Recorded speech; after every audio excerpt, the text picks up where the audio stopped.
controlled. They're hoping to add to that, but in Merton, where they're looking to take control from Labour, BBC Radio London's Harry Lowe says the signs aren't looking good for them. The big screen here is a sea of red, and of the 22 seats declared so far, I can tell you that 17 of them have gone to Labour, and some of them have been gained from Liberal Democrats. So Labour here very much bucking the trend nationally. They're saying that their campaign has been really effective. People have responded well. The turnout's quite high here in Merton. It's at 45%. And the Liberal Democrat hopes of holding 4 London boroughs at the same time are fading fast. Well, so far across England, Labour's lost control of 5 councils, while Reform UK has gained more than 200 seats. In London, as well as Richmond and Merton, we're expecting results this morning in Ealing, Hammersmith and Fulham, Havering, Kensington and Chelsea, Sutton, Wandsworth, Westminster and Bexley. That's one of the councils Reform's targeting. But Thomas Turrell from the Tories says that may not be the case. They have thrown the absolute kitchen sink at trying to take Bexley. It's one of their top targets in London. They thought they were going to walk it. They were expecting a whitewash like they got in Kent last year, and it definitely looks like that hasn't happened. It's looking positive. It looks like our vote has held up. We're still in quite the early stage of the count, but all things point to quite a positive result for us. We'll stay with BBC Radio London for the results as they come in and analysis from our reporters across the city. In other news, President Trump says a ceasefire is still in place between the United States and Iran, despite both sides exchanging fire. Iran's top military command claims the US targeted an Iranian oil tanker and another vessel approaching the Strait of Hormuz. Washington, meanwhile, says it responded to Iranian attacks on American guided missile destroyers in the Strait with self-defense strikes. Crystal Palace are through to their first ever European final after they beat Shakhtar Donetsk 2-1 on the night to win their Conference League semi-final 5-2 on aggregate. They'll face the Spanish side Rayo Vallecano in Leipzig later this month, with their manager Oliver Glasner, who'll leave in the summer, on the verge of winning a 3rd trophy in barely a year. And scientists at the Natural History Museum have named a new species of parasitic wasp after Sir David Attenborough to celebrate his 100th birthday today. Dr. Gavin Broad from the museum says the discovery just happened to coincide with the big day. It's a bit of a coincidence, really. I mean, my visitor, volunteer, student Augustine had found this wasp. We were working on it, and then it was pointed out, oh yeah, it's Sir David's birthday coming up. So we took the opportunity to name it after somebody who was just an incredible influence. So the timing was good, and we can wish Sir David a happy birthday. London's weather mostly cloudy today with some scattered showers, quite light this morning but turning heavier this afternoon. Milder though, with highs of 19 Celsius. For an update anytime, you can ask your smart speaker to play BBC News for London. Early breakfast, local election results special with Jim Davis. BBC Radio London. Well, thank you, Matthew. Good morning. It is now 5:04 on this Friday morning, the 8th of May, a day that I think will go down in history for shattering establishment politics. We're going to look into the details throughout the morning, and as the counts come in across London, we'll bring you everything you need to know on what is truly a significant day politically in our timeline. Let's get straight into it. Early breakfast, local election results special with Jim Davis. BBC Radio London. Well, I think it's fair to say this morning as you join us on the Early Breakfast Show here on BBC Radio London. I'm Jim Davis, by the way. It's been a devastating night so far for Sir Keir Starmer's Labour Party. Labour has lost control over all of 5 councils nationally so far, while Reform has gained more than 200 seats and counting. Despite losing councillors, Deputy Prime Minister David Lammy has backed the Prime Minister, saying you don't change the pilot during the flight. Although Rebecca Long-Bailey, the Labour MP for Salford in Greater Manchester, says it's really a soul-destroying night. Alex Wilson is the leader of Reform UK on the London Assembly. It started as a party 5 years ago. The first elections we stood in were for the London Assembly in 2021. We got about 1% of the vote. Didn't trouble the scorers. I was a candidate then and got nowhere. You look at the trajectory of the party since then, and as with elsewhere in the country, and with the results that we'll see in Scotland tomorrow, which will be spectacular, in London we are making very, very real progress because we want to set things up to be the real challenges for Sadiq Khan in 2 years' time.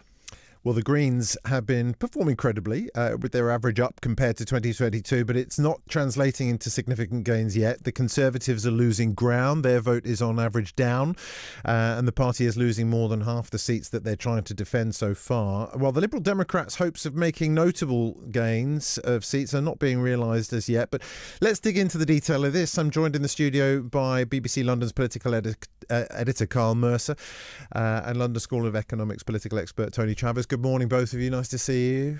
Morning. Bright and early. Well, it is, yes. We're raring to go. Croissants at the ready, I'm told. I haven't seen any yet, have you?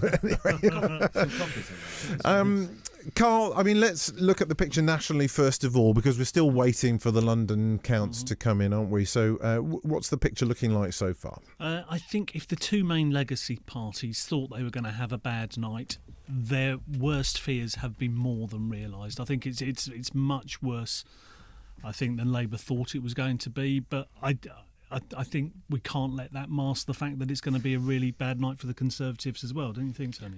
Totally. I mean, it's and that makes it doubly interesting, because in British politics in the past, if Labour was in power and were doing badly, the Conservatives would win, and vice versa. But here we've got both these extraordinary parties. They've been around since 1900 in Labour's case, and the Conservatives back into the 19th century, and they are both losing at the same time. It is historic. How unusual, how historic is this sort of fragmentation of politics as we're seeing without today? parallel. The nearest parallel there is really is the period in the early part of the 20th century when the Liberals declined and Labour took over. But that was only 3 parties. Now we're talking about 5 in England and 6 in Wales and Scotland. And I think it's interesting as well is where the votes are going to, because I think the traditional thought would be that all of the Tory votes would go to Reform and all of the Green votes will be taken off of Labour. But I don't think that's necessarily what's happening. It does look like Reform are taking quite a chunk of Labour votes, and some of the Green votes have been taken off the Tories as well. And I think beforehand, I think all of the pundits were looking at this and trying to predict it.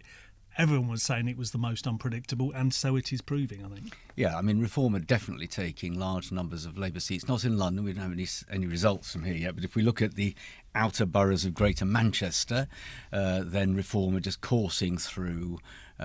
And I'm not sure Andy Burnham, the Mayor of Greater Manchester, is going to like that, but there we are. So his name may crop up again in a minute or two. It will. So where are we with London Council so far, Carl? They're dribbling in, I think we would say, and in an unsurprising fashion. There's only 10 of the London boroughs counting overnight. We have got the first couple of results. Down in the southwest, we know the Lib Dems have traditionally been strong down there, always run three councils down there for the last 20 years or so. So we know they've won Richmond. They've won every single one of the 54 seats there. And they've held Sutton as well. I think there's only one opposition member in Sutton. So, really consolidating their hold on that part. In fact, I mean, the Lib Dems, as you say, gained all 54 seats, winning 6 seats, 5 from the Greens and 1 from the Tories there. So an incredibly strong hold they've got. It's amazing. And of course, Sutton, I think I'm right, the Lib Dems have now held since 1986. So to do even better, I thought that Reform might win some seats in Sutton, got that wrong. So it's a pretty amazing result for the Lib Dems so far down in the south west. And moving away from there, if we look at the other side of London, we were talking about Reform earlier, weren't we? The indications, very, very strong indications, are that Reform are going to take Havering. That's previously been run by an independent residents group, but the indications are very strong. There's been a couple of results announced. The first so 2 far. ward seats have come through, I think, from Havering, haven't they? But speaking to Reform people on the ground there, and they are almost as certain as you could be. I mean, put it this way, I was talking to them last week about the planning for kind of post-election, and they were fully expecting Nigel Farage to be outside Havering Town Hall. Well, you spent probably quite in a couple of hours' time. So 10 London councils are counting overnight. Just so for people waking up this morning, first thing, we're going to get 10 council results for London this morning, aren't we? And then the rest will begin counting later on today. Yeah, another 20 odd Doing maths at this time of the morning is not my strength, Jim. But I think actually the results later in the day are going to be the more interesting ones, certainly in terms of what it means for Labour in London. Because I was speaking to one Labour person last night, and they were saying, we thought the Greens were going to be a threat, but actually their private polling said the Greens are going to be even more of a threat than we thought. I mean, they were looking at Green success possibly in Hackney, in Lewisham, and those are the ones that people had talked about. But I think this is going much wider to places like Haringey, Lambeth, Southwark, Waltham Forest. No, I think that's right. I mean, and it's interesting, we have to be cautious with the early results because we're going to hear about Wandsworth and Westminster and Hammersmith and Fulham soon. And these are all sort of traditional Conservative Labour marginals, or certainly Wandsworth and Westminster. Yes. So they're going to give us an unrepresentative sample, really, of places where either the Conservatives win or Labour wins, when the great opportunities for the Greens, I think there's virtually not a single council counting overnight where that's the case, so we'll have to go and wait till tomorrow afternoon for that. This afternoon.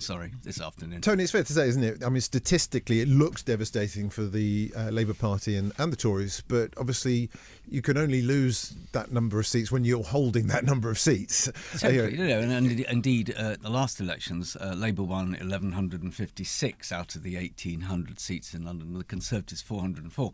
And even at the end of all of this, it's possible, I think likely actually, that London, despite everything, will still be the Conservatives and Labour's place that most resembles the past. They'll still have reasonable holdings here, which they won't in many other parts of the country, and that they'll do badly. It's just they won't do as badly as they will elsewhere. Yeah, I mean, I think what will be interesting, I think Labour will lose hundreds and hundreds of councillors.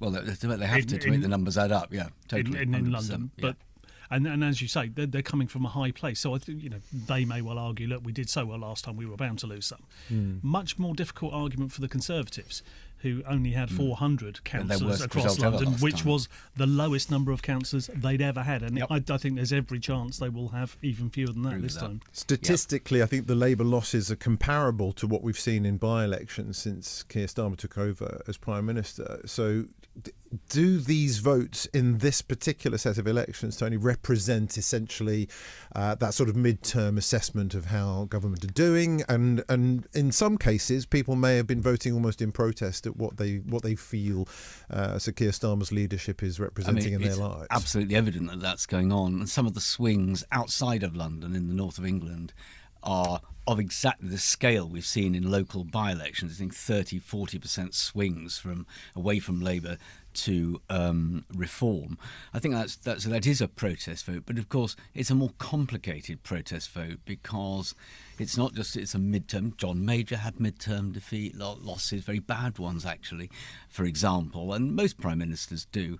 The trouble is at the moment, this comes on top of an ongoing debate about Keir Starmer's future. So these results, as Carl's just said, are going to be probably as bad or worse than the worst element. So other experts were saying of the 2,500 seats that Labour held, they might lose 1,900. Imagine, not saying they will, imagine they lost 2,000, just over the magic number of 2,000.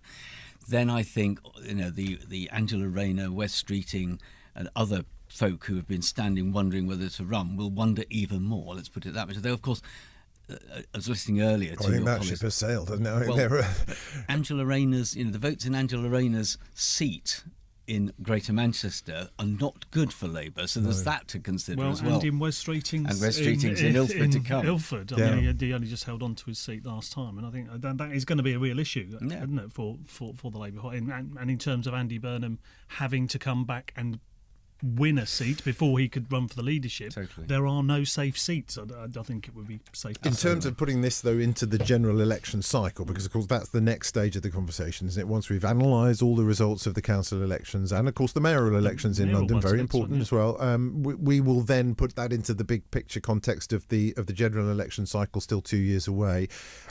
How likely is a leadership challenge, do you think, at the top of the Labour Party? And what does that mean in terms of that run towards 2029? Probably more likely after these results. I mean, if Labour MPs and remember, in London there are 59 Labour MPs out of the 75. That's 1 in 7 of the Labour MPs. A lot of them, once they see the results tomorrow. I mean, may have been loyal before, but may I think be because less they've been loyal. they've been out on the doorstep. They've been talking to voters, haven't they? And getting a sense of how they're feeling. Cost of living is key, isn't it? I mean, there's no getting away from that. And some big Labour mistakes like the winter fuel allowance decision, Tony. I mean, that's got to have damaged their prospects. Carl will have done more of this than I have, but if you talk to Labour politicians on the doorstep from London and outside, they just say, however bad you think it is, it's worse. But having said that, the only caution I would add to the debate about Keir Starmer's future is the Labour Party is extremely loath to get rid of leaders, unlike the Conservatives who do it as quick as they need to. And the other thing is that there'll be a move to allow Andy Burnham to find a seat to get to Parliament, to make it a contest, and that would put it all off into the months out from now. So I can see there'll be a lot of manoeuvring, but as Carl said earlier, these results look to be as bad or worse than the worst elements of bad. The leader of the Labour group in Hull, Darren Hale, has told the BBC that it is time for Sir Keir Starmer to go, but we'll see whether or not the voices grow in volume and in stature over the perhaps hours or days, certainly days ahead. It will certainly be interesting to get the mayor's view on it. Yes. I think. Which mayor are you talking about? You're talking about Sir Sadiq Khan, aren't you there? I think Sadiq Khan's views on it will be interesting because he's edged, I think, a little bit more to being more critical of the leadership in general or the messaging, and I think you're hearing a lot of that from senior Labour figures tonight saying, look, we just need to get the message out better, not overtly criticising the Prime Minister at this stage. And of course Sadiq Khan in some ways is a winner out of all of this, because Sadiq Khan is one of the few Labour politicians who I think Labour thinks can still deal with the Greens. I mean, that will be tested later today, obviously. But his positioning in terms of will he run again is going to become ever more of an issue from now on, because if these are really bad results in London and the Greens do well, the question of who could do better than Sadiq Khan in staunching that. So I think that debate, once these elections are out of the way, we'll be looking forward to 2028 and all of that. Because let's just, I want to keep going back to basics on this, because obviously it is quite complicated. We're not dealing with seats on the London Assembly or Sir Sadiq Khan's tenure at the moment, or of course any of our MPs or any general election. This is purely at local council level, but what that does do, act as a litmus test of where we are politically right now, Carl, doesn't it? So in the momentum and on the journey we're on, it's significant. Thank you both for now. Let's go to Westminster, where our reporter Barry Caffrey is waiting to talk to us there. It's been a fascinating night so far, Barry, I think, hasn't it? Fill us in. Yes, absolutely. Good morning to you, Jim, from the count here at Westminster City Council, where the Conservatives have 16 seats so far and the Labour Party have 10 seats. Of course, Westminster City Council had been under Tory control since its creation in 1965 up until 4 years ago in 2022 when Labour took the control from the Conservatives, and the Conservatives really wanting to take control of this council back from the Labour Party. As I say, the latest figures we have are 16 seats to the Conservative Party and 10 seats so far to the Labour Party. And of course, one of the major issues, Jim, is the pedestrianisation of Oxford Street. It is something that is quite concerning to lots of local people. And I've been speaking to councillors from the Labour Party and the Conservative Party throughout the evening or in the early hours of this morning, and both telling me how that one issue really is something that they are very concerned about. Of course, the Labour Mayor, Sir Sadiq Khan, pushing through with these plans, hoping to have a section of Oxford Street pedestrianised by the end of the summer. Remember, he went to the government to get special powers, special permission to assume planning powers, and he created what's known as a Mayoral Development Corporation, a statutory body that can deliver this regeneration project. It is something that the Conservative Party were dead against, saying that it would be detrimental to people living in the area, local people. And privately, many Labour councillors, and indeed publicly too, they said that they did not want this to go ahead, and it really does seem to be one of the real key issues. We're still waiting to hear from wards such as Mayfair and Soho, but for example, Knightsbridge and St James's have gone to the Conservatives as we would have expected. We were hoping actually to have the full result, Jim, earlier by about 4:30, but things do seem to be quite delayed, and we probably won't get the full result until at least another kind of 45 minutes to an hour or so. But just behind me here, plenty of people out on the floor, everybody really in good spirits and enjoying the action, so to speak, but the Conservative Party really hoping to take control of Westminster City Council from Labour, who of course gained it back from the Conservatives 4 years ago in 2022. Great stuff, Barry. Thanks very much indeed. We'll come back to you as we get more results there. Barry Caffrey reporting for us from Westminster. Let's just get a flavour now then of what's going on around the rest of London from our various reporters at counts across the capital. Thomas Turrell, London Assembly member for Bexley and Bromley. It's looking positive. It looks like our vote has held up. We're still in quite the early stage of the count, but all things point to quite a positive result for us tonight. This is a borough that Reform have been targeting hard, so they've been basically saying that they can take this off the Tories. Do you think that's going to happen? They have thrown the absolute kitchen sink at trying to take Bexley. It's one of their top targets in London, and it looks like that they thought they were going to walk it. They were expecting a whitewash like they got in Kent last year, and it definitely looks like that hasn't happened. Hello, this is Sarah Morris reporting from the Wandsworth count, where results are coming in thick and fast. Currently the council's held by Labour, but it was traditionally a flagship Tory council since the 1970s, once described as Margaret Thatcher's favourite council. In fact, they pioneered right to buy homes policies and at one point had one of the lowest rates of council tax in the country. So the Tories are fighting hard to get the seat back from Labour today. So far we've got 15 Labour wins and 10 Conservative wins, and we should have the full results by 6 a.m. Harry Lowe is in Merton for us.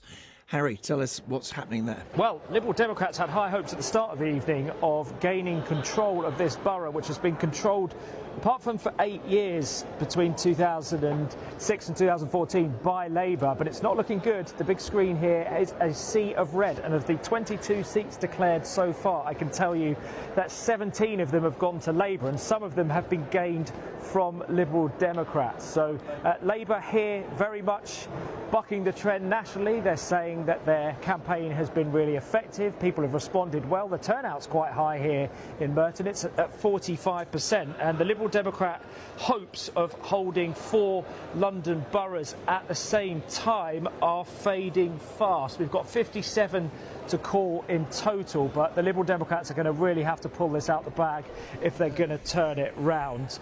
Well, that's Harry Lowe reporting there among our reporters out and about this morning across the capital. Tony Travers from the London School of Economics is with me in the studio. If you've just switched on, by the way, a very good morning. It's an early breakfast election results special here on BBC Radio London. I'm Jim Davis at 5:24 now. Tony, that point from Harry there about turnout's really interesting, isn't it? I think a lot of people were thinking perhaps turnout might be low, but well, quite the opposite. I've just been looking at, I've got one or two other people texting me, and it's clear that turnout is up in several boroughs. Of course, what we've got here, for the first thing to note, is that last time across London, 1,800 wards, but there were just over 6,000 candidates. This time, there are nearly 9,000 candidates. And of course, with all the news about the Greens, reform and all this sort of, there's much more likelihood of changes of control. That does push turnout up. So I think it looks as if turnout, I mean, I'm just looking, the highest ever turnout figures, except on a day when there was a general election on the same day, was 1990 when turnout was 48%.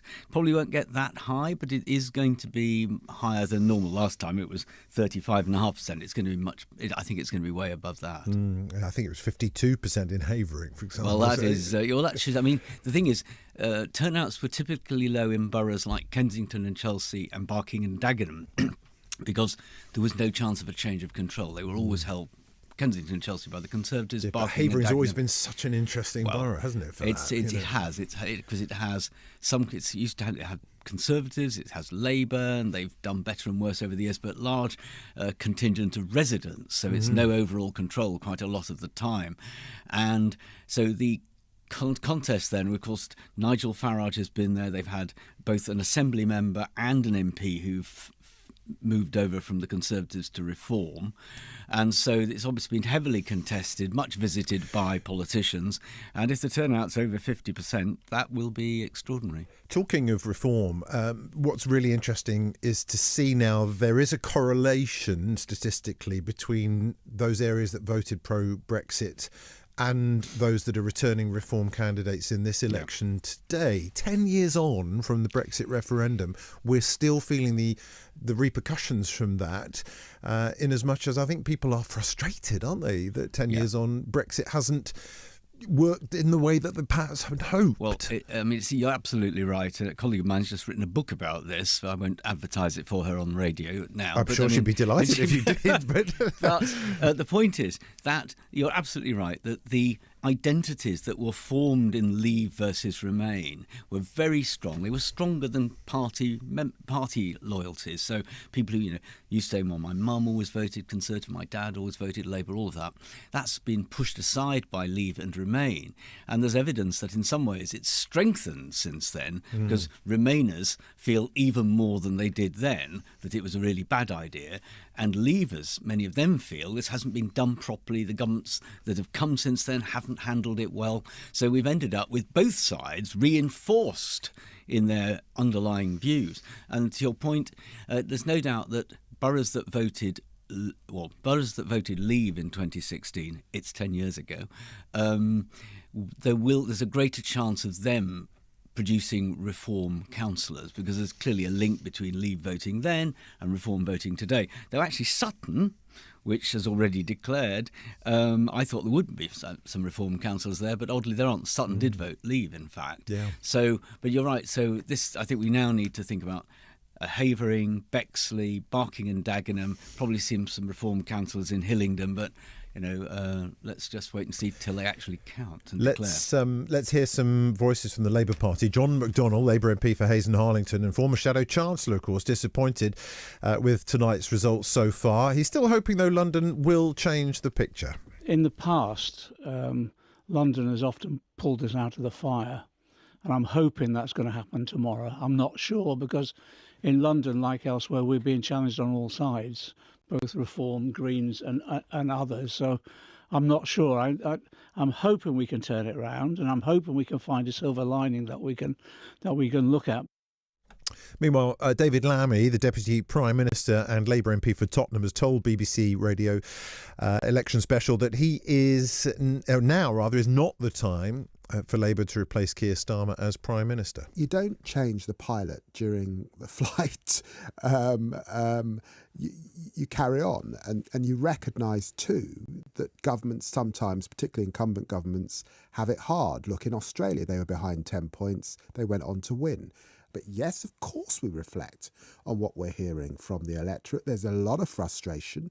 Understandably so, perhaps. If you're just waking up, a very good morning. It's 5:30. You're listening to BBC Radio London, an election results special. I'm Jim Davis, here with you throughout the morning. Eddie Nesta is taking over at 6, though, with your breakfast show.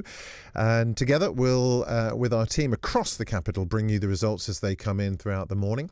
Of course, our lines are open if you want to share your thoughts with us this morning. 0800 731 2000. You can send us a text as well, 81333, starting your text with the word London, or you can send a WhatsApp message to 08000 321 333. Just put London in the message and share your thoughts on the election results so far. On the BBC Sounds app, on your smart speaker, play BBC Radio London, and on your radio. The sound of London. BBC Radio London. At 5:30 with the latest for London, I'm Matthew Schofield. Results have been declared in 4 London boroughs following yesterday's local council elections, and so far there are no big shocks. Labour's held on to Hammersmith and Fulham, winning 37 seats, down from 40 in 2022. The Liberal Democrats have held on to Sutton and Richmond, where they've taken all 54 seats on the council. But in Merton, one of the Lib Dems' top targets, Labour has retained control. Counting is underway in 6 other boroughs, but in the remaining 22 it won't start until later this morning or even tomorrow. Across England, Labour's lost control of 5 councils and more than half the seats it was trying to defend. The Tories have lost more than 70 councillors. The big winner so far is Reform UK, which has gained more than 200 seats. In other news, Crystal Palace are through to their first ever European final after they beat Shakhtar Donetsk 2-1 on the night to win their Conference League semi-final 5-2 on aggregate. They'll face the Spanish side Rayo Vallecano in Leipzig later this month. And Sir David Attenborough says he's been completely overwhelmed by all the messages he's received wishing him a happy 100th birthday. Tonight there'll be a special concert in his honour at the Royal Albert Hall, with special guests including Sir Michael Palin, Steve Backshall, Liz Bonin and Chris Packham, reflecting on his life and legacy. London's weather mostly cloudy today with scattered showers. Quite light this morning but heavier this afternoon, but feeling milder with highs of 19 Celsius. For an update anytime, you can ask your smart speaker to play BBC News for London. BBC Radio London. Good morning, Mr. Elms. Good morning, London. Hello there, Robert. Nice to be speaking to you again. Robert Elms. The forefront. 2 minutes, 4 seconds of imperfect perfection. Notes and queries. Why was it built? What was it doing there? And how long's it there for? Guests. When I came to London 53 years ago, the Underground was like an old friend. The Listed Londoner. Being back in London was like seeing this gorgeous architecture we've got. Robert Elms. Always have a bit of Matt Munro and some Next Cheap Rock. Oh, it sounds like the Robert Elms Show. Robert Elms. Friday, Saturday and Sunday mornings from 10. BBC Radio London. Early breakfast, local election results special with Jim Davis. BBC Radio London. Good morning. It's 5:32. If you're just waking up, this is an election results special on BBC Radio London.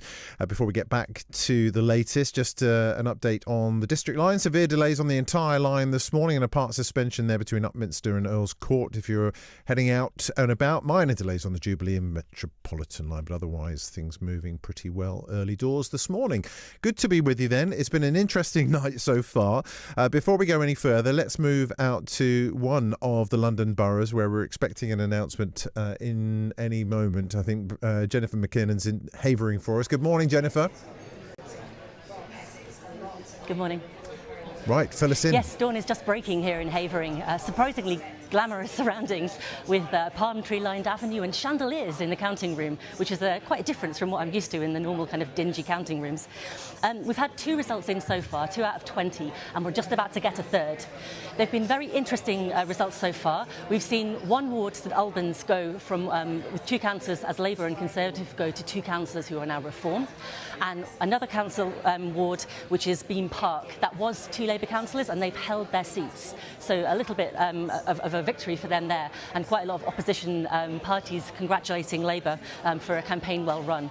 There's some concern here, you see, that there's going to be a lot of new councillors coming in, probably from Reform, given what we see from the ballots piling up in those boxes, and also from speaking to candidates around here who are quite glum-faced. And there is a concern that maybe they're losing a lot of experience from what has until now been a minority-run association run by the Havering Residents Association, and that is now looking like it may well go Reform. Yes, it's been a fascinating political picture in Havering, hasn't it, up to now, and those gains that you're talking about, Jennifer, are fuelled by perhaps a lot of frustration locally? It does seem to indicate a lot of frustration. We know from speaking to the Reform candidates, they're actually unusually a couple who run a pub, and they're saying that what they're hearing is people are sick and tired of litter across the high street, empty shops, and that sort of thing. So that's what they're looking to come in and fix.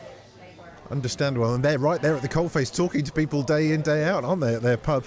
Brilliant stuff for now, Jennifer. Thanks very much indeed. If you are just joining us then overnight, let's just look nationally for a moment. 33 out of 136 English councils have declared their local election results for a total of 820 out of over 5,000 seats, and it's been a night of gains for reform. They picked up 267 seats so far. Those seats have mainly come from Labour and Tory losses. They're down 191 and 103 seats respectively, but of course they had the seats to lose, so you've got to put that into the perspective of things. And whilst Reform have gained councillors, they've not necessarily achieved control of the councils we're talking about here, mainly because in most places not all the seats have been up for election, which complicates pictures nationally. Carl Mercer's our political editor here at BBC Radio London. So whereas nationally we're sort of getting piecemeal results, aren't we, because not all the seats in every council have been up for grabs, whereas in London I think when we start to get the results through en masse, we're going to see some really seismic shifts, aren't we, in terms of control. It's a weird system, the British electoral system, and it needs changing probably. And I think for people outside London, many of the district councils, just to explain to people, have elections every year for 3 years, and they elect a third of their councillors each year, which means it's quite difficult for councils to change control. Here in London, we have elections every 4 years, and it's every councillor on every council go up. So actually, you can see seismic change, as and you then say. add to that, we also have 5 mayors being elected at the moment, you know, who act as a political, a democratically Jim, appointed it's 25 leader. to 6 in the morning. Sorry, People are going to be so confused about this. Is my point. This is why I want to keep breaking it down. You know, you're right. And these 5 boroughs have directly elected mayors. So under the old system, you'd elect your councillors, they'd all get together, they'd choose their leader of the council. Under this system, people vote directly for a person who will then set the direction of the council. Effectively, kind of a directly elected by the people leader of the council. And that's where I think the Greens in London are looking to make their big gains later today. Places like Hackney with Zoe Garbett and potentially in Lewisham as well. So I think there is quite a lot of momentum for the Greens in those areas. Tony Chambers from the London School of Economics is with us, political analyst and journalist, joins us throughout the morning this morning. The swing from Labour to Reform is, I suppose, the really dramatic picture overnight so far, Tony, isn't it? Well, certainly outside London it is. I mean, there are large sections of the north of England, and we haven't even heard from West Yorkshire yet, but where there's, there used to be a patchwork of largely red with the odd bit of blue, which have now just gone turquoise throughout. I mean, and to Carl's point, in the districts in Greater Manchester, they're all voting in thirds, whereas in West Yorkshire, there are 4 of the districts are all out because they've got new wards, so that's even more complicated. So it even varies from time to time. So yes, but in London, I mean, London's going to be a different story, and it's already looking like that. So there will be Labour losses in London, but they're not going to be anything like as big as they are elsewhere in the country, it would appear. Well, I say that. We'll see what happens when the Greens and the inner boroughs where the Greens might do well, when they start declaring. But so I have to be careful with that. But if we look at some of those like Hammersmith and Fulham, Wandsworth and Westminster, which I mentioned earlier, Ealing, which are ones where Labour has been in control, but where the Conservatives in the past have done well, at least several of them, they look as if they're going to stay like old-fashioned Conservative Labour places without many other councillors, like Britain in the 1950s. And again, to keep things in words of one syllable, if councils in London go from a single party in control to no overall majority, what happens then? I think it alludes to what Tony was saying earlier. It means it gets a whole lot more complicated. And Jennifer mentioned it in her thing from Havering, didn't she? She said, look, there are going to be a whole bunch of new councillors. Yep. And that's going to be replicated across the capital. So you will have a whole load of new people coming in who have got to learn how it works. Yep. You'll have new groups who may have to form coalitions and do some horse trading about who runs what committee, that sort of thing. And you'll have council officers, actually, chief execs of councils, who are used to running a one-party state, essentially, now having to deal with multiple parties. Being pulled in all sorts of different directions. And just having to find new ways of working. And you might say, so what? But actually, I think particularly developers and house builders at the moment are expressing quite a lot of concern that could slow down London's house building even more, make it even slower than it is at the moment. Well, it could slow everything down, couldn't it? And this is the problem, because, look, I mean, put this into the context of the financial constraints that our councils in London are working within already. To suddenly then get all of these extra voices in the mix pulling in different political directions, Tony, that's going to leave the executive boards of councils wondering, well, hang on a minute, what on earth can we actually sign off on? Absolutely. I mean, most of the councils that we've heard from so far or are about to hear from are ones where there isn't going to end up where there's no overall control. But when we get to the larger number that declare this afternoon, we could easily find that. And to Carl's point, it's not just, firstly, you have to find out a way of putting together some sort of governing arrangement, so let's say there's a council later today where there's a Labour's the biggest party, but the Greens are the second biggest party, or the other way around, trying to work together. I'm not sure they would, you see, and so on. You've got problems like that. And then on the planning committee, which makes all these decisions about housing and other development, you might find an anti-development majority, and that, of course, could be more decisions are pushed up to City Hall and the Mayor. Merton is one of the London boroughs that is particularly of interest overnight. Let's get to Harry Lowe, who's there for us now. Harry, it's been a fascinating night already, and a cheer behind you as we come to you live. So another declaration there. Fill us in. Yeah, we're in the final stretch here at Merton, and Labour are going to maintain control of this council despite the high hopes that Lib Dems had in advance of tonight of running a fourth council in London at the same time for the first time ever.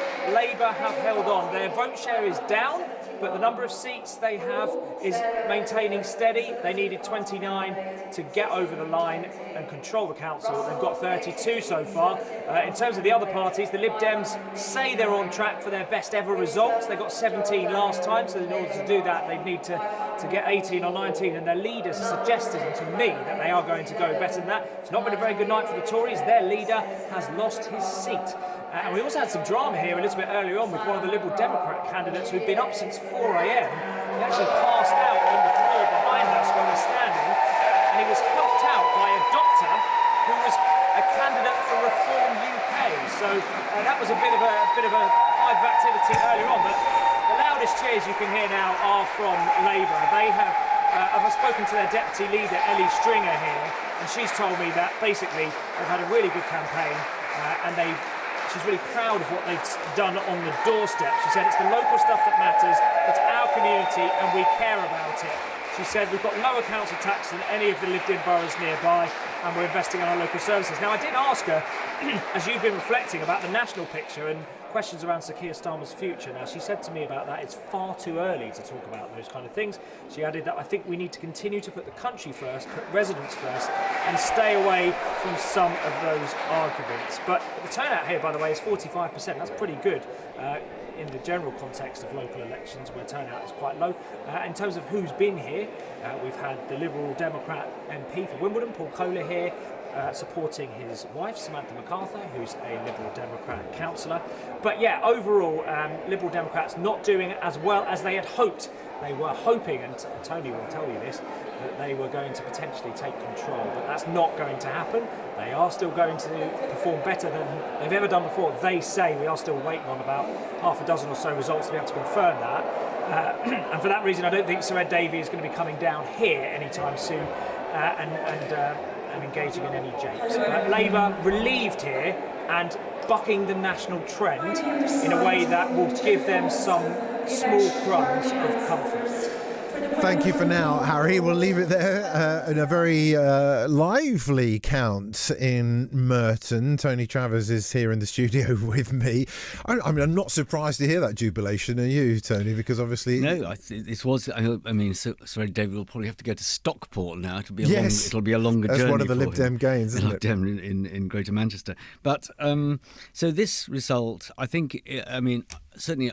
many experts and others thought that this would be a council that the Lib Dems could extend their control in southwest London. They won the Wimbledon seat in the general election from the Conservatives, and there was a fair chance that suggested that they'd then get more of those Conservative votes at the local elections. And they may have done that, but not enough to stop Labour's first position advantage. I mean, Merton's fascinating geographically and in terms of economically. You've got the incredibly affluent areas of Wimbledon. Forgive me, but the perhaps more working class areas as well, like Mitcham. So you've got that sort of counterbalance within that borough. I wonder how that's played out politically. Whereas around other London boroughs, it's perhaps a little bit more unified in terms of their positions. Yeah, totally. I mean, I've got a map here which I'll hold up for you, so you can see it on this it's a patchwork quilt with Labour very powerful on the eastern side of the borough, and the Conservatives and Lib Dems and then split boroughs on the west side. And and what's clearly happened is that the dominance of that west side has been extended. But you're right, it is very much a borough, and there's several like this. Haringey's like this as well, where you've got one part of the borough that is relatively deprived and traditionally Labour voting, and they've stayed with Labour. Question, will that happen in Haringey? Second, and then the other part of the borough, which is much more affluent and is now split between the Conservatives and the Lib Dems. It sounds as if the Conservatives haven't done that well. Well, talking of the Conservatives, let's go to Bexley, traditionally a Conservative territory. Will it remain so? Susanna Mendonça is there for us, our political reporter. Susanna, again, another fascinating night for you too. Tell us what's been going on.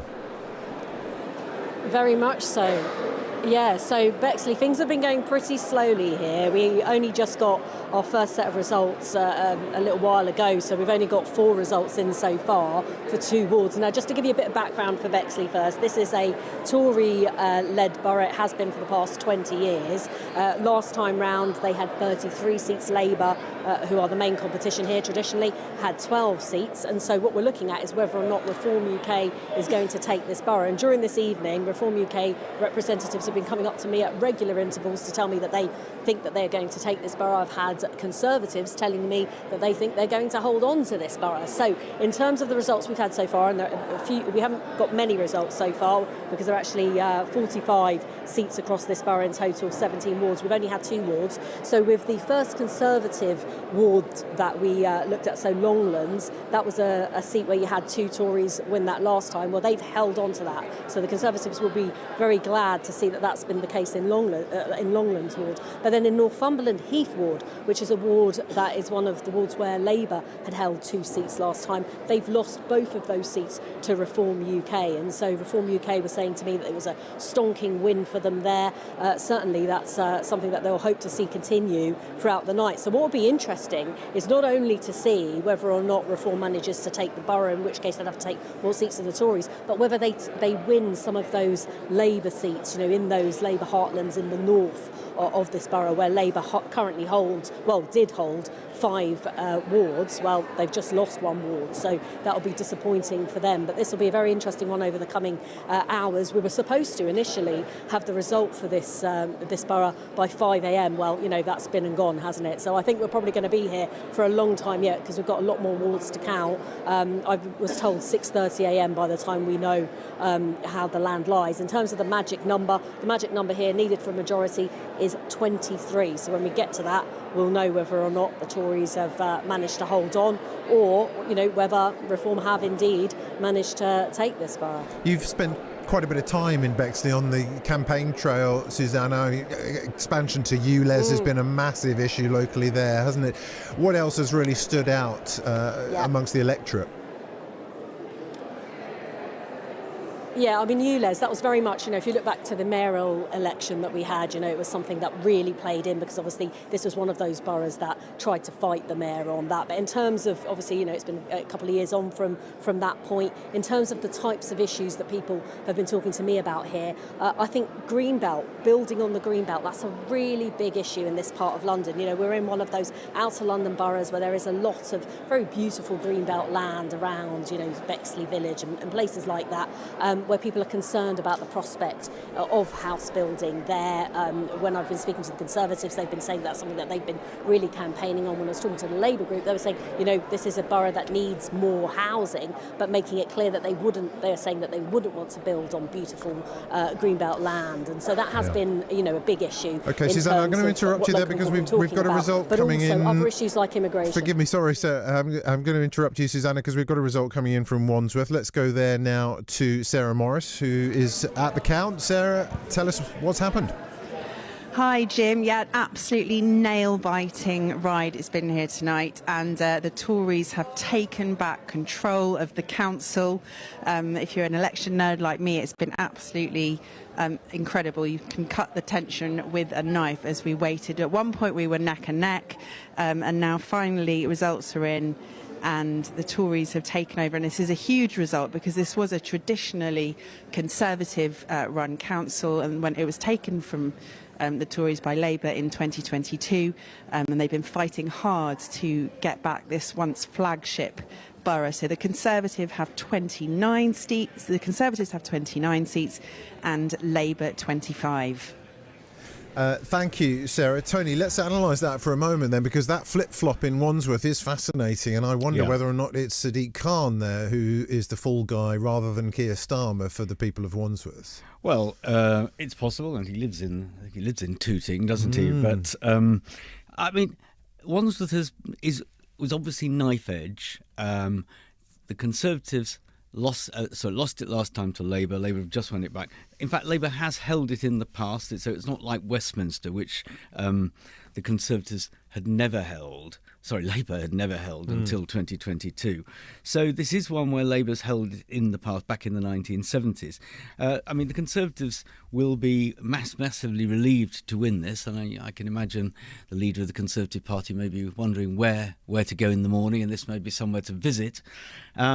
It just shows you how very tightly fought Wandsworth and Westminster are. There may be others later in the day, and as we discussed earlier, they're sort of like Britain in the past, that they've got this Conservative and Labour standoff, and virtually no other party with a chance. And given what's going on in the rest of London and the rest of the country, that's remarkable. So it's a good result for the Conservatives, and they will be mightily relieved. And of course, we're now all going to look to Westminster to see what happens there, which will be, I'm sure, with us very soon. Without a shadow of a doubt. And I think when voters go to put their cross in the box in a local election like this, and we're voting for our ward councillor effectively, but they're thinking about all manner of things, aren't they?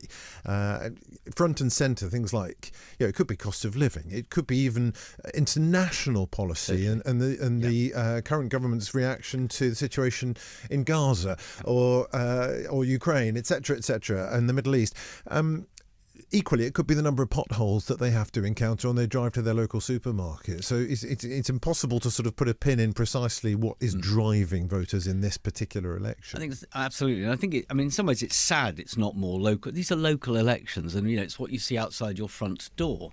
So, whether the parks are clean, bins are emptied on time, etc., streets lit, all of these things, streets are safe. These things matter. But you're absolutely right. Looking at the material, I've looked at some of the campaign material for different parties without naming names, and there's no doubt some of them are very local and what we've done, and some are about international relations. And as you say, Gaza has featured disinvestment, certainly in the Greens campaign material. So I think there's a range. I think that it's interesting. The Conservatives and the Labour and the Liberal Democrats, the traditional parties, tend to be a bit more on the local stuff, and it's the Greens and reform, so reform with immigration and other issues which are national issues, law and order at the national level, and then the Greens with some international relations stuff.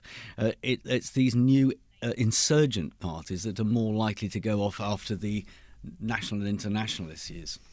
I think your colleague, Professor Sir John Curtis, the polling expert, has extrapolated Labour's loss over the course of what we're still to see. And actually, what he's saying is that if Labour's rate of seat loss was to continue to the end of tomorrow, by the time we've got all the counts through, including what we're going to see in Scotland and Wales, they're looking at losses of just over 1,200 seats, which is rather less than some forecasts anticipated. In fact, we're hearing now that Merton is a Labour hold. We're going to go back to Harry Lowe in just a second or two, which is going to be a big crumb of comfort to the Labour Party. As soon as Harry's ready, we'll hear from him. So whilst it looks like a devastating night for Labour and could have seismic results for leadership and the top tier of the Labour Party, it might not be as bad as perhaps some people are saying. Yeah, well, and John Curtis will have as good or better handle on this than anybody. It's interesting because elections of this kind, particularly when, as is true on this occasion, the Prime Minister is, his future is tied up in it. The expectations set by those who've said, well, Labour could lose 1,800 or 1,900 seats. And then, of course, if they only lose 1,200, if that were to happen, then somehow losing 1,200 sounds good. Well, sort of. Let's go to Harry then, who's in Merton, and we can now call that for Labour, which they are no doubt delighted about, Harry.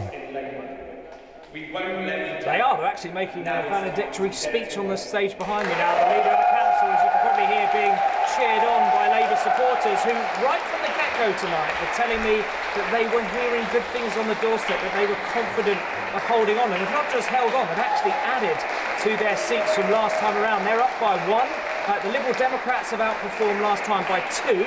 They say this is their best ever result in Merton, but it's bad news for the Tories. They've lost their leader and they've lost 3 seats in total, so they only have 4 remaining. The Residents' Association, as usual, as it has done for decades in Merton, has held on to 2 seats. But yes, as the sun rises at the Sports Centre here in Merton, it's a great relief for Labour, I think, because they've very much bucked the national trend here. The vote share is down, that's absolutely clear, but they've actually managed to gain seats, which I don't think anybody here really expected in advance for that to happen. I think there was a suspicion that maybe Labour would lose some seats but still remain in control or run a minority administration. But basically, if you go back to 1990, Labour have been in control of Merton, apart from a 6-year period between 2006 and 2014.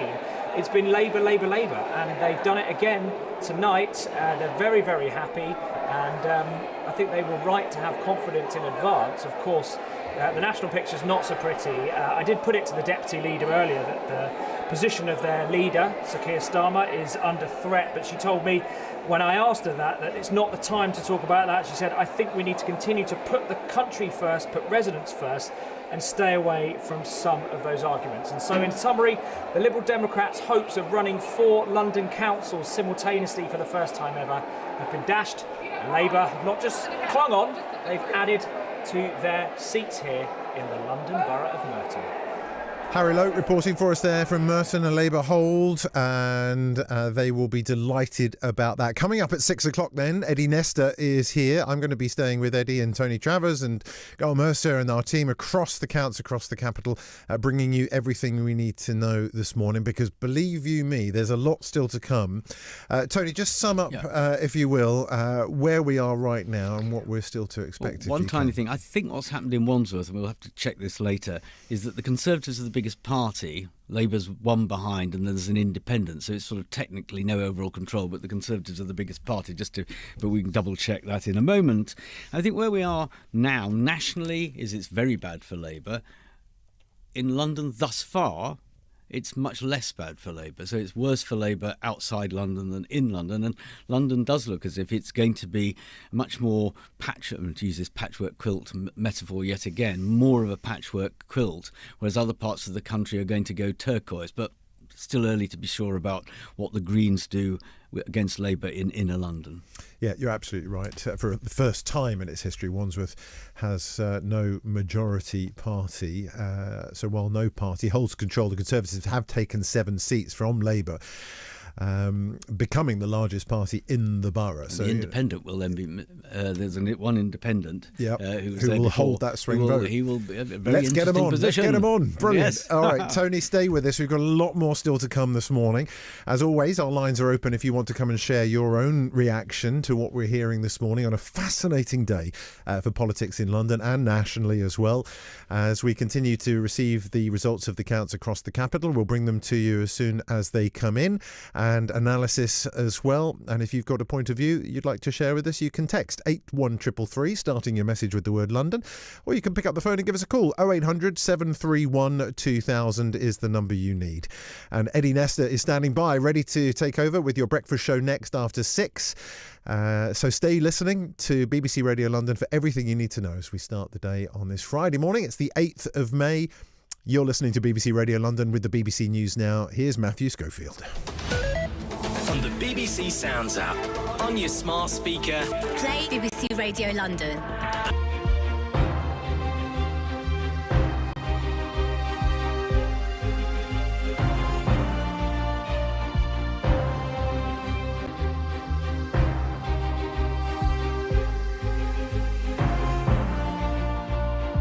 Liverpool 4 years after it won it from the Conservatives.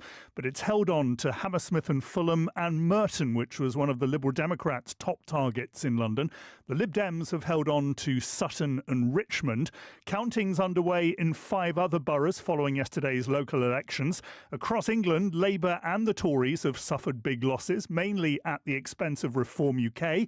Here's BBC London's political editor Carl Mercer. I think if the two main legacy parties thought they were going to have a bad night, their worst fears have been more than realised. I think it's much worse, I think, than Labour thought it was going to be, but we can't let that mask the fact that it's going to be a really bad night for the Conservatives as well. Well, so far, Labour's lost control of 6 councils across England and more than half the seats it was trying to defend. The Labour MP, Rebecca Long-Bailey, says confidence in the party is low. It's a really soul-destroying night. We've lost a large number of really good Labour councillors and candidates, and it's quite clear that we've been squeezed both from Reform and the Greens. Well, so far, Reform UK has gained more than 300 seats across England. Its deputy leader, Richard Tice, says voters have given the party their endorsement. And the results all over the country are a complete rejection of the two main parties, a complete rejection of the smearing, the sneering, the libelling of Reform and the key people within it, and an endorsement of the success of the councils that we've been running. Here in London, we're still awaiting the results from Bexley, Ealing, Havering, Kensington and Chelsea and Westminster. Counting in the 22 remaining boroughs will start later this morning, or in a handful of cases tomorrow. Stay with BBC Radio London for the results as they come in and analysis from our reporters all over London. In other news this morning, President Trump says a ceasefire is still in place between the United States and Iran, despite both sides exchanging fire.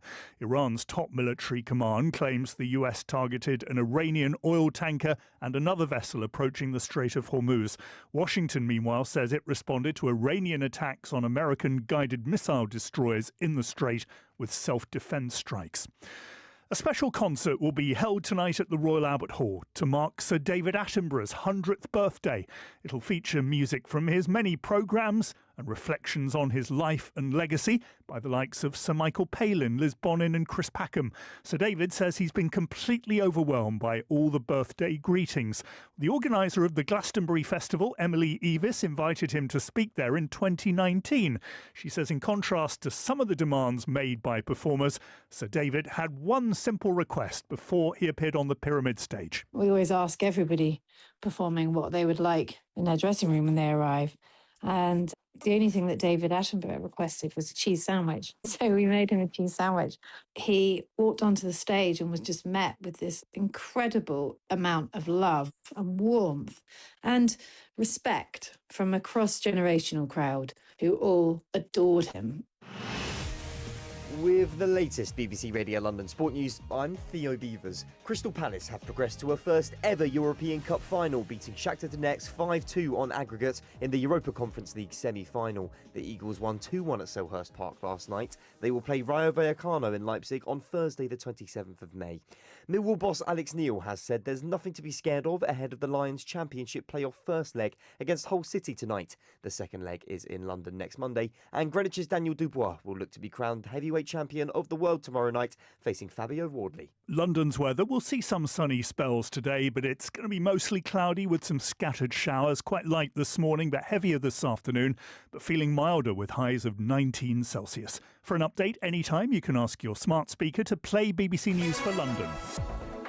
Now the BBC Radio London travel. Severe delays on the District Line westbound. This is between Upminster and Earl's Court because of overrunning engineering works. Minor delays on the westbound Jubilee Line and minor delays also on the Metropolitan Line between Chesham and Rickmansworth. On the West Coast Main Line, if you're heading out of Euston heading north, there's a problem with the overhead wires between Hemel Hempstead and Tring, so reduced service for Avanti West Coast and other operators as well. Onto the roads, and problems in Putney with the closure of the South Circular. The Upper Richmond Road closed westbound from Putney Hill to Burston Road for emergency repairs this morning, and Grove Green Road in Leighton, that's still shut westbound for the gasworks at Langthorne Road. I'm James Worley. Breakfast Local Election Results Special with Eddie Nestor. BBC Radio London. Morning to you, wherever you and whatever you're doing. 4 minutes past the hour of 6 o'clock on Friday the 8th of May. Well, here we are. Oh my goodness, it's local elections. We're trying to explain what it means to you, wherever you are. We're here in the studio. We've got analysts, professionals, and that includes Professor Tony Travers. We've got people at the counts very, very slowly coming into London. It feels like London is not reflective of the rest of the country, not quite as bad for London as it is elsewhere. But don't worry, through the next 4 hours or so, we'll have full details for you. You don't need to worry at all. This is a special election breakfast show on BBC Radio London. Breakfast Local Election Results Special with Eddie Nestor. BBC Radio London. Well, I now know how you do a breakfast show. How do you get up this early in the morning? Well, you don't go to bed. That's the way to do it. Don't bother going to bed. We're going to have a very interesting show, one way or another, for you. This is BBC Radio London. Good morning to you, Professor. We've done this before, haven't we? We have. And hopefully, fingers crossed, we'll live it long enough to do it again. There'll be plenty more elections. As they're rolling in quite slowly here in London, let me take this opportunity to say welcome and congratulations to Crystal Palace. What a story arc, as we say in the business. First time they won the FA Cup. They're losing their manager, but they got themselves through to a final. If we spend time celebrating Arsenal, then let's acknowledge what's happening with Crystal Palace, and maybe, just maybe, we'll have an opportunity to give some time to that later on. Right, I always like starting the show. Where are we? What's happened so far? Well, I'll come to you, Tony, but we can do it through sound. Here is where we are so far. Election 2026. You don't change the pilot during the flight. You carry on, and you recognise too that governments sometimes, particularly incumbent governments, have it hard. Look, in Australia they were behind 10 points, they went on to win. But yes, of course we reflect on what we're hearing from the electorate. There's a lot of frustration. I think this is going to be an opportunity for us to take councils, but also to demonstrate exactly what Greens can do when they actually, have a budget. These elections have been, firstly, a referendum on Keir Starmer, absolutely. We've been sending a very strong message, vote reform, get Starmer out. But also, it has been an opportunity to pass judgment on how our councils have been performing. And forget the smears from the other parties. Where we're running councils, we're filling in more potholes, we're tackling the backlog in SEND diagnosis, and we are making savings. They're well ahead of any of their opponents. Labour and Conservative support is going down most heavily in places where they're previously strongest. Reform are ahead, relatively evenly spread vote, under first past the post. That spells bingo. They have thrown the absolute kitchen sink at trying to take Bexley. It's one of their top targets in London. and it looks like that they thought they were going to walk it. They were expecting a whitewash like they got in Kent last year, and it definitely looks like that hasn't happened. It's a really soul-destroying night. We've lost a large number of really good Labour councillors and candidates, and it's quite clear that we've been squeezed both from Reform and the Greens. In the past, London has often pulled us out of the fire, and I'm hoping that's going to happen tomorrow. I'm not sure, because in London, like elsewhere, we're being challenged on all sides, both Reform, Greens and others. So I'm not sure. I'm hoping we can turn it around, and I'm hoping we can find a silver lining that we can look at. It's quite interesting there, starting with David Lammy, Deputy Prime Minister, up top, down bottom, John McDonnell, kind of the old face and the new face. You don't change the pilot when you're mid-flight, unless the pilot is flying you into a mountain, Professor. Yes, I mean, I think it's fair to say that a cabinet minister like David Lammy and somebody on the left of the party who's never been massively a fan of Keir Starmer, like John McDonnell, will have different views on how to interpret these results, and that's what we're hearing here. So, you know, Keir Starmer's opponents on the left in particular are going to say these results are a disaster outside London. You know, we need a change of leadership and a change of policy. Whereas Starmer loyalists, many members of the cabinet, probably not all, will take the David Lammy line. And I think that we're going to have to wait, and I mean, tragically, till the end of today or even tomorrow to get enough results for the final scale of the losses. And we're discussing, you know, how bad it is. And I mean, benchmarks have been set by experts of, you know, 18 or 1900 Labour losses. In these Our expectations expectations have been managed down. Totally. So if in the end Labour were to lose only, I stress only, 14 or 1500, and I think Professor John Curtis is saying it could be fewer losses than that, then that would be, although they'd have lost lots of seats, it would somehow be seen as a good result. So all of this is still in play, really, till we've got all the results. We'll know by the end of today. Yeah, I mean, I don't want to be fixated with Keir Starmer, but it is quite a big elephant in the room. And today's front page of the Times, PM urged by Miliband, former leader,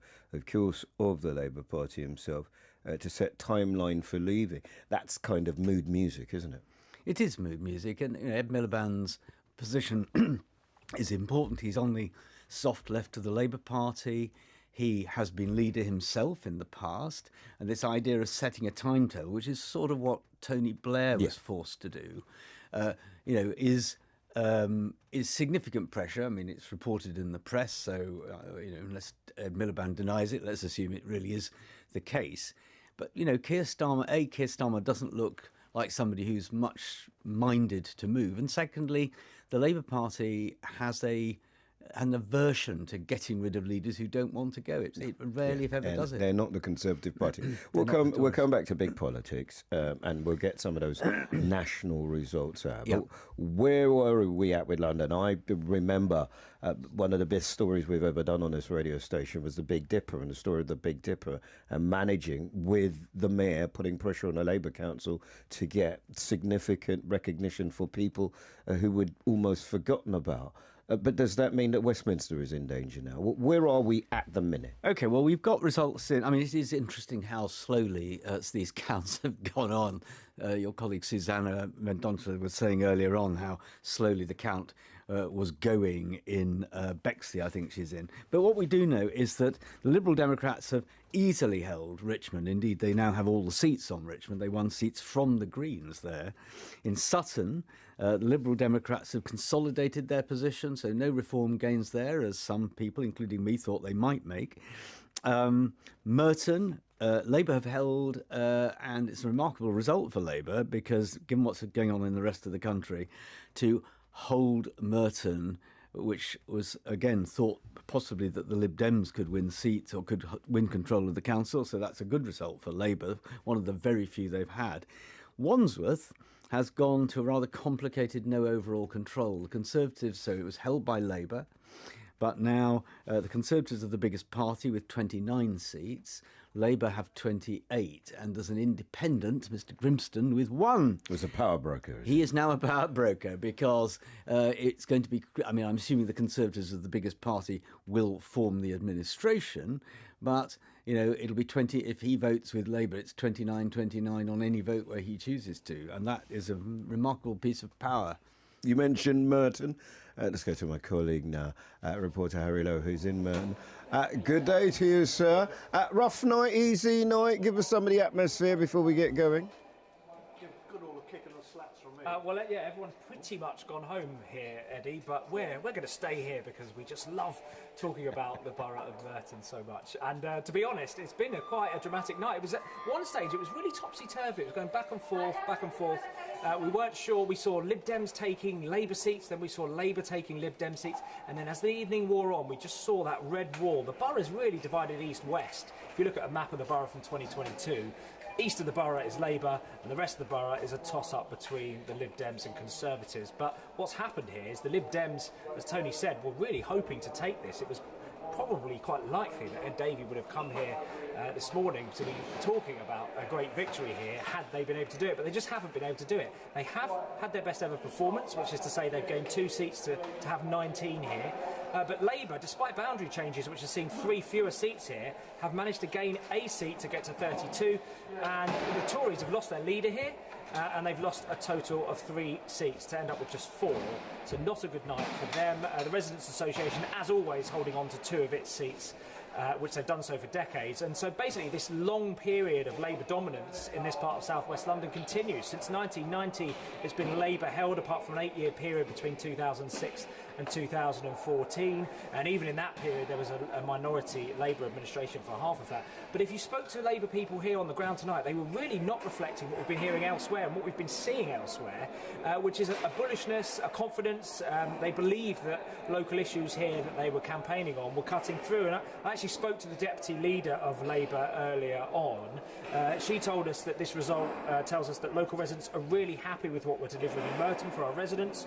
She said that we've got the lowest council tax that any of the lived-in boroughs nearby, whilst investing in local services, and they've also said we've got brilliant parks as well. But disappointment for the Lib Dems not to have taken it, despite their best ever performance. But to be honest, Labour breathing a huge sigh of relief, and in great contrast to other parts of not just London but the UK.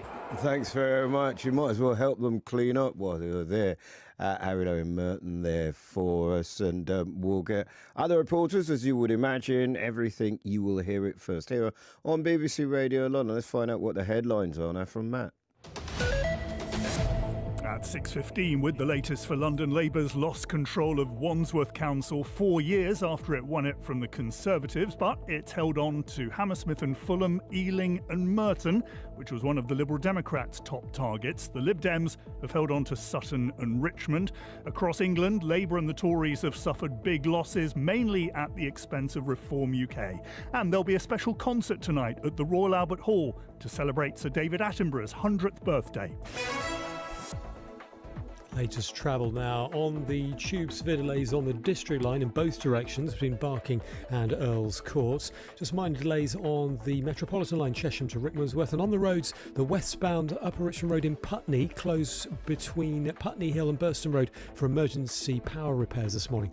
I'm James Worley. Play BBC News for London. Listen now. Syrian man living in Britain is due before Westminster UK asylum appeals backlog has almost doubled. London's news. London's story headlines. 8 Conservative MPs have written to the government and the Mayor calling for the national... Ready to play anytime. Data from Transport for London suggests trams in Croydon are being held up. BBC News for London. The fire brigade's warning Londoners not to overload sockets or keep Ask phones your on. smart speaker to play BBC News for London. Breakfast local election results special with Eddie Nestor. BBC Radio London. Morning to you, wherever you are, whatever you're doing. It's pretty chilly out there. Friday, 8th of May. Lots of us have been up all night. Lots of us are getting up nice and early in the morning. My name is Eddie. It's a special election broadcast. Look, I don't think I need to tell you, but anytime you need something clarified, you want to understand something or tell me or us why you think it's gone a particular way in your part of town, then please feel free. It's 81333, starting your message with the word London, or you can send your emails to Eddie, EDDIE, at bbc.co.uk. Tony Travers, Professor from London School of Economics, is with me, my ride or die through several of these. We're going to do more general politics in a little while. Glad to say we've got Joe Powell on the line now, Labour MP for Kensington and Bayswater. Morning to you, Joe. Thanks very much for joining us. How you feeling? Apart from tired, don't say tired. That's not allowed. But how you feeling? Well, amazingly, we haven't actually finished declaring this count here in Kensington and Chelsea, so we're about halfway through. More results to come. Wow.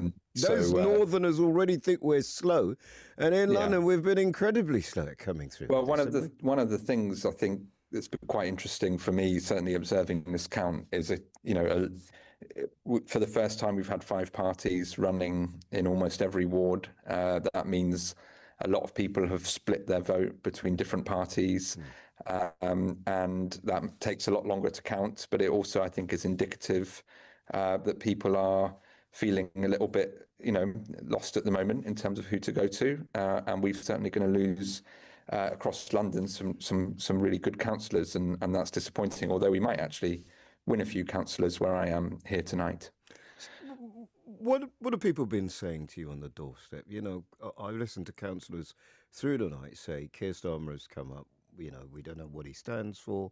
And yet I listened to the Deputy Prime Minister and other people in Cabinet who I guess are towing a party line, said it's very rarely come up. What have people been saying to you, Joe? Well, I mean, it comes up with some people, like national politics and international politics. Of course it does. But I wouldn't say that is the main theme. I think the main theme is that people feel that they want this country to change faster. And obviously we were just elected, nearly 2 years ago on a mandate of change. And people haven't necessarily felt all of that yet. There are some things that we've done which I think are really positive that we haven't necessarily communicated that well. And there's also been some mistakes. It is a midterm election, if you like, and it is a very high watermark. I'm not saying that as excuses, but, I'm sure Tony would corroborate those are, facts in terms of the level we were at. But having said that, we clearly have to do better. Where would you say those mistakes have been made? Well, I think avoidable mistakes, are the ones that I certainly frustrate me, because I think if I take something like housing, for example, for London, I think we did a really good reform on private renters' rights, right in the right place, security and tenure and all the rest of it. You can't be a referendum on that. That only came in on May the 1st. I know, but the U-turns perhaps haven't been great. Yeah, no, but that's exactly my point. It's only just come in a week ago, so people won't necessarily have felt that yet. But what we have, instead of focusing on that, people have been talking about, Peter Mandelson and all the rest of it. And that's obviously not the main concern that people have in their lives, is it? Yeah, I'm interested. Tony might say to me, it was ever thus. But, my library, my park, the potholes at the bottom of the road, the street lighting, the safety of my family in a particular area. I mean, that's supposed to be local politics. And if it's overshadowed by this other stuff, then perhaps the messaging from the Labour Party has been not as good as it could be. Yeah, I agree. I think our communications and messaging need to improve radically. And, the renters stuff is just one example. I think, we've tried to make that cut through. As we said, it's only actually been in force for a week. So hopefully people will start to feel the benefit of that, and other policies that have only just kicked in, like the employment rights stuff, NHS waiting lists coming down and so on. But clearly people are still frustrated, and the wrong thing to do when you have a difficult night is to pretend that somehow, head in the sand, the electorate is wrong. That's the wrong way to do it. We've got to respect the electorate. You need to change your leader. You need to change your leader, Joe. I'm not in that camp. No. I'm not. I don't think What's he stand for? Well, I mean, a lot of the things that I just talked about. I mean, I think he's a serious leader who's navigating difficult times, especially internationally, and we need to, Well, what do you say? What do you say to the people who say we just don't like him? Well, we had a lot of personality politics in the last 14 years, and there were people. I remember when people said, Oh, we love, Boris Johnson. He's the sort of guy we'd like to go down the pub for a pint with, but that didn't turn out very well. And I think the same might happen, by the way, to Nigel Farage and to some extent Zach Polanski. I think we should be getting away from that. And I want to focus on what we can actually deliver for people. And I think we started to do that in some areas, but we need to do more. Just finally, how bad a night nationally is this for Labour? Well, clearly outside of London, Reform have done very well. The London picture is going to be harder to assess because we've only got a small number counting overnight. And actually we've, picked up ground in Merton and we've held Hammersmith and Fulham. Wandsworth to no overall control. It looks like, unfortunately, we will lose Westminster. But, the big bulk is to come on Friday and Saturday. So London, a bit early to say. Yeah. But certainly across the country, a really tough night against Reform. I appreciate you giving us this interview. Thanks very, very much. It's Joe Powell, Labour MP for Kensington and Bayswater. Tony, we'll come back to that. He's seeded Westminster, it felt like, and we haven't had the count yet. And I will do some more of that in a little while. First, let's go and find out from Theo. Theo, big night for Palace in the world of sport. Big up to those never been in a European final. Before that, never won an FA Cup. That is a good night for South London. Tonight. Total Sports live. To Aziz, all on his own, step over, shot, The Championship. Hull against Millwall in the playoff semi-final first leg. On DAB. With all the build-up on Total Sport. From 6. BBC Radio London. That's right, Eddie. Crystal Palace are heading to their first ever European final after beating Shakhtar Donetsk in the Europa Conference League semi-final last night. The Eagles won 2-1 at Selhurst Park to win 5-2 on aggregate. They now face Rayo Vallecano in Leipzig on the 27th of May. Boss Oliver Glasner says it's a night to remember for the Eagles. This makes me proud, yeah? If we have this spirit, if we have this commitment, if we support each other, and then it's football. Yeah? We'll find many mistakes today on both sides, but always being here for each other and also together with our fans, this makes me proud, and this makes me proud of being part of this journey. And Millwall will be looking to grab a first leg advantage when they travel to Hull in the Championship playoff semi-finals tonight. The return leg will be at the Den on Monday. Both games are live on BBC Radio London. And Millwall boss Alex Neil says his team should leave everything out there. Do not have any regrets, don't have any fear, there's nothing to be scared of. If we get our best shot and we're not sort of quite there on the day, then at least we can look ourselves in the mirror and sort of live with that. But as if we undersell ourselves, or we don't run to the last second, or we don't because there's a little bit of apprehension there, that would certainly hurt me more. And this team's never done it once this season, so I wouldn't expect them to start doing it now. There's full commentary of Hull City against Millwall on Total Sport this evening. In cricket, Surrey will be looking to make it back-to-back county championship wins when they start day one at Nottinghamshire later. Ball-by-ball commentary of that will be available on BBC Sport website and app. And tomorrow night, Greenwich's Daniel Dubois will be looking to be crowned heavyweight champion of the world when he faces defending WBO champ Fabio Wardley. Yeah, he's hoping for the two-time. That will be Don't Blink, I think they're calling it. Thanks very much to Theo. Let's get London's weather now from Jill Brown. Plenty of cloud around to start the day today. A few isolated showers are likely, and I think we are very likely to see some further outbreaks of light rain through the day today. Some showers through this afternoon as that cloud builds and thickens. Top temperatures getting up to 19 degrees, so it will be feeling a little bit warmer today. And through this evening, any cloud and showers will clear away, so leaving us with clear skies as we head into Saturday, lows of 6 degrees. Thanks very much to you, Jill. Let's go around. Let's go, should we, to Jennifer McKinnon. She's in Havering. Unlike Harry, you're not the only one left in the building. What's the situation there?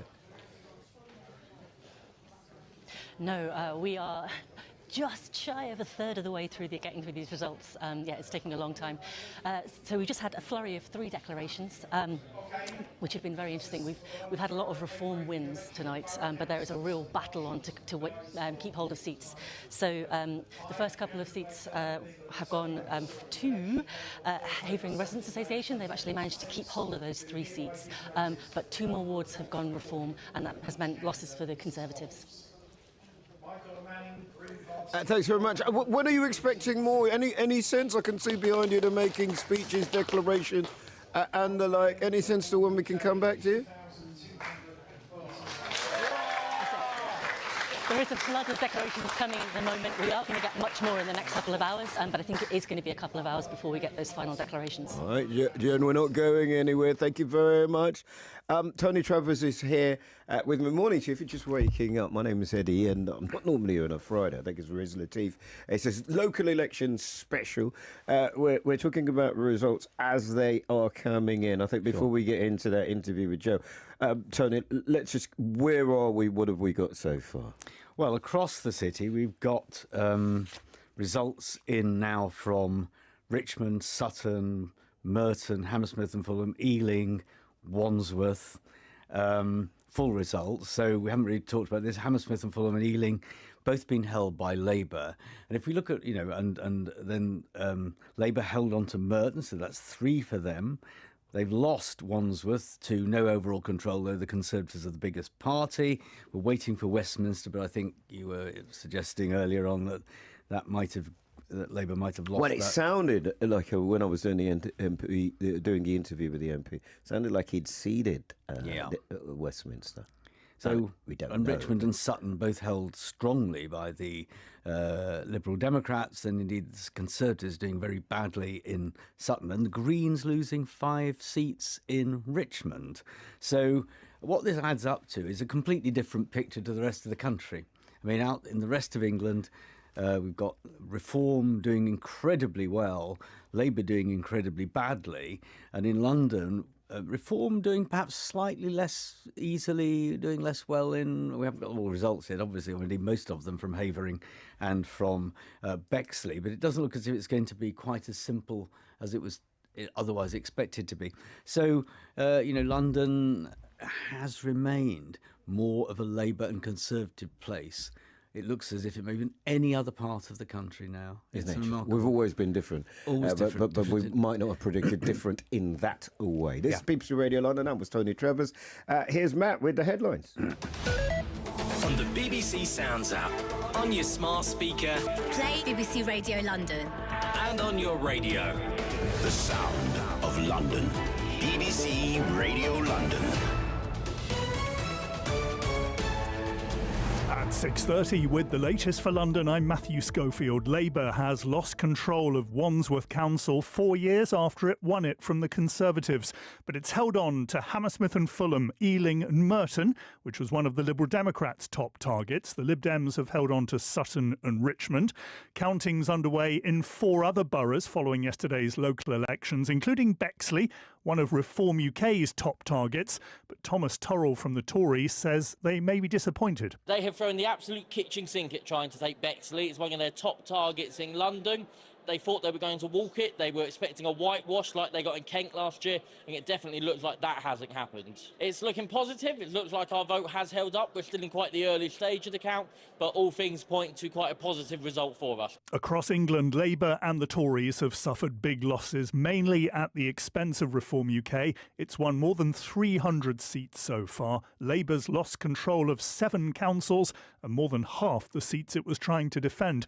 But the Deputy Prime Minister and Tottenham MP David Lammy insists voters don't want to see Labour play pass the parcel when it comes to the party leadership. You don't change the pilot during the flight. You carry on and you recognise too that governments sometimes, particularly incumbent governments, have it hard. Look, in Australia they were behind 10 points. They went on to win. But yes, of course we reflect on what we're hearing from the electorate. There's a lot of frustration. We're still awaiting the results in Bexley, Havering, Kensington and Chelsea and Westminster. Counting in the 22 remaining boroughs won't start until either later this morning or in a handful of cases tomorrow.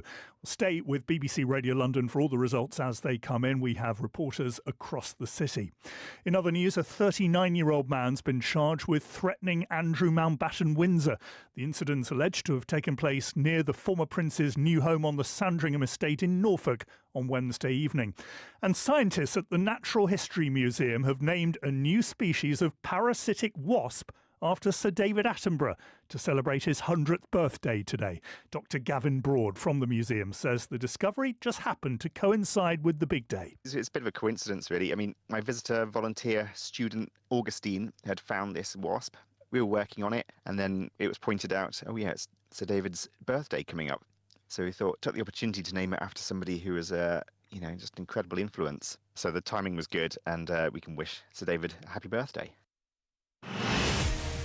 With the latest BBC Radio London Sport News, I'm Theo Beavers. Crystal Palace have progressed to a first ever European Cup final, beating Shakhtar Donetsk 5-2 on aggregate in the Europa Conference League semi-final. The Eagles won 2-1 at Selhurst Park last night. They will play Spanish side Rayo Vallecano in Leipzig on Thursday the 27th of May.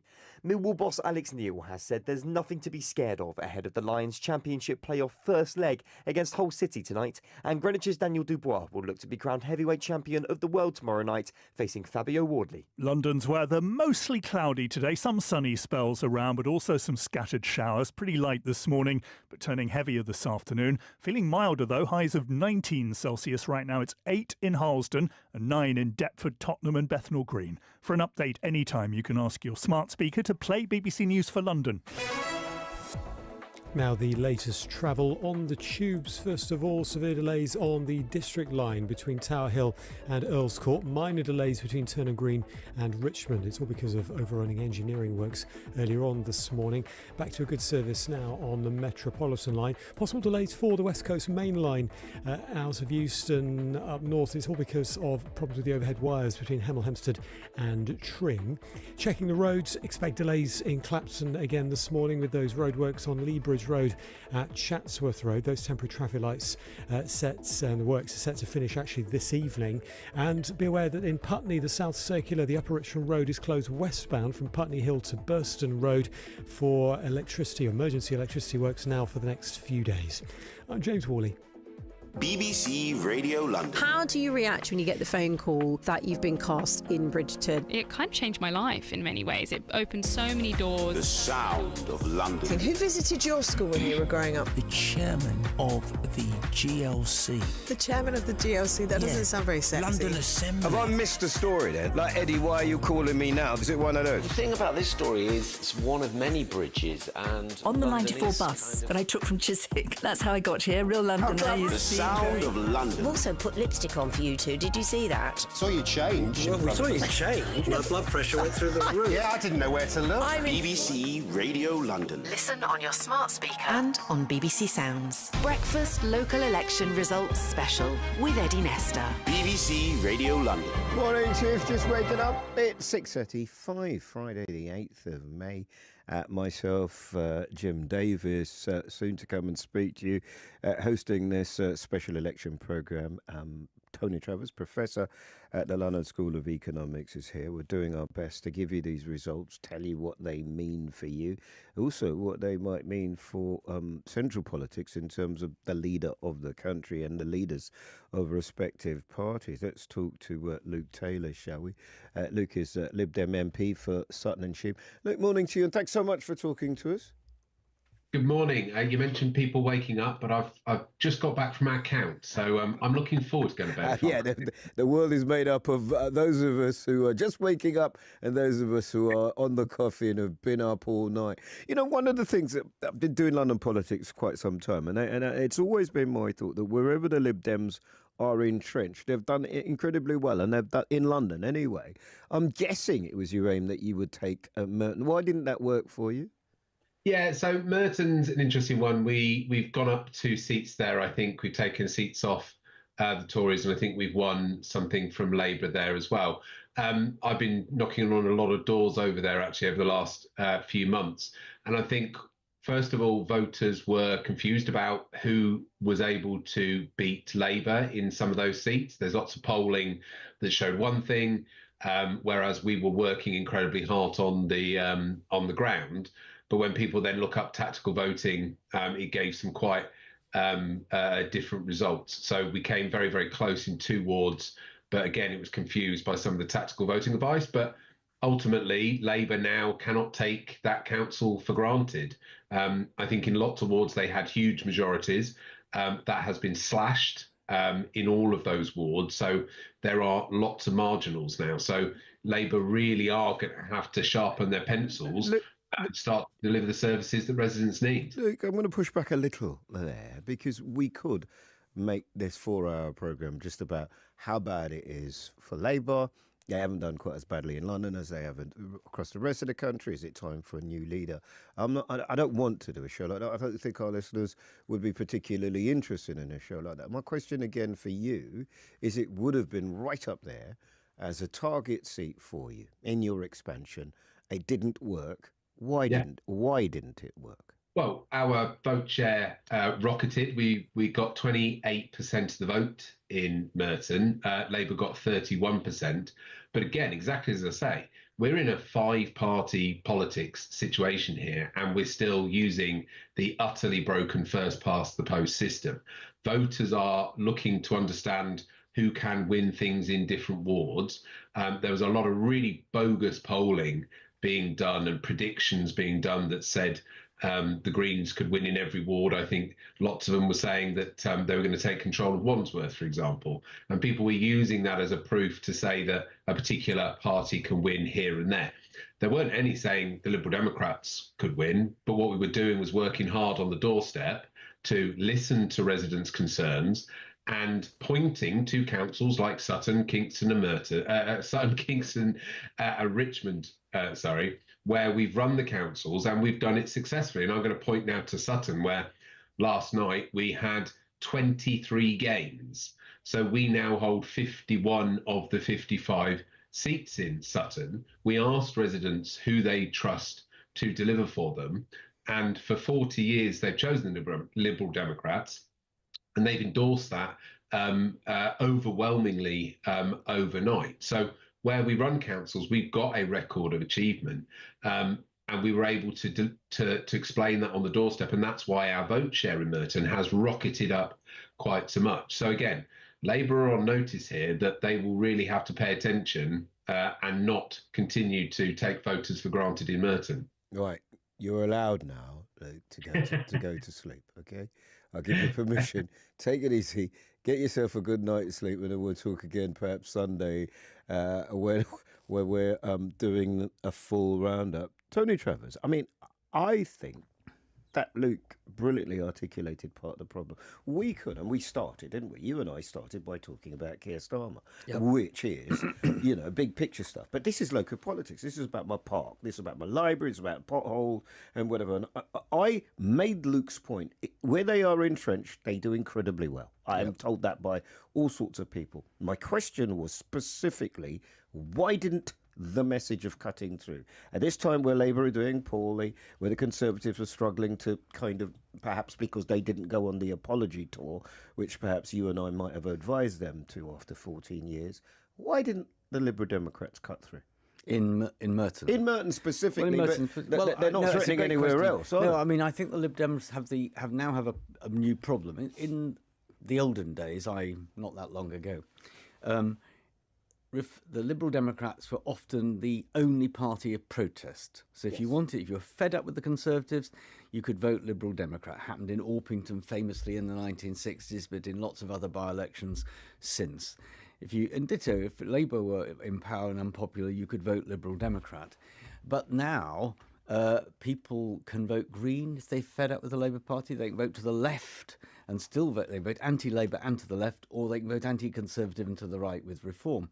So I think the Liberal Democrats find themselves in the unusual position of being less of a party of protest, and that makes it far more difficult for them to win these sort of unexpected by-elections and so on. Having said that, in the general election in 2024, nationally, the Liberal Democrats got 11% of the votes and 11% of the seats. Well, that's why their AV argument is quite interesting to me, because while they got fewer votes than Reform, they ended up with 70-odd seats. So it'll be interesting to see what happens.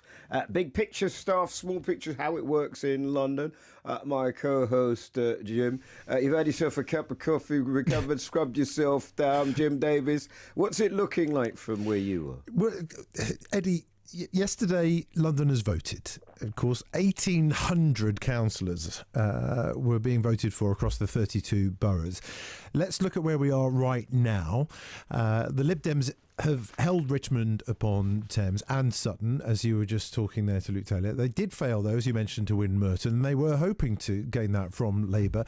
That's not been the case. Labour has lost control of Wandsworth, though, but they've held on to Hammersmith and Fulham and Ealing so far.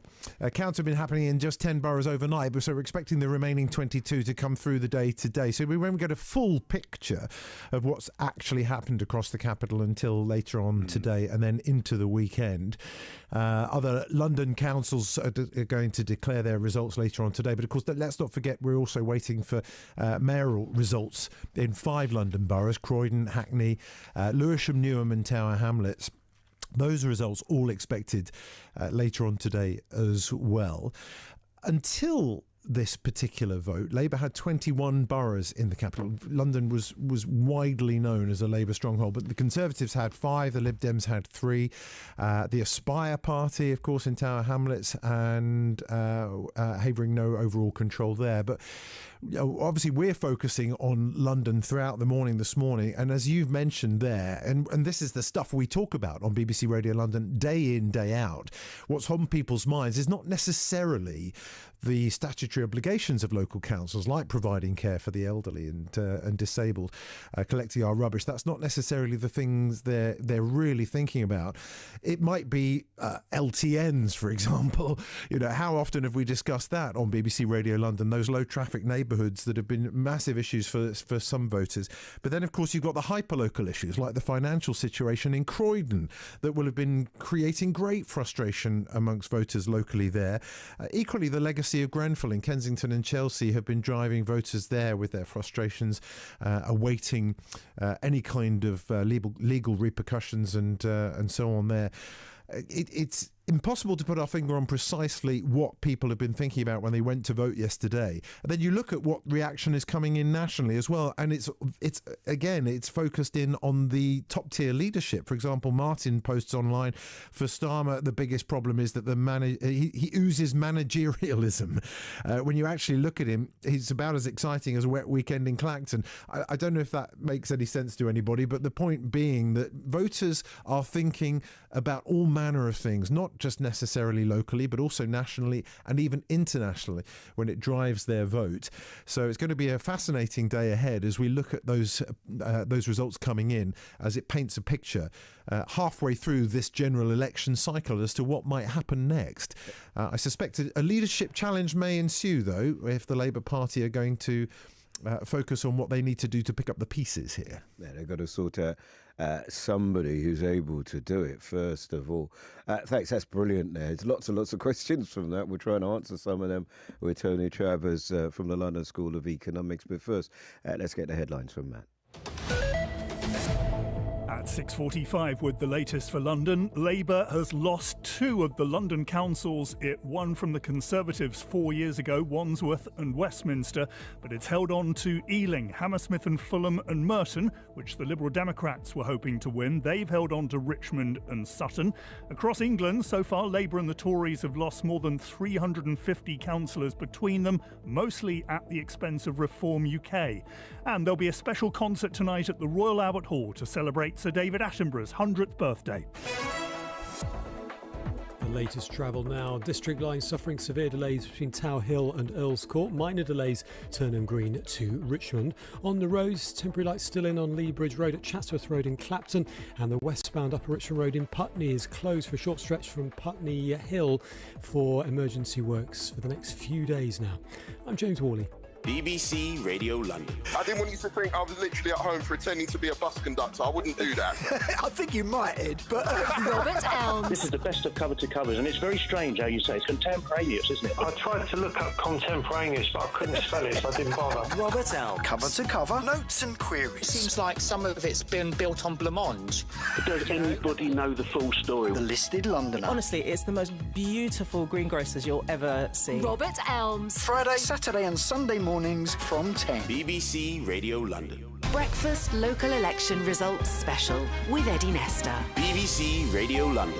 Morning to you, wherever you are. 6:47. Hopefully everything is good where you are. Myself and Jim Davis taking you through the next 3 hours or so with interventions from professionals, analysts, professors. Tony Travers is here with me in studio. Over Westminster's Barry Caffery. Barry, morning to you. It looks like it's just winding down. Are the results in?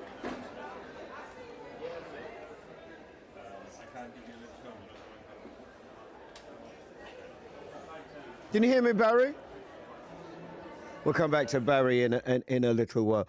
What are we expecting today, Tony, in terms of numbers? What are we expecting? Well, I mean, during the rest of the day, by the end of this overnight count, we'll have 10 or 11 boroughs, I think it is, in London. Got Kensington and Chelsea to come, Westminster to come. We were about to hear that tantalisingly. But looking ahead, that means that there are another 21 boroughs to be counted. I think I'm right on that. And in many of those, Labour faced the Greens, and the overnight boroughs that have declared, really there's none of the sort of Islington, Camden, Haringey boroughs where... Walthamstow, yes, or Newham where... in fact, Newham, they're counting the mayor first, but, you know, we're going to get some very different results, I suspect, later in the day, where Labour faces the Greens. We haven't really had any tests of that yet in London. And nationally, they haven't cut through in the way that they might have wanted. It feels, certainly when I blink outside of London, which I'm not supposed to do, but it's quite difficult not to do, it feels like Reform have the momentum. Oh, absolutely. Reform have done incredibly well in many parts of the north of England. We haven't heard from West Yorkshire yet. I'm expecting them to do well there. They've done well in the outer parts of Greater Manchester. We've got Birmingham to come in where they could well do... Is this personality or policy? What, which way? You mean, is it... I mean, what's driving? I've had several conversations with my mates about whether or not we're turning into this world where it's personality politics. But I guess with Reform, you know, immigration and the idea that we are being overrun, or that facilities and that you know, in a tight economy, things that could be spent on people, indigenous people who need it, are being spent on people who are coming over on boats. Yes, I mean, Reform's retail offer politically, a lot of it's about immigration or about law and order. There's a sort of really national political issues, given these local elections. And the Greens, to be fair to Reform, you know, quite a lot of their materials talk about national and international affairs. Indeed. So these parties... on the further, you know, the outside of Labour and the Conservatives and the Lib Dems, challenger parties, have tended to go for less local stuff and more national and international stuff. I mean, Reform hugely dependent on Nigel Farage. And that's personalities. You've done both there for me. Yeah, and Zach Polanski for the Greens. You've done the personality and you've done the policy. I'm no clearer to understanding now. Look, if your borough has changed, not changed, the count has come in, or you have something to say, 81333, start your message with the word London. Send your emails to Eddie, EDDIE, at bbc.co.uk. Big night for London sport. Theo's going to tell us all about it. Tonight. Total Sports Live. To Aziz, all on his own, step over, shot, yeah! The Championship. Hull against Millwall in the playoff semi-final first leg. On DAB. With all the build-up on Total Sport. From 6. BBC Radio London. Morning, Eddie, and Crystal Palace are heading to their first ever European final after beating Shakhtar Donetsk in the Europa Conference League last night. The Eagles won 2-1 at Selhurst Park to win 5-2 in aggregate. They now face Rayo Vallecano in Leipzig on the 27th of May. Boss Oliver Glasner says he told his players that they had earned their chance at a shot at the final. This is the reward for last year's achievement, for winning the FA Cup. And this is, if you get the reward, usually you enjoy it and you're feeling happiness. Yeah? And I want that you enter the pitch with this being proud and with this happiness, because it's the reward. Yeah? Now we have all the next reward, playing the 17th game, a big final in Leipzig. One of those players was striker Jean-Philippe Mateta, who says yesterday was a special achievement. It means a lot, and for the club, it's the first time in history. First time in history to play Europe. And we do to the final now, and yeah, it means a lot. Yeah, because we work so hard. We have a fantastic manager, who taught us everything to do on the pitch, and we do it. And we have a fantastic group. We do everything, and that final is on the 30th of May. Millwall's bid to the Premier League starts tonight when they travel to Hull in the Championship playoff semi-final first leg. The return leg will be at the Den on Monday. Both games are live on BBC Radio London, and Millwall boss Alex Neil says the tie could go the distance. It's about how much as we handle the occasion as it is how much we play in the match. And what we've found, not only with ourselves, but certainly with Hull, watching a lot of them, they don't necessarily need to play well to win. I mean, we don't need to have 1,000 passes and create 95 opportunities to win a game. What we can do is they're a threat in both boxes, as are we, and I really believe that it's going to be a case of who does it better on the night. There's full commentary of Hull City against Millwall on Total Sport this evening. In cricket, Surrey will be looking to make it back-to-back county championship wins when they start day one at Nottinghamshire later. Ball-by-ball commentary will be available on the BBC Sport website and app. And tomorrow night, Greenwich's Daniel Dubois will be looking to be crowned heavyweight champion of the world when he faces defending WBO champ Fabio Wardley. Yeah, thank you very much, Theo. Talking about that, again, if you're waking up in South London, send me a text if you're a Palace supporter. Come on. We did so much on Arsenal getting through to the Champions League final. I don't want to forget about you Palace fans. 81333 and start your message with the word London. Special election programme, trying to talk to people, trying to keep them awake. And people, I can see everybody. And some people are talking to me from their bedrooms, coffee, brandy, all sorts going on here. Somebody's trying to tidy up immediately. You heard that I could see it. Let's go to Thomas Turrell, Conservative London Assembly member for Bexley and Bromley. Thomas, morning to you. Good morning, how are you? I'm all right. How are you? I mean, don't worry about me. I'm just here funneling things. I'm the conduit through which everything flows. But you're the thing. You're the oracle here now. How are you tired? Are you upbeat? Are you positive? How are you feeling? Very. I'm definitely pushing my body to how little sleep it can get by on this week. So when you're that tired, can you see green shoots? Can you see the orange light, the brightness? Or does it feel completely dark and despondent? So I was at the Bexley count last night for the first part of it. I've got the Bromley count today. And actually, the feel on the ground yesterday, the positivity there was towards me and my Conservative colleagues as we went round. I think seeing those ballot papers hit the table and seeing quite a strong showing for the Conservatives was definitely the light at the end of the tunnel of this campaign. But nationally, that isn't the story, and we've spent a lot of time talking about Keir Starmer, talking about how poorly 1,800 seats might be lost. And in and amongst that, the whole idea, just a bit like Denton, really, the story of the Conservatives losing their deposit at that, the story of maybe Kemi's message not cutting through. It isn't, it feels like the Conservatives are becoming the forgotten party. No, I think quite the opposite, actually. Look, at the end of the day, 2 years ago, we had a historic defeat. As a party, we left government with a massive defeat and Keir Starmer getting a massive majority despite his own vote going down. And actually, what we're seeing is a rebuilding process with Kemi. The public were never just going to immediately forgive us just because we left government. I think Kemi's showing that as a party, we're willing to learn, we're willing to listen, and we're taking the time to rebuild. And actually, the results, as they seem to be shaping up across London, does show that, yes, this will be a tough election. But actually, I think we are starting to see the public start to listen to what the Conservatives have to say. We're not there yet. We've still got a way to go. We still have a bit to prove to the public to show that we've changed and to show that we've learned what we got wrong while we were in government. How have you changed?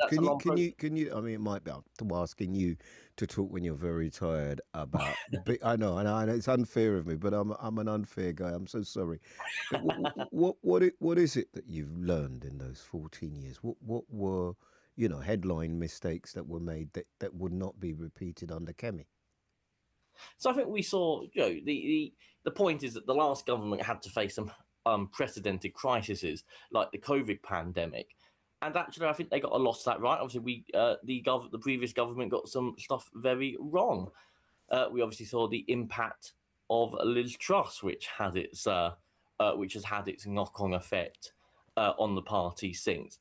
But ultimately, Kemi is showing that the party is under new leadership. I mean, The last 14 years of government, I think the Conservatives had some real success with apprenticeships, particularly around education. And I think maybe that needs talking about more about some of the transformations the previous government had. We wouldn't have been able to afford the pandemic support package, the very generous support packages that the government offered during the pandemic. You think if somebody goes forward to vote in the local elections, they think 14 years. You think if somebody goes forward in those local elections, they think the Conservative Party did incredibly well under their 4 or 5 leaders in those 14 years, and that's why I'm going to vote for them. Do you think that?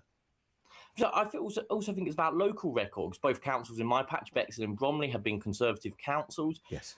They're both showing the huge impact that Conservative councils can have in the local community, such as reopening libraries, rebuilding leisure centres, investing in our roads. And I think that's why we are seeing more voters in places like Bexley and Bromley. Again, we're still at the early stage of the counts. We're still watching results come in.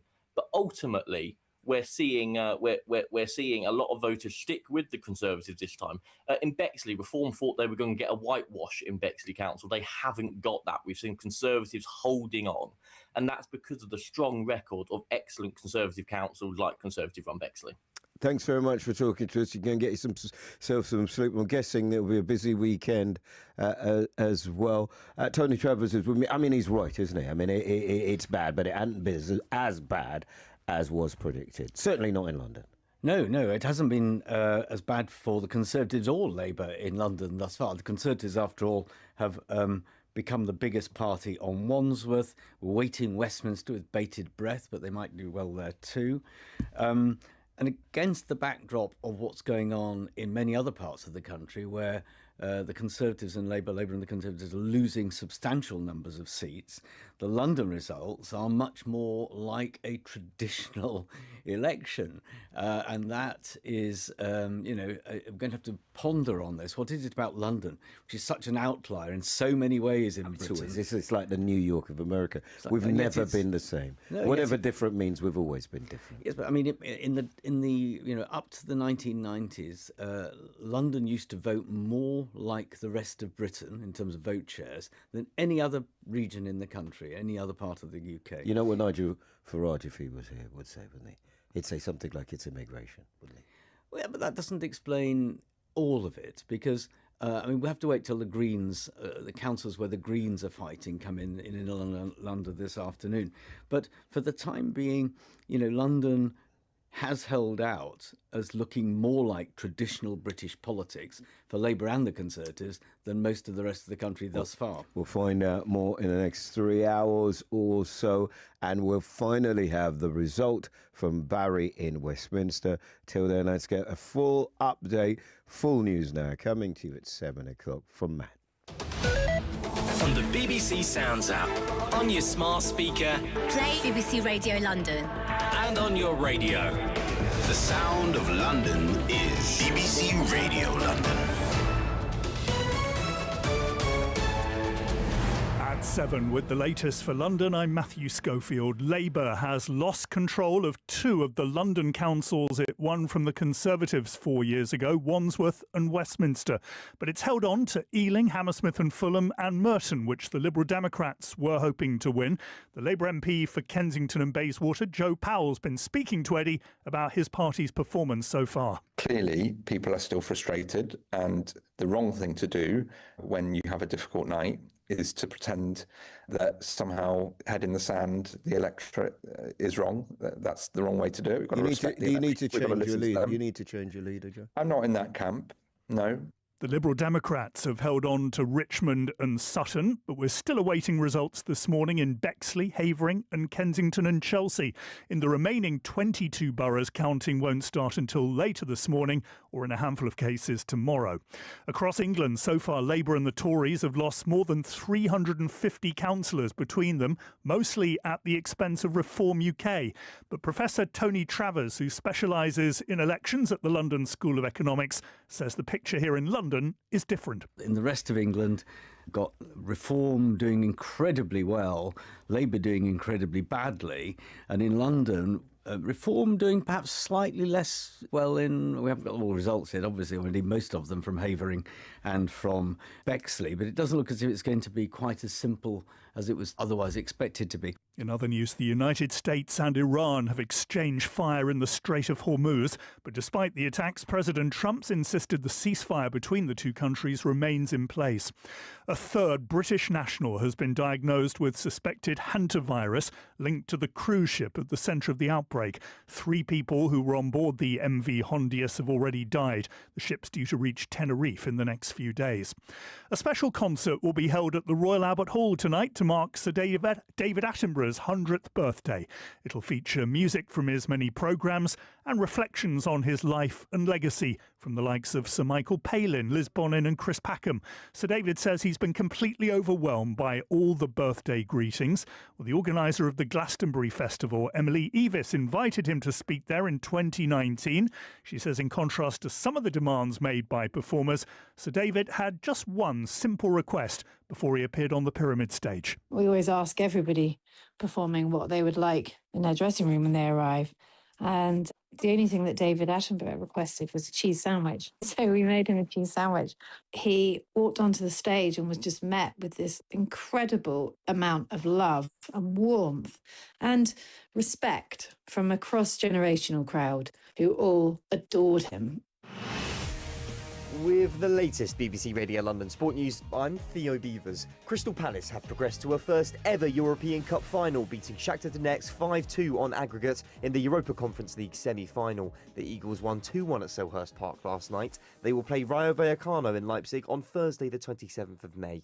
Millwall boss Alex Neil has said there's nothing to be scared of ahead of the Lions Championship playoff first leg against Hull City tonight. The second leg is in London next Monday, and Greenwich's Daniel Dubois will look to be crowned heavyweight champion of the world tomorrow night, facing Fabio Wardley.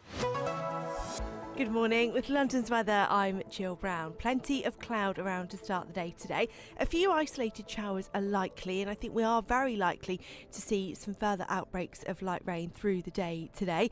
Some showers through this afternoon as that cloud builds and thickens. Top temperatures getting up to 19 degrees, so it will be feeling a little bit warmer today. And through this evening, any cloud and showers will clear away, so leaving us with clear skies as we head into Saturday, lows of 6 degrees. For an update anytime, you can ask your smart speaker to play BBC News for London. And now the latest BBC Radio London travel. The Northern Line is part suspended. No service between Morden and Stockwell. Minor delays on the rest of the line. It's all because of a customer incident, we're being told by TfL. Severe delays on the District Line, Turnham Green to Richmond. And there are minor delays on the Bakerloo Line. West Coast Main Line in and out of Euston. Possible delays and disruption because of a problem with the overhead wires between Tring and Hemel Hempstead this morning. And checking the roads, expect delays in Clapton on Lee Bridge Road with those ongoing works at Chatsworth Road, which are due to finish later on this evening. And the South Circular in Putney, the Upper Richmond Road, that's closed westbound for emergency power repairs from Putney Hill up to Burston Road. TfL are saying until the 13th, so a few days with that closure of the Upper Richmond Road in Putney now. I'm James Worley. Got a smart speaker at home? Play BBC Radio London. Listen now. Ask your smart speaker to play BBC Radio London. Breakfast local election results special with Eddie Nestor. BBC Radio London. That's Eddie Nestor there. Jim Davis has got full details for me, giving us big picture. Tony Travers, Professor from the London School of Economics. And we've got people at all accounts. Barry Catherine, we have been waiting, tingling with anticipation. Barry, finally we have a result from Westminster. Yes, that's right. We do have the result from Westminster, and the Conservative Party have regained control of Westminster City Council from the Labour Party. The Tories, of course, had been in control here since the council was first formed back in 1965. And they ran the council from then until 2022. But it was 4 years ago that the Labour Party took control from the Conservatives, and now the Conservatives have regained the control. Just to give you the figures, the Conservatives have 32 seats on Westminster City Council, and the Labour Party have 22 seats on the council. There was lots of shouting and jeering here when we got the results towards the end. But I think, Eddie, it's fair to say that one of the main reasons behind this is that local election issue of the Oxford Street pedestrianisation. This is, of course, something that the Labour Mayor, Sir Sadiq Khan, had been pushing through. And indeed, he went to the government to obtain permission to assume planning powers following Westminster City Council's rejection of the proposals. And there was this Mayoral Development Corporation, a statutory body set up to deliver regeneration projects that Sir Sadiq Khan has been behind. Many people, both on the Conservative side and also on the Labour Party side, very much against the pedestrianisation of Oxford Street, and that was probably really one of the main issues that has divided people. But the Conservative Party, Eddie, very, very happy now to have regained Westminster City Council from the Labour Party. As I said, they had been in control since this area was formed back in 1965, and they ran the council between then and 2022. 4 years ago then, Labour took control from the Conservatives. But now, 2026, the Conservative Party have taken it back, something they will no doubt be delighted about. Thank you very much. Much food for thought there, Barry. Caffrey. 4 years ago, Tony, you, myself, and before us, Jim Davis, who we'll go to in a very short while. The big stories were Wandsworth and Westminster. Yep. In many ways, they are again. Absolutely. I mean, these two councils dominate the airwaves year in, election in, election out. I think the Conservatives will be absolutely over the moon about Westminster. I think we might. That's where, if I was coming, that's where I think I would turn up. I think Victoria Street, yes, when you see a visit from the Leader of the Opposition this morning. And so it is, and of course, the Oxford Street Development Corporation was very controversial, and now, of course, the Conservatives running the council will have to deal with Mayor Sadiq Khan on that. I mean, there were other things that the Labour government did that didn't really help Westminster Labour. You know, the mansion tax was not a lot of the mansion tax is going to be paid in Westminster, even though it's a national policy. Westminster did badly out of the local government funding settlement for this year. So, National Labour rather took Westminster Labour for granted. We will do this in more detail. And certainly if you live in Wandsworth and you live in Westminster, we'll start to think about what it might mean for you in terms of policy. But what were the big issues for you? What were the things that impacted how you voted? Text 81333 and start your message with the word London. I do want to say I don't think anybody, the Labour on that council, was particularly fond of what was going to be happening in Oxford Street. They knew it. And where we look at new leaders or accountability, ex-councillors from Westminster might be very, very critical of Keir Starmer. Let's go over now. Jim, lots for you to look at here, mate. Fascinating. Absolutely fascinating. We'll look outside London for a bit of a big picture in a moment or two. But, of course, Londoners went to the polls yesterday, Eddie, to vote for their local councillors in 32 boroughs. Only 10 of those have been counting overnight. The rest will come in through the course of the day and even into tomorrow, and including in that the 5 mayoral elections taking place in London as well. Until this vote, obviously Labour had 21 boroughs. The Conservatives had 5. The Liberal Democrats had 3, and there were 2 independents with the Aspire party in Tower Hamlets and Havering. Havering's interesting because we're getting the results coming through now. Reform are doing quite well there. We'll come back to that in a moment or two. In Ealing, Labour have held there, so they'll be delighted about that. 46 seats going to Labour, winning a majority there. They retain control in Ealing. Wandsworth, the Conservatives have gained there, taking it to no overall control. control, that flip-flop that you were talking about there with Tony Travers from the LSE political department. And again, we've seen that flop in Westminster from the Labour gain in 2022 back to the Conservatives again. And as Barry Caffrey was describing from the count, a lot of that driven locally by frustration over the pedestrianisation of Oxford Street. And a fascinating picture there. In Havering, we're still waiting. Also Bexley and Kensington and Chelsea for the results there. But Jennifer McKiernan, our reporter from Havering, saying that Reform are doing well there. And that's reflecting what we're seeing outside of London. Massive gains for Reform nationally. They're doing incredibly well outside of London. Labour have lost control completely of 8 councils in total, while Reform have gained more than 300 seats. So some real momentum for Nigel Farage's party around the country with regards to those local election results. But what's clear, although London doesn't necessarily reflect it entirely, is this the way that the old-fashioned establishment politics has been fractured dramatically, because we're still to see the impact of the Greens, which I think we'll see vividly in London as the rest of the counts come through during the course of the day today, as well as the impact of Reform locally.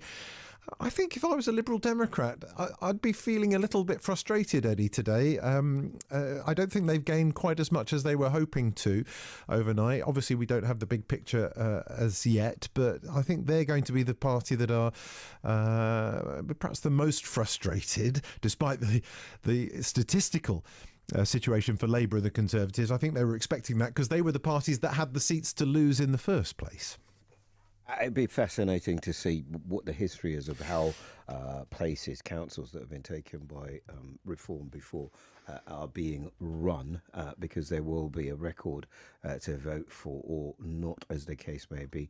Thank you very much, Jim Davis, there. This is BBC Radio London. Let's go to the other W in all of this. Sarah Morris is at Wandsworth for us.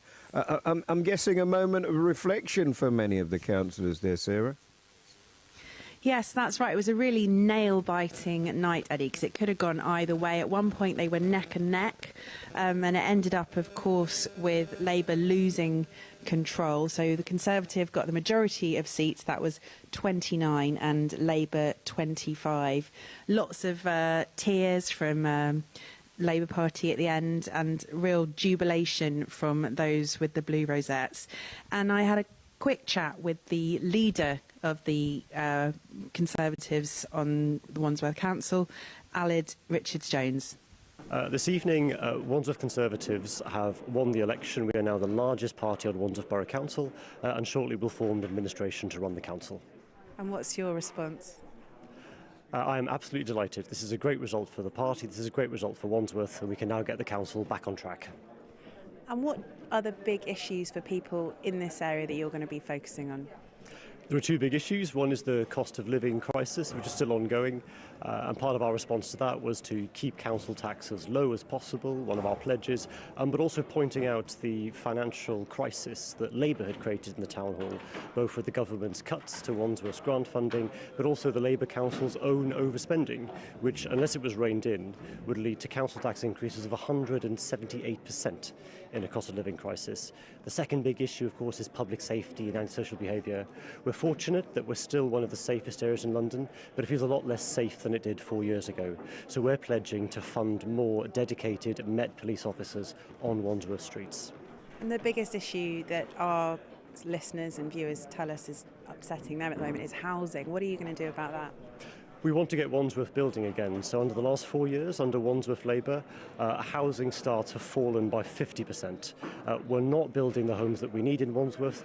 It's stopping young people getting a chance to get on the housing ladder, and also it's stopping older people from downsizing and allowing families to upsize. So we're going to get Wandsworth building again.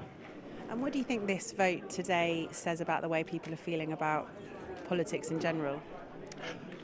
I think people are coming back to the Conservative Party. I think they're responding to the national party platform, which is optimistic, it's pragmatic, it's speaking to people's everyday concerns. But also this was a thoroughly local verdict on 4 years of a failing Labour council. One that said it would freeze council tax but actually increased it. One that said it would cut crime but actually increased it. One that promised to build more houses and build fewer houses. And one that was actually called out by the UK Statistics Authority for misleading residents in its corporate communications. This evening, Wandsworth Conservatives. Right, there you go. You round up from Wandsworth, I guess, with Tony Drabers and our political editor, Carl Mercer. We'll dig deeper into those two. Although we're fascinated by this, it's London, and I want to know how you feel. 81333, start your message with the word London. Here's Matt with the headlines. Labour has lost two of the London councils it won from the Conservatives 4 years ago, Wandsworth and Westminster, but it's held on to Ealing, Hammersmith and Fulham and Merton, which the Liberal Democrats were hoping to win. They've held on to Richmond and Sutton. Across England, so far Labour and the Tories have lost more than 350 councillors between them, mostly at the expense of Reform UK. And a third British national's been diagnosed with suspected hantavirus linked to the cruise ship at the centre of the outbreak. Now, the latest travel. We'll start with the tubes on the Northern Line. There is currently no service Morden to Stockwell. Minor delays on the rest of the line. It's all because of a customer incident. Severe delays on the District Line, Turnham Green to Richmond. And there are minor delays on the Bakerloo Line this morning. I'm James Worley. BBC Radio London. Weekday afternoon. Firstly, are you able to just talk us through exactly what's taking place tonight? How did this all begin? Shay Core Godavar. Monday to Thursday. What kind of work do you do? How does it really help the local community? I just generally want to help the donkeys and be around them. It really does help them. Jumoke Fashola on Friday. I wonder how you view shaping sound through the trumpet. Oh, that's a great question. Shay Core Godavar. Jumoke Fashola. So much to discuss. How did you get into slam poetry? So there's two answers to this. There's the Indian answer and there's the UK answer. Weekday afternoons from 2. BBC Radio London. Breakfast Local Election Results Special with Eddie Nestor. BBC Radio London. And we've got Jim Davis, who will be giving you a national figure and slightly kind of bringing the whole local picture into his unique perspective. And certainly if you're living in London, waking up to this morning to you, how are you? I hope you're well. It's Friday, the 8th of May. It's an interesting day. We won't get all of the results today, but certainly enough to give us an indication of travel. Westminster has changed back, maybe to its original, I don't know. So has Wandsworth. Rachel Blake is Labour MP of Cities and Westminster. Rachel, thank you so much for talking to us today. How are you? How are you feeling? I'm feeling pretty sad. I've not had any sleep, so I've been up for 24 hours now. Yeah, just back from the count. I'm not going to give you a horrible interview. I know when you're when you're tired and it's already a bit flat. Last thing you want is, but people are saying, voting how they feel, aren't they? And there is a sense that, you know, we're in the middle of a very weird time. When you were knocking on the doors, what was your sense? I was talking to a lot of people who have been working with fantastic Labour councillors who sadly are no longer Labour councillors. And that's really sad to me, because the people that I spoke to who were wanting to vote Labour were voting for the extra investment in police and community support officers that I know that Westminster City Council under Labour wanted to deliver. So people were keen to see that a real action on crime and antisocial behaviour, which I think there's an awful lot more work to do.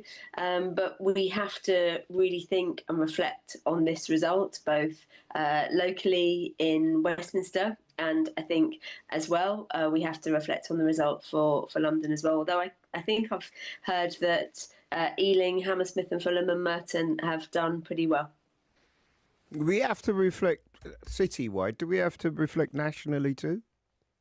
I think, of course, at the end of every election is a time to think about what the results mean. And I really do think that's going to need to take quite a long time. We don't have that many results through at the moment, and we've got an awful lot more to come through. We've got enough to know that it's an awful night for the Labour Party. So I'm not sugarcoating anything. I think that these are really sad results, and particularly when you just spent so much time with councillors and candidates who were offering something really hopeful. So it's we're going to have to take some time to really think about, and also listen to.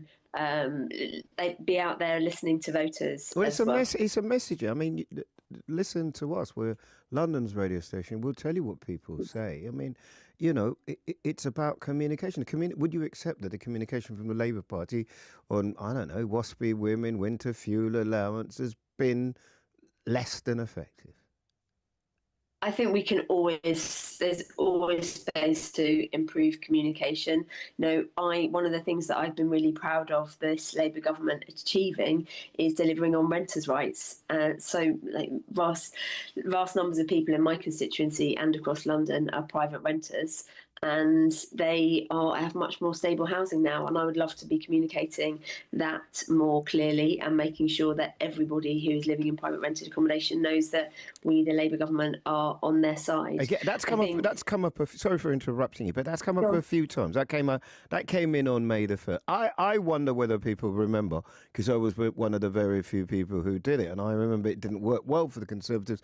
The Marble Arch Mound. Or do you think they remember, I don't know, Peter Mandelson and your government's promise that the safety of women and girls was its priority, and then employing someone it knew had a relationship with a convicted sex offender?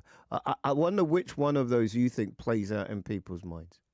So I think there's a number of different things and that's why I think it's important to be out there listening and reflecting on what's driving people to vote in the way that they do. Certainly the results that I saw early this morning in Westminster showed that the Greens were coming up in terms of the difference between the Labour and the Conservative vote. So I think there is something very much to think about in terms of the role of Greens in terms of taking away the ability for Labour to win against Conservatives and the impact that that's going to be having.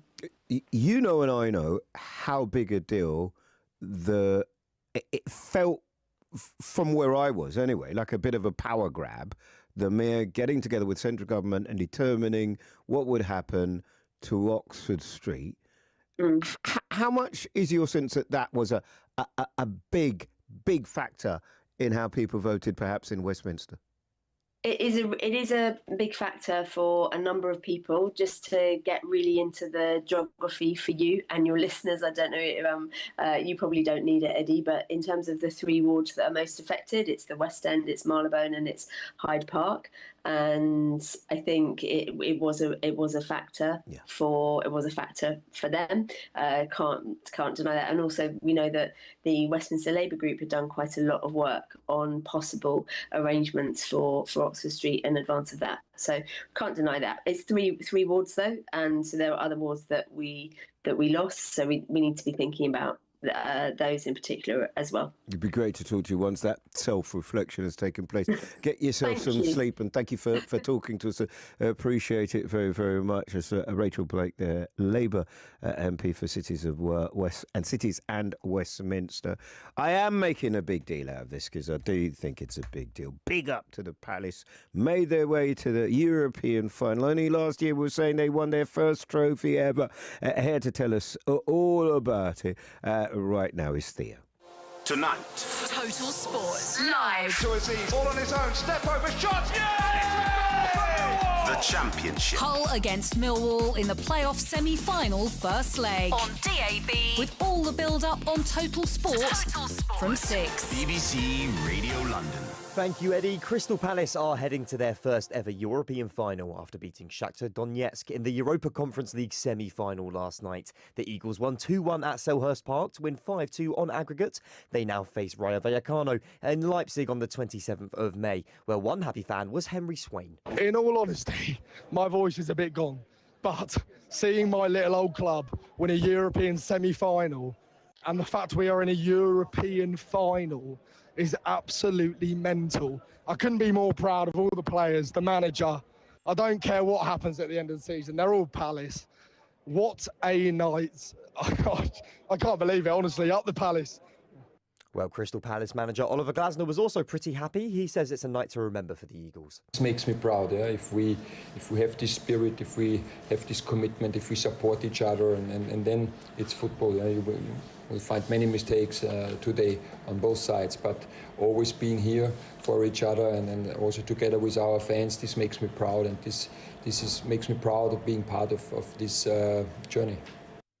Millwall's bid to return to the Premier League starts tonight when they travel to Hull in the Championship playoff semi-final first leg. The return leg will be at the Den on Monday. Both games are live on BBC Radio London. And Millwall boss Alex Neil says the secret to his side's success this year is simple. The original culture of this club was already here, which was hard to beat, pride in the shot, fighting for each other, running to the last second, all of that sort of stuff. I think what we've managed to do is add a sort of more front foot approach, shall we say, in all the games in terms of being aggressive to go and try and win them. So I think that's helped. There's full commentary of Hull City against Millwall on Total Sport this evening. And tomorrow night, Greenwich's Daniel Dubois will be looking to be crowned heavyweight champion of the world when he faces defending WBO champ Fabio Wardley. So here we are, BBC Radio London. I'm referring to Jim Davis, who's my colleague here for this election special. And what I'm going to say to an old mate of mine who I'm about to interview, Sir Robin Wells. You're going to hear us fight, but it doesn't mean that we don't like each other. It's just the way we talk to each other, particularly when I tell him about West Ham perhaps getting relegated. Before we do that, let's find out from Jill what's happening with the weather. Plenty of cloud around to start the day today. A few isolated showers are likely, and I think we are very likely to see some further outbreaks of light rain through the day today. Some showers through this afternoon as that cloud builds and thickens. Top temperatures getting up to 19 degrees, so it will be feeling a little bit warmer today. And through this evening, any cloud and showers will clear away, so leaving us with clear skies as we head into Saturday, lows of 6 degrees. I booked an appointment with the optician. I'm so glad I did. I absolutely need it. It's just that I'm so tight. I keep spending money in the pound shop. We can't do that anymore. It's an election special. My name is Eddie. Jim's about to give us an overview in the next few minutes or so. So Robin Wells, Reform Councillor in Newham. It still feels weird when I say it. Does it feel weird to you? Yeah. Yes, of course it does. 50 years in the Labour Party, of course it does. I'm not actually a councillor in Newham, nor am I standing. My friend Clive's standing as mayor, but we don't think we'll win in Newham, I have to say. I did think it was interesting when we did. But, I mean, you got roots there in Newham, so there's no... Talk to me, because clearly you've been looking at the national picture. It doesn't feel as though they've had the cut through in London quite in the way that you might have expected, or am I speaking out of turn? No, I don't think London was ever going... London's a bad area for reform. It's the worst area in the country. Why do you think that is? I think people have been conned by the Greens and by Labour and by others into thinking that there's some sort of progressive alliance, when actually I think they're extremely reactionary. And I think perhaps people haven't realised just what a desperate position we are in this country. I mean, look, this is an election results thing. You don't want me to get into details about the deficit and problems. I went to reform for a reason. A, I don't think it's not racist. I'm not found a racist to ever talk to you. I'm sure there are some, but there's none. And B, it's our only chance to deal with some of with what I think is a crisis now in our country. And if we don't do something soon, I think it will be that we'll see massive cuts and massive problems. And the people that pay for that are our kids. And that's not right. In terms of national, I can see that they've done incredibly well.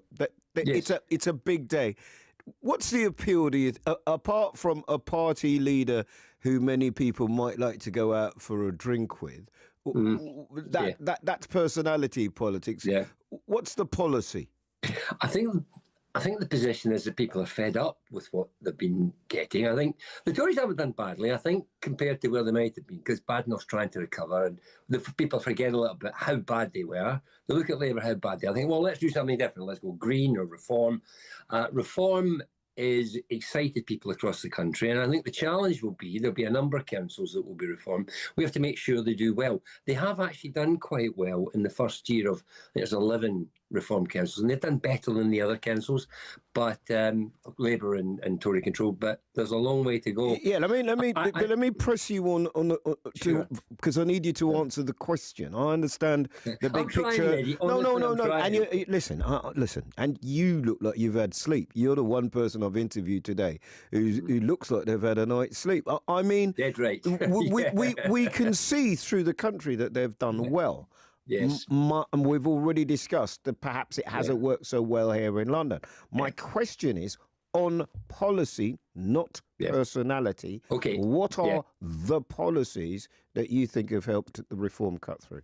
I don't think there's necessarily that much in terms of policy. We know that immigration was a player, but I think we have to move away from that. There's a lot more serious stuff being discussed in reform that certainly one of the, for the next couple of years, focusing on local government and showing what can be delivered, like we did in Newham, the stuff we delivered in Newham. We've got to do the same now across the country in councils that are reformed and demonstrate that it's not just about taking a kind of position, it's actually delivering. The truth is that none of our major parties can deliver squat. They're rubbish at delivering. Stop the boats, not going to happen. Got to build more houses. In London, 38,000 houses a year before Sadiq Khan. Now it's 4,000 and 5,000. They're going to build 300,000 houses a year. Nonsense. We've got to get across that the major parties have forgotten how to deliver. The people that run them aren't the quality that they used to be. We've got to get that across. And then reform have got to show that we can deliver in the areas that we run. That's the challenge, Eddie, to actually deliver what people are looking for. And let's be fair, there's a lot of inexperienced councillors out there. It's going to be a big challenge. Well, I think so. There are lots of people running councils for the very first time. You and I will monitor it. I appreciate you coming on, Sir Robin. They will have a position to defend, and it will be fascinating once the other results come through to see how well or not reform do in London. So Robin Wells, for 40, 50 years, a member of the Labour Party, has felt that the future is with reform, and certainly nationally there are lots and lots of people who have gone that way. This is BBC Radio London. Let's get the latest headlines now from Matt. On the BBC Sounds app, on your smart speaker, Play BBC Radio London. and on your radio. The sound of London. BBC Radio London. At 7:34 with the latest for London, I'm Matthew Schofield. Labour's lost control of two of the London councils it won from the Conservatives 4 years ago, Westminster and Wandsworth. I'm absolutely delighted. This is a great result for the party. This is a great result for Wandsworth, and we can now get the council back on track. This was a thoroughly local verdict on 4 years of a failing Labour council. One that said it would freeze council tax but actually increased it. One that said it would cut crime but actually increased it. One that promised to build more houses and build fewer houses. That's the leader of the Tories on Wandsworth Council, Aled Richards-Jones, speaking to Eddie in the last half hour. 10 London boroughs were counting votes cast in yesterday's local elections overnight. Labour's held on to Ealing, Hammersmith and Fulham and Merton, which the Liberal Democrats were hoping to win. Their spokesman for London, the Sutton and Cheam MP, Luke Taylor, says it certainly wasn't a bad result for them, though. Our vote share rocketed. We got 28% of the vote in Merton. Labour got 31%. Ultimately, Labour now cannot take that council for granted. I think in lots of wards they had huge majorities.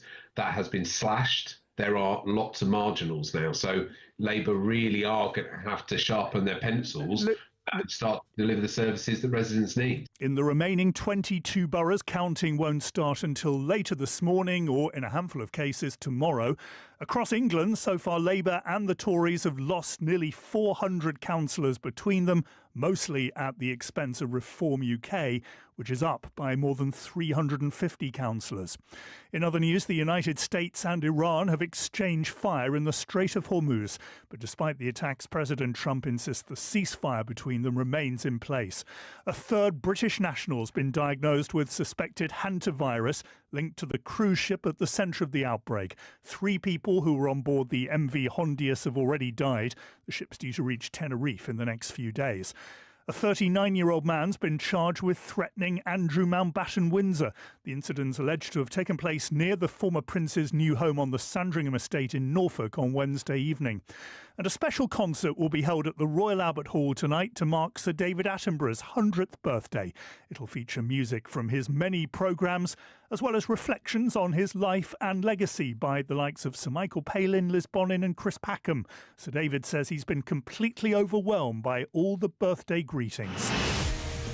With the latest BBC Radio London Sport News, I'm Theo Beavers. Crystal Palace have progressed to a first ever European Cup final, beating Shakhtar Donetsk 5-2 on aggregate in the Europa Conference League semi-final. The Eagles won 2-1 at Selhurst Park last night. They will play Spanish side Rayo Vallecano in Leipzig on Thursday the 27th of May.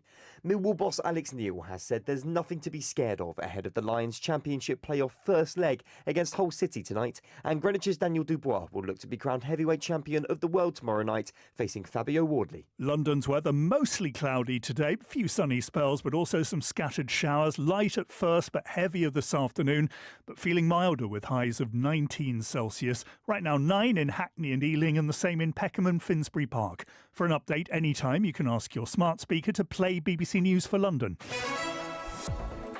The latest BBC Radio London travel now. On the tubes, severe delays on the District line, Turnham Green to Richmond. Minor delays on the Bakerloo line. The Northern line is back underway and that has minor delays. Possible delays and disruption for West Coast Main Line trains in and out of Euston this morning. That's as a result of problems with the overhead wires between Tring and Hemel Hempstead. On the roads, the A2 is down to one lane heading into London at Falconwood. A coach has broken down and there are long delays heading in from Bexley Heath, from the Bexley Heath turn.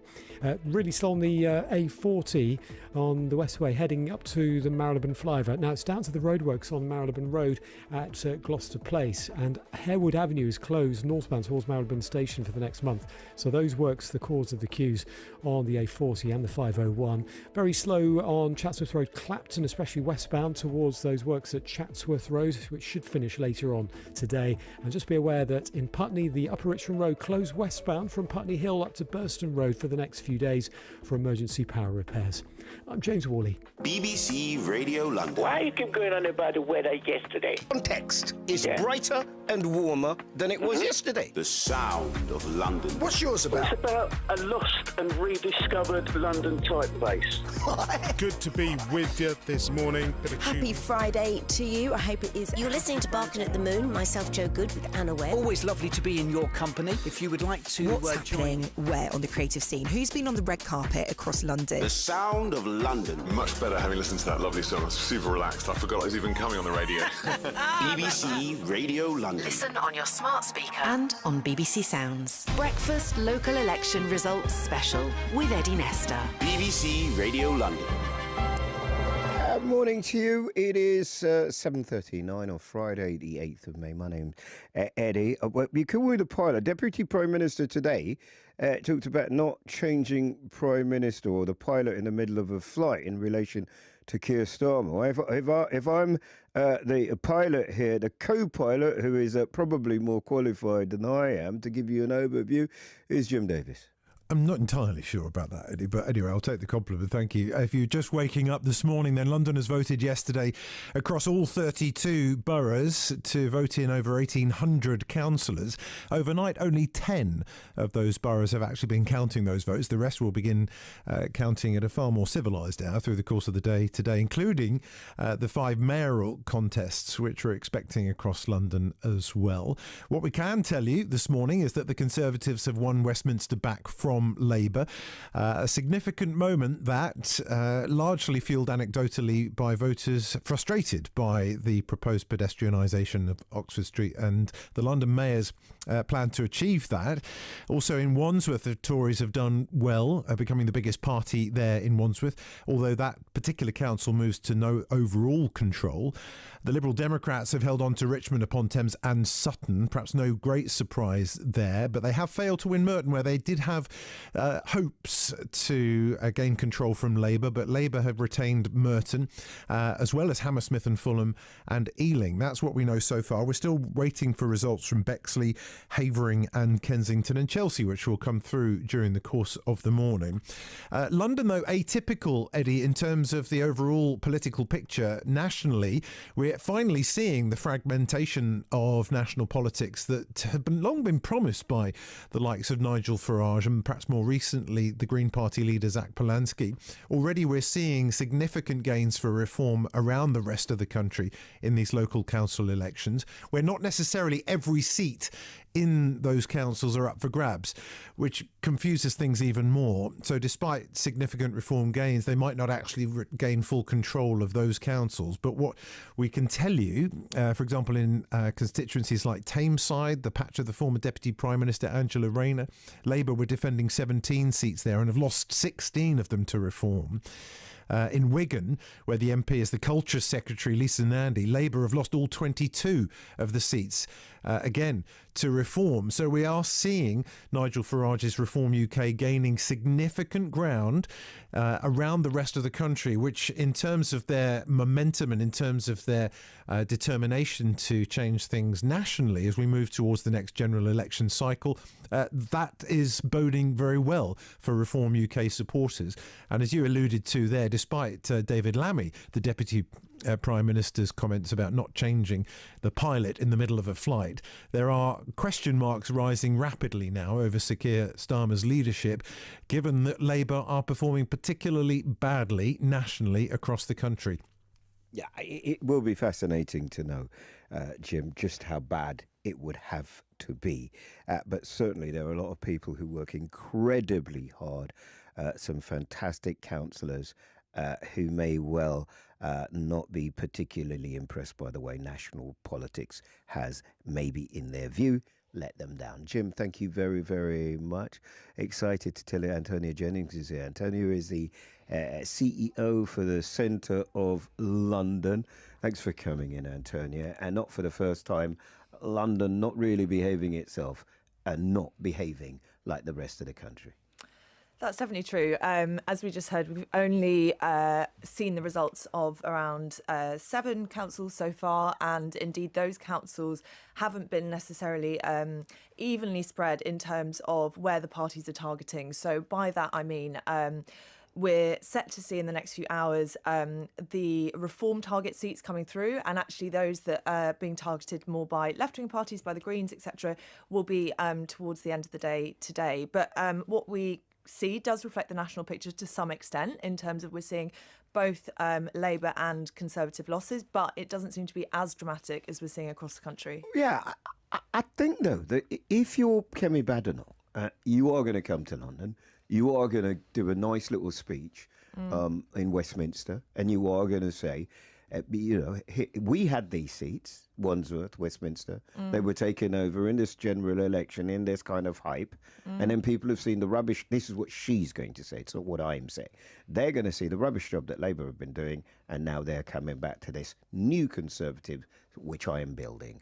But in terms of London, at the minute, it feels to me very kind of status quo-ish. I appreciate we haven't seen whether the Greens will come through in places like Walthamstow and places like Hackney. But there was a feeling before this that London was a Labour city. Ergo, Labour didn't really do enough to keep it because they thought they could take it for granted. Conservatives never thought that they could win it, so they didn't really push hard. And we kind of lost out in all respects. I think that's completely right. I would say that London has been underserved by the parties of national government for really quite a long time, just for the reasons that you say. Labour perhaps has taken it for granted, and the Tories have assumed that they can't win it. And I think that has directly led to the fragmentation of politics in London. I think a lot of people that have come out to vote yesterday will be frustrated with the status quo, frustrated by the fact that whether it's via the Levelling Up agenda or via Rachel Reeves' comments that we've heard in the last year, London is being portrayed by national politics as kind of the land of milk and honey, an area that gets too much public investment, an area that we need to take focus away from. Whereas actually, you know, for the experience of most Londoners, we haven't seen quality of life sort of rise really since the 2008 financial crisis. We see record numbers of rough sleepers, 1 in 3 kids in poverty after housing costs. You know, the list goes on. So that's not really the experience of many Londoners. And I think that will be reflected in the results that we see today. I do want to come back to you and talk to you, it may be later on now, but about hyper-local national politics, personality politics, and one area which I have long argued is London's number one issue, housing. Just spoke to Sir Robin Wells, formerly of the Labour Party, now from Reform, who says, you know, fewer than 6,000 homes have started. So we'll come back and we'll have a chat. Thank you for staying, but you're going to be with us all morning. I appreciate it very much. Antonia Jennings, their CEO for the Centre of London. I'm going to speak in a little while to the Green Party's Caroline Russell. First, though, let's find out what's happening in those headlines from Matt. At 7:46 with the latest for London, Labour has lost 2 of the London councils it won from the Conservatives 4 years ago, Wandsworth and Westminster, but it's held on to Ealing, Hammersmith and Fulham and Merton, which the Liberal Democrats were hoping to win. They've held on to Richmond and Sutton. Across England, so far Labour and the Tories have lost more than 350 councillors between them, mostly at the expense of Reform UK. And there'll be a special concert tonight at the Royal Albert Hall to celebrate Sir David Attenborough's 100th birthday. The latest BBC Radio London travel on the tubes. Severe delays on the Central Line, Leytonstone to White City in the westbound direction because of a faulty train earlier. Minor delays on the Northern and Bakerloo lines. On the roads, that broken down coach on the westbound A2 at Falconwood has gone, but there are still delays from the Bexley Heath turnoff. I'm James Worley. Play BBC News for London. Listen now. Police have questioned 3 women over allegations of human trafficking. A ban on processions in London related to Al Quds Day. London's news. London's story headlines. Tottenham fans are calling for head coach Igor Tudor to be ready sacked. to play anytime. An outbreak of measles in North London's being blamed. Play BBC News for London. King's College Hospital's been told it still needs to improve its services. Ask your smart speaker to play BBC News for London. Breakfast local election results special with Eddie Nestor. BBC Radio London. I know some people do it with gin. I'm trying to do it with coffee. This is an early morning thing. Morning to you, 7:48. It's great catching up with some of my own muckers here and having a good old fight. We get on. We like each other. So it might sound like we're fighting, but me and Caroline get on very well. Caroline Russell from the Green Party. So we up all night, or we just waking up? I mean, you look fantastic. I don't. I've had sleep and I look like I've been up all night. How you doing, Caroline? I'm doing fine. I'm very footsore after a very long day, door knocking all day long yesterday. But we did get a night's sleep because we're doing the count in Islington in the this morning at 9 o'clock. So hey, your feet are tired because your Greens like walking. See me, I'm getting in the car. Well, a car is not going to help you go door to door, knocking on people to check that they've remembered to vote that day. No, it's not. In a way, we haven't had your results yet. We haven't had your mayoral. You know, we haven't had Zoe down in Hackney. We haven't had it. But nationally, and I am, you know, Jim is speaking in my ear, Jim Davis. Nationally, we haven't had the kind of cut through that I think I was sort of, or the polls were kind of predicting. What's your sense, Caroline?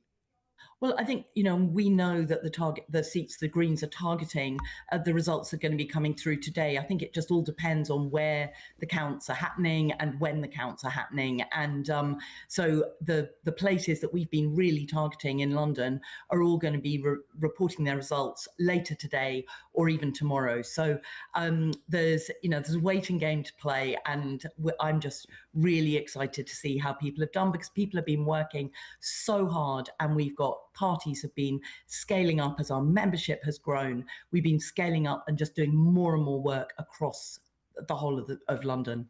It feels like Zach's misspoken a couple of times in the last few weeks. Do you think that might play out? Well, I think, look, I think just to make it clear to everybody else, please forgive me, I'm being overly familiar. Zach Polanski, who's a new party leader. Yes. So I think Zach has been a really inspiring party leader. And I think he has, talking to people on the doorstep when people are experiencing the situation where they're working maybe 2 jobs, not to save money to go on holiday, but just to keep paying their rent, paying their bills and keeping food on the table. I think so many Londoners are just feeling stuck financially. It's getting tougher and tougher and tougher just to stand still. And so I think that the messages of hope and fairness from the Greens are really cutting through. So Again, Caroline, the question is, he's misspoken a couple of times. I think one was the Red Cross yesterday that I was reading on Radio 4, and before that in relation to an arrest, which we're not going to talk about, in Golders Green. Do you think in any way, shape or form, the publicity around that may play out negatively in London? I think it may play out negatively with some voters, but my experience on the doorstep yesterday, there were huge numbers of people who were absolutely rock solid in their support for the Green Party that they've expressed to us over the last few months, and have confirmed that they were voting Green. That's just one set of doors, obviously. Yeah, of course. But I really think that is the case. Obviously. It's a noisy election, and I think the Labour Party are feeling very threatened and are fighting as hard as they possibly can. But I mean, that Red Cross thing that you mentioned, Zach hosted some fundraising events for them. Yes, perhaps he described it incorrectly on his website back in 2020, but that's okay. I mean, it's like basically he was volunteering and doing hosting events for them. And I said misspoke. I mean, I'm not trying to, you know what I mean? I'm just asking you what I see, what I hear, and whether it plays out. Here's another thing. One of our contributors said it's quite interesting that what's happening with the outliers, and for a minute, I know that you're going to argue that you're mainstream now, but for the outliers, i.e. Reform and Green, the party, not you, are campaigning on big national and international issues, and that might in some places work against you. When I'm thinking about my library, the potholes, the lighting, my children going to school, do you see what I mean? That there are many, when I hear Zach talking or when I hear people campaigning, it feels like they're big issues that they're talking about.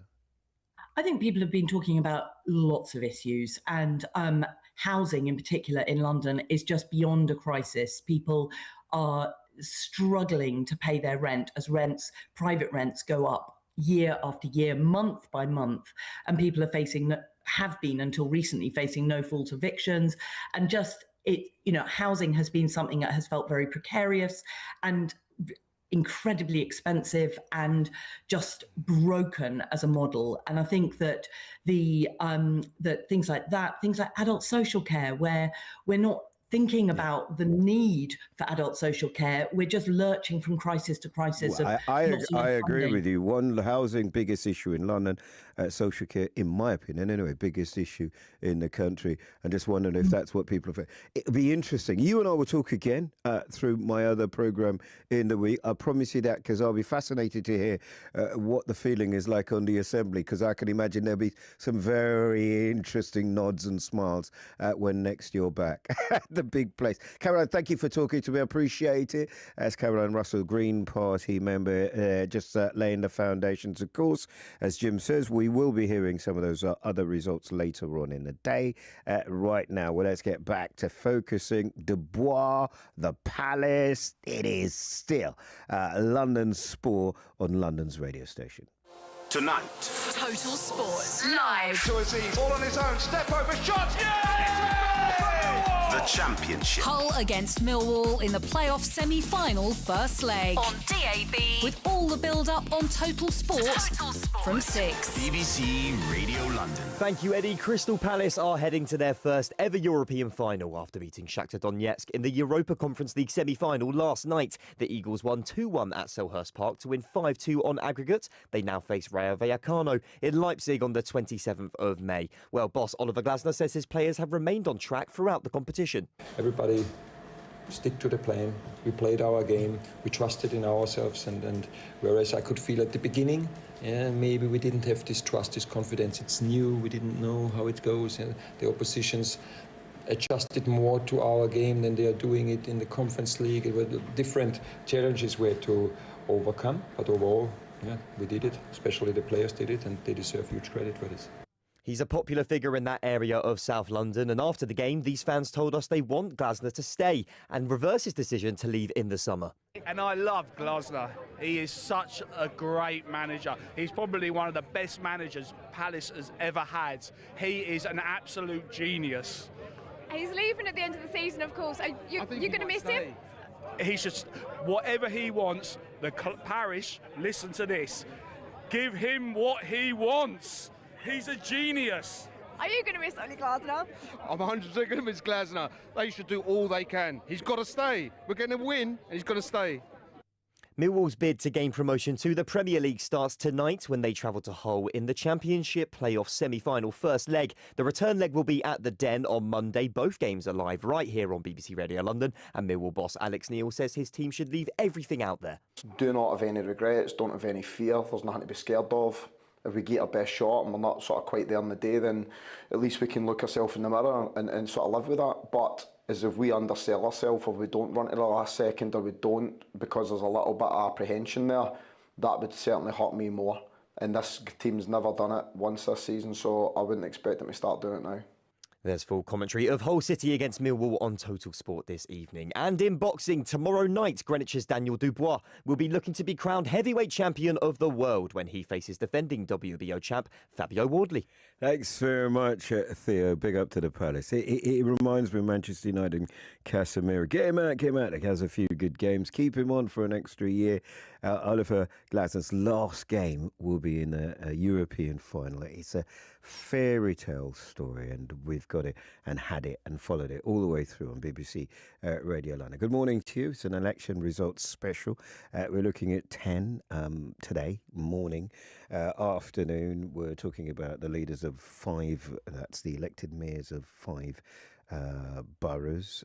Jim Davis is with me, and we'll give you full analysis and the results as and when they come in. I'm talking to the great and the good of London politics now. Hello, good morning to you. Leader of the Conservatives on the London Assembly, Susan Hall. Morning to you, Susan. Good morning, Eddie. How are you? I'm good. You should be happy. You don't sound very happy. Wandsworth, Westminster. It's a darn sight better than you might have feared at some times, at some points in this. Well, I'm sorry if I don't sound happy. I should be sounding tired because obviously all of us were on the streets all day yesterday, and then you just can't sleep because you keep turning the telly on to see what's happening. So, or Muppets let me keep asking you to do interviews. I know. What was it like? I mean, when you go out and you do the campaigning and whatever, maybe, I don't know, compared to the mayoralty, as you knock on the door, what kind of vibe, what were people saying to you? Oh, well, it was interesting because we've never had so many parties standing, and it was completely mixed. In all the years I've been campaigning, I've never known anything as uncertain as the elections this year. So it was completely different. So there were challenging times, of course. 2 years ago, you lost councils and lost election. Is it your sense that the Conservatives are back, or maybe you think they never went away? Oh, we're certainly on the way back. Kemi is actually cutting through. I like her personally. She doesn't take prisoners. She just says it as it is, and I think that's what we all need, quite frankly. And she's really doing well on the doorstep. She is mentioned quite a few times in a positive way on doorsteps. So we're going back upwards again, in my view. But let's see what the results bring today. Yeah, I mean, I'm very happy about Westminster, let me tell you. Wandsworth looks like, although it's no overall control, it looks like we should be running that council, which is good news. So what is it that's meant that, it hasn't quite been as bad as some of the predictions in London? Indeed, you've won back 2 landmark councils. But the rest of the country feels like a bit of a disaster for you. Reform look like they've really kicked on. What's the difference in, so far as you can see anyway, messaging in London as opposed to some other places? London has always been very different. I think that for lots and lots of different reasons. You've got a younger population generally in London, and they are more likely to go towards the studenty politics, which is what we'll see if the Greens get anything. I mean, well, anyway, I won't comment on the Greens. But also, you've got really good associations, certainly on Labour and Conservatives and the Lib Dems, because they're very well established. So you know your electorate a lot more than they seem to out where it's more rural. So consequently, you know who to talk to, you know where your vote possibly is. And I think that makes a difference when you're getting out the vote. But that's a very political type answer. I mean, it's part of what we do. And I know when I move outside London, data on residents and who they might be supporting is so different from inside London. I'm a bit late. Matt is getting used to that, sadly. But just before we go, if you had a call from Kemi yet, meet me in Westminster. Be standing on my right side so we can celebrate this victory together, Susan. I'm at my count today. I'm leaving as soon as I finish this interview. So we're all doing our own thing in our own places. But I was with Kemi on Wednesday night. Delightful. She's absolutely delightful. And she will take us to a win next time in the general, I think. Thank you very much, Susan. I wish you the very best of luck, and thank you so much for talking to us. To the leader of the Conservatives on the Assembly, Susan Hall, former mayoral candidate, of course, giving us her take on what's happening. Well, here is the news at just after 8 o'clock now from Matt. On the BBC Sounds app, on your smart speaker, Play BBC Radio London. and on your radio. The sound of London is BBC Radio London. At 8:02 with the latest for London, I'm Matthew Schofield. Labour's lost control of 2 of the London councils it won from the Conservatives 4 years ago, Westminster and Wandsworth. I'm not sugarcoating anything. I think that these are really sad results, but we have to really think and reflect on this result, both locally in Westminster and for London as well. Although I think I've heard that Ealing, Hammersmith and Fulham and Merton have done pretty well. That's the Labour MP Rachel Blake, whose constituency covers Westminster, speaking to Eddie in the last hour. Labour has held on to Ealing, Hammersmith and Fulham and Merton, which the Liberal Democrats were hoping to win. But the Lib Dems have kept control of Richmond and Sutton. And their deputy leader, Daisy Cooper, says the early results across England show voters are fed up with Labour and the Tories. The vast majority of the country are still sick to the back teeth of the Conservatives. They're still fed up and fed up again with Labour for not delivering that change, and they're looking for alternative parties. Some people who share our Liberal Democrat values, who are internationalist, environmentalist, pro-business, they will be looking to vote for the Liberal Democrats, but there are clearly other parts of the country where people would prefer to vote for reform. Well, across England so far, Labour and the Tories have lost nearly 400 councillors between them, mostly at the expense of Reform UK. It's gained more than 350 councillors up to this point.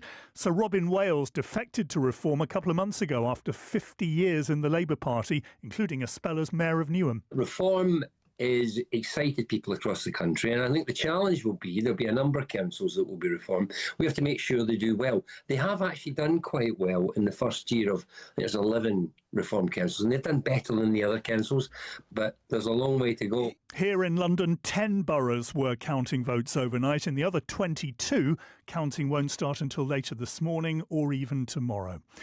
In other news, the United States and Iran have exchanged fire in the Strait of Hormuz, but despite the attacks, President Trump insists the ceasefire remains in place. A third British national's been diagnosed with suspected hantavirus linked to the cruise ship at the centre of the outbreak. 3 people who were on board the MV Hondius have already died. The ship's due to reach Tenerife in the next few days. A 39-year-old man's been charged with threatening Andrew Mountbatten Windsor. The incident's alleged to have taken place near the former prince's new home on the Sandringham estate in Norfolk on Wednesday evening. And a special concert will be held at the Royal Albert Hall tonight to mark Sir David Attenborough's 100th birthday. It'll feature music from his many programmes over the years, as well as reflections on his life and legacy by the likes of Sir Michael Palin, Liz Bonin and Chris Packham. Sir David says he's been completely overwhelmed by all the birthday greetings. With the latest BBC Radio London Sport News, I'm Theo Beavers. Crystal Palace have progressed to a first ever European Cup final, beating Shakhtar Donetsk 5-2 on aggregate in the Europa Conference League semi-final. The Eagles won 2-1 at Selhurst Park last night. They will play Rayo Vallecano in Leipzig on Thursday the 27th of May. Millwall boss Alex Neil has said there's nothing to be scared of ahead of the Lions Championship playoff first leg against Hull City tonight. The second leg is in London next Monday, and Greenwich's Daniel Dubois will look to be crowned heavyweight champion of the world tomorrow night, facing Fabio Wardley. Good morning. With London's weather, I'm Jill Brown. Plenty of cloud around to start the day today. A few isolated showers are likely, and I think we are very likely to see some further outbreaks of light rain through the day today. Some showers through this afternoon as that cloud builds and thickens. Top temperatures getting up to 19 degrees, so it will be feeling a little bit warmer today. And through this evening, any cloud and showers will clear away, so leaving us with clear skies as we head into Saturday, lows of 6 degrees. For an update anytime, you can ask your smart speaker to play BBC News for London. Now the latest BBC Radio London travel. Let's start with the tube. Severe delays on the Central Line between White City and Ealing Broadway, and there are minor delays on the Bakerloo and Northern lines. Just be aware that West Coast Main Line trains in and out of Euston may be disrupted with some delays and cancellations. It's all because of the problems with the overhead wires between Tring and Hemel Hempstead. On the roads, the Marylebone Road in the centre of town really slow this morning. Those works near to Gloucester Place and Harewood Avenue causing queues heading in from the A40 west way. And Harewood Avenue, be aware, is closed up towards Marylebone Station until next month, so get used to those works, I'm afraid. Chatsworth Road, Clapton, those works at Lee Bridge Road causing delays on Lee Bridge Road, especially westbound from the bridge over the river. And checking the A2, that's queuing into town, Falconwood, up towards Falconwood because of a broken down coach earlier. Expect delays in Putney as the westbound South Circular, the Upper Richmond Road, is closed from Putney Hill up to Burston Road for the next few days. In fact, I think traffic diverting away, causing queues on Roehampton Lane northbound up towards that bit of the South Circular at Barnes Common. And there's a vehicle on fire heading towards London on the northbound A3 between Burford and Burnt Common. Southbound past the scene is looking good at the moment. I'm James Worley. Got a smart speaker at home? Play BBC Radio London. Listen now. Ask your smart speaker to play BBC Radio London. Breakfast local election results special with Eddie Nesta. BBC Radio London.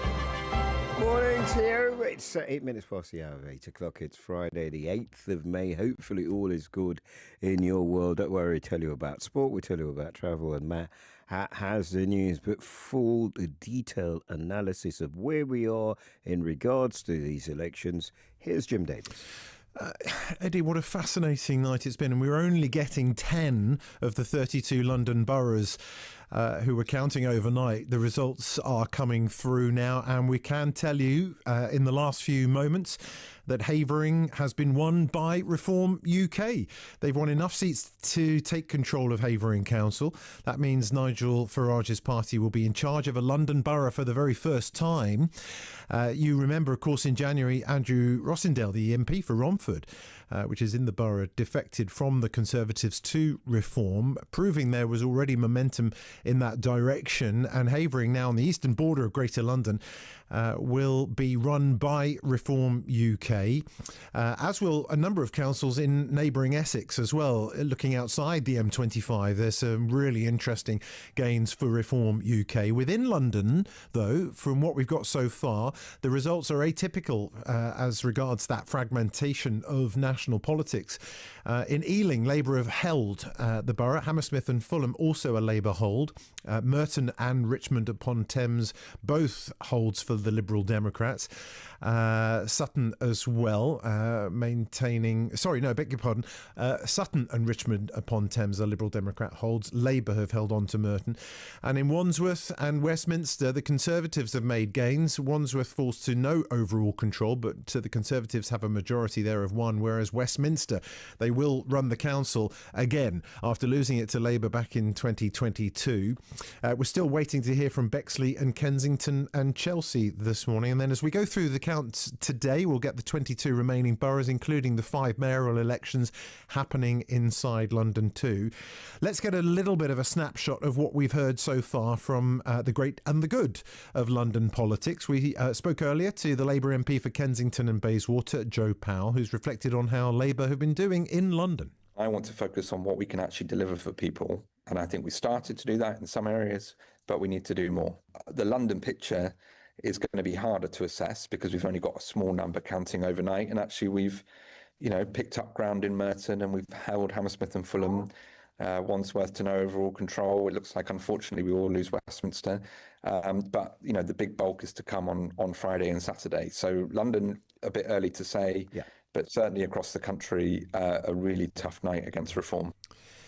We've spoken to the Liberal Democrat London spokesperson, Luke Taylor, as well, MP in Sutton and Cheam. Yeah, so Merton's an interesting one. We've gone up 2 seats there. I think we've taken seats off the Tories, and I think we've won something from Labour there as well. I've been knocking on a lot of doors over there actually over the last few months, and I think first of all voters were confused about who was able to beat Labour in some of those seats. There's lots of polling that showed one thing, whereas we were working incredibly hard on the ground. But when people then look up tactical voting, it gave some quite different results. So we came very, very close in 2 wards, but again, it was confused by some of the tactical voting advice. But ultimately, Labour now cannot take that council for granted. Caroline Russell is a Green Party London Assembly member. Here's what she told us this morning about her party's hopes in these elections. I think, we know that the seats the Greens are targeting, the results are going to be coming through today. I think it just all depends on where the counts are happening and when the counts are happening. And so the places that we've been really targeting in London are all going to be reporting their results later today or even tomorrow. So there's a waiting game to play, and I'm just really excited to see how people have done, because people have been working so hard, and parties have been scaling up as our membership has grown. We've been scaling up and just doing more and more work across the whole of London. Just a few moments ago, Eddie, you spoke to Sir Robin Wales, a former Labour mayor of Newham, who has now defected to Reform UK. London's a bad area for reform. It's the worst area in the country. Why do you think that is?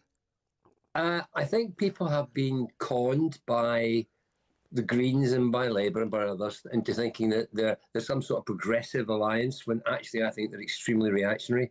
And I think perhaps people haven't realised just what a desperate position we are in this country. I mean, look, this is an election results thing. You don't want me to get into details about the deficit and problems. I went to reform for a reason. I don't think it's not racist. I'm not found a racist Eddie I've talked to you. I'm sure there are some, but there's none. And B, it's our only chance to deal with some of with what I think is a crisis now in our country. And if we don't do something soon, I think it will be that we'll see massive cuts and massive problems. And the people that pay for that are our kids, and that's not right. And in the last few moments, the BBC can now confirm that Kensington and Chelsea will remain in Tory hands. The Conservatives have comfortably retained control of the Royal Borough of Kensington and Chelsea. Perhaps no surprise there. The council's been run by the Tories since it was first created in 1965, and they've won 36 seats there. The Labour Party won 7, the Liberal Democrats 2, and the Green Party just 1. An independent candidate also elected there, which gives the Conservatives a majority of 20 22 in Kensington and Chelsea. Just a few moments ago, Eddie, you spoke to Susan Hall, a former Tory London mayoral candidate and the leader of the Conservatives of City Hall. This is what she had to say about the Conservative picture across London. In all the years I've been campaigning, I've never known anything as uncertain as the elections this year. It was completely different. Oh, we're certainly on the way back. Kemi is actually cutting through. I like her personally. She doesn't take prisoners. She just says it as it is. And I think that's what we all need, quite frankly. And she's really doing well on the doorstep. She is mentioned quite a few times in a positive way on doorsteps. So we're going back upwards again, in my view, but let's see what the results bring today. Yeah, I mean, I'm very happy about Westminster, let me tell you. Wandsworth looks like, although it's no overall control, it looks like we should be running that council. That's incredibly thorough there, Jim. Thank you very, very much. Shortly, I'll be going to south of the river, and, you know, I'm always a little bit dodgy about doing that. I'll be speaking to Jonathan Bartley from the Green Party. First, though, Matt, what is the very latest? At 8:15, the latest for London is that Labour has lost 2 of the London councils it won from the Conservatives 4 years ago, Wandsworth and Westminster, but it's held on to Ealing, Hammersmith and Fulham and Merton, which the Liberal Democrats were hoping to win. They've held on to Richmond and Sutton, while the Tories have retained control of Kensington and Chelsea. Across England, so far, Labour and the Tories have lost almost 400 councillors between them, mostly at the expense of Reform UK. And a third British national has been diagnosed with suspected hantavirus linked to the cruise ship at the centre of the outbreak. The latest BBC Radio London travel now. And on the Central Line, severe delays White City to Ealing Broadway and West Ruislip. Minor delays on the Bakerloo and Northern lines. And delays for trains via Weybridge. South Western Railway say they can't run services from Weybridge up to Esher eastbound because of a faulty train, and possible disruption for the West Coast Main Line as there are difficulties with the overhead wires between Tring and Hemel Hempstead. I'm James Worley. BBC Radio London. Classically, when everyone else was zigging, I zagged, and as a result of that, I kind of stuck out. Robert Elms. I wanted to be in the Clash, but I had to make do with the bus culture. Robert Elms. Music. It reminded me of a night at Bailey's in Watford. Marmite, that's all I can say. Guests. One of our most popular episodes was the story of Duffer St George. Yeah. That's a London story. The Listed Londoner. There's a set of block of flats that I always really love in Kingsbury. Robert Elms. Friday, Saturday and Sunday mornings from 10. BBC Radio London. Breakfast Local Election Results Special with Eddie Nestor. BBC Radio London. Good morning to you. For big Bobby Elms fans, and I am one of them, by the way. We are going to interrupt a couple of hours in the show on Sunday when we'll have the full detail of London. But Bobby Elms will be here from midday that Sunday. Morning to you. Results, analysing direction of travel, full details being given to you on this election results programme. Jonathan Bartley is a Green Party representative up there in Lambeth. Morning to you, fella. I've been asking all my guests, are we early in the morning or are we still late at night? I got a couple of hours, I think, between 11 and 1, and then I've been up since 1. Yeah. So I don't know whether I'm coming or going, Eddie. I know. My wife says, unless I get into bed, if I lie on the sofa, then it doesn't really count. Now, look, I am trying to work out, and I know that lots of the Green results haven't come through yet. If you are, I don't know, a genuine party with rounded ideas, or you're just there as a protest for Labour supporters. What say you? Well, I mean, I'll let people make up their own mind, but what I will say is, you know, having been co-leader of the party for 6 years and now seeing it under Zach, I know that our policies are exactly the same. They've hardly changed in that time. We've been remarkably consistent. And also, in those 10 years up until now, we've made consistent gains in council elections year after year after year. And now we're going to have a record-breaking set of council elections again. And it's because people see us winning, and then they see us governing in local authorities, often with other parties, making sensible decisions that benefit local people. This is not a protest vote. It is a constant building of parliamentary and local authority presence. And I promise you, we're going to make huge gains at the general election, off very significant gains today in the council elections. How hopeful are you in Lambeth? Because I'm looking at Lambeth, and for me, housing is a big issue there. And I know that you've kind of been opposed to some of the regeneration plans. And if somebody was listening, what are your plans for particularly housing in Lambeth? So, yeah, you're right, Eddie. I used to lead the opposition on Lambeth Council, and we did oppose the council demolition schemes because we thought it's much better to refurbish and much more efficient to refurbish. And the result is Lambeth Council have built very, very few new homes for local people. I was just canvassing, as you'd expect me to do, in this election in Lambeth, and I was going through estates where maybe 1 in 4 properties are empty. They're just lying there empty, and they have done for years. Meanwhile, they've got a council house waiting list of tens of thousands. Now, that's because they're hamstrung about demolition. And what we should be doing is refurbishing those properties, getting people in there and diminishing the council house waiting list. Because if we're not doing that, people on the council house waiting list are more often than not in temporary accommodation, in small grotty hotels that are costing people a fortune. It's just a very inefficient way to run a council. So we want to see refurbishment. We want to cut that council house waiting list. We want to bring those properties back into use. And also we want to borrow from the government to build genuine council housing that is affordable for local people. And we think we can do it after 20 years in Lambeth of just problem after problem and inertia with no progress whatsoever. We'll keep your phone on. Let's wait and see how Zoe does in Hackney. Let's see the other places like Walthamstow, and then we'll have a chat, because the thing that comes through to me, I'm supposed to be one of the voices of London here in London's radio station, are those LTNs. So we'll have a chat about that. Jonathan Bartley, their Green Party representative in Lambeth. We spoke to Jennifer earlier on, Jennifer McCarran, over in Havering.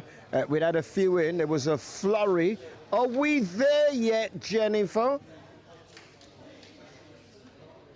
No, I'm afraid we are not there yet. It is a new day, and we do know that we are going to have a new colour of administration, though, because Reform have managed to get over that line of 30 councillors now have been declared, and that means that they are going to take control of the Havering Borough Council.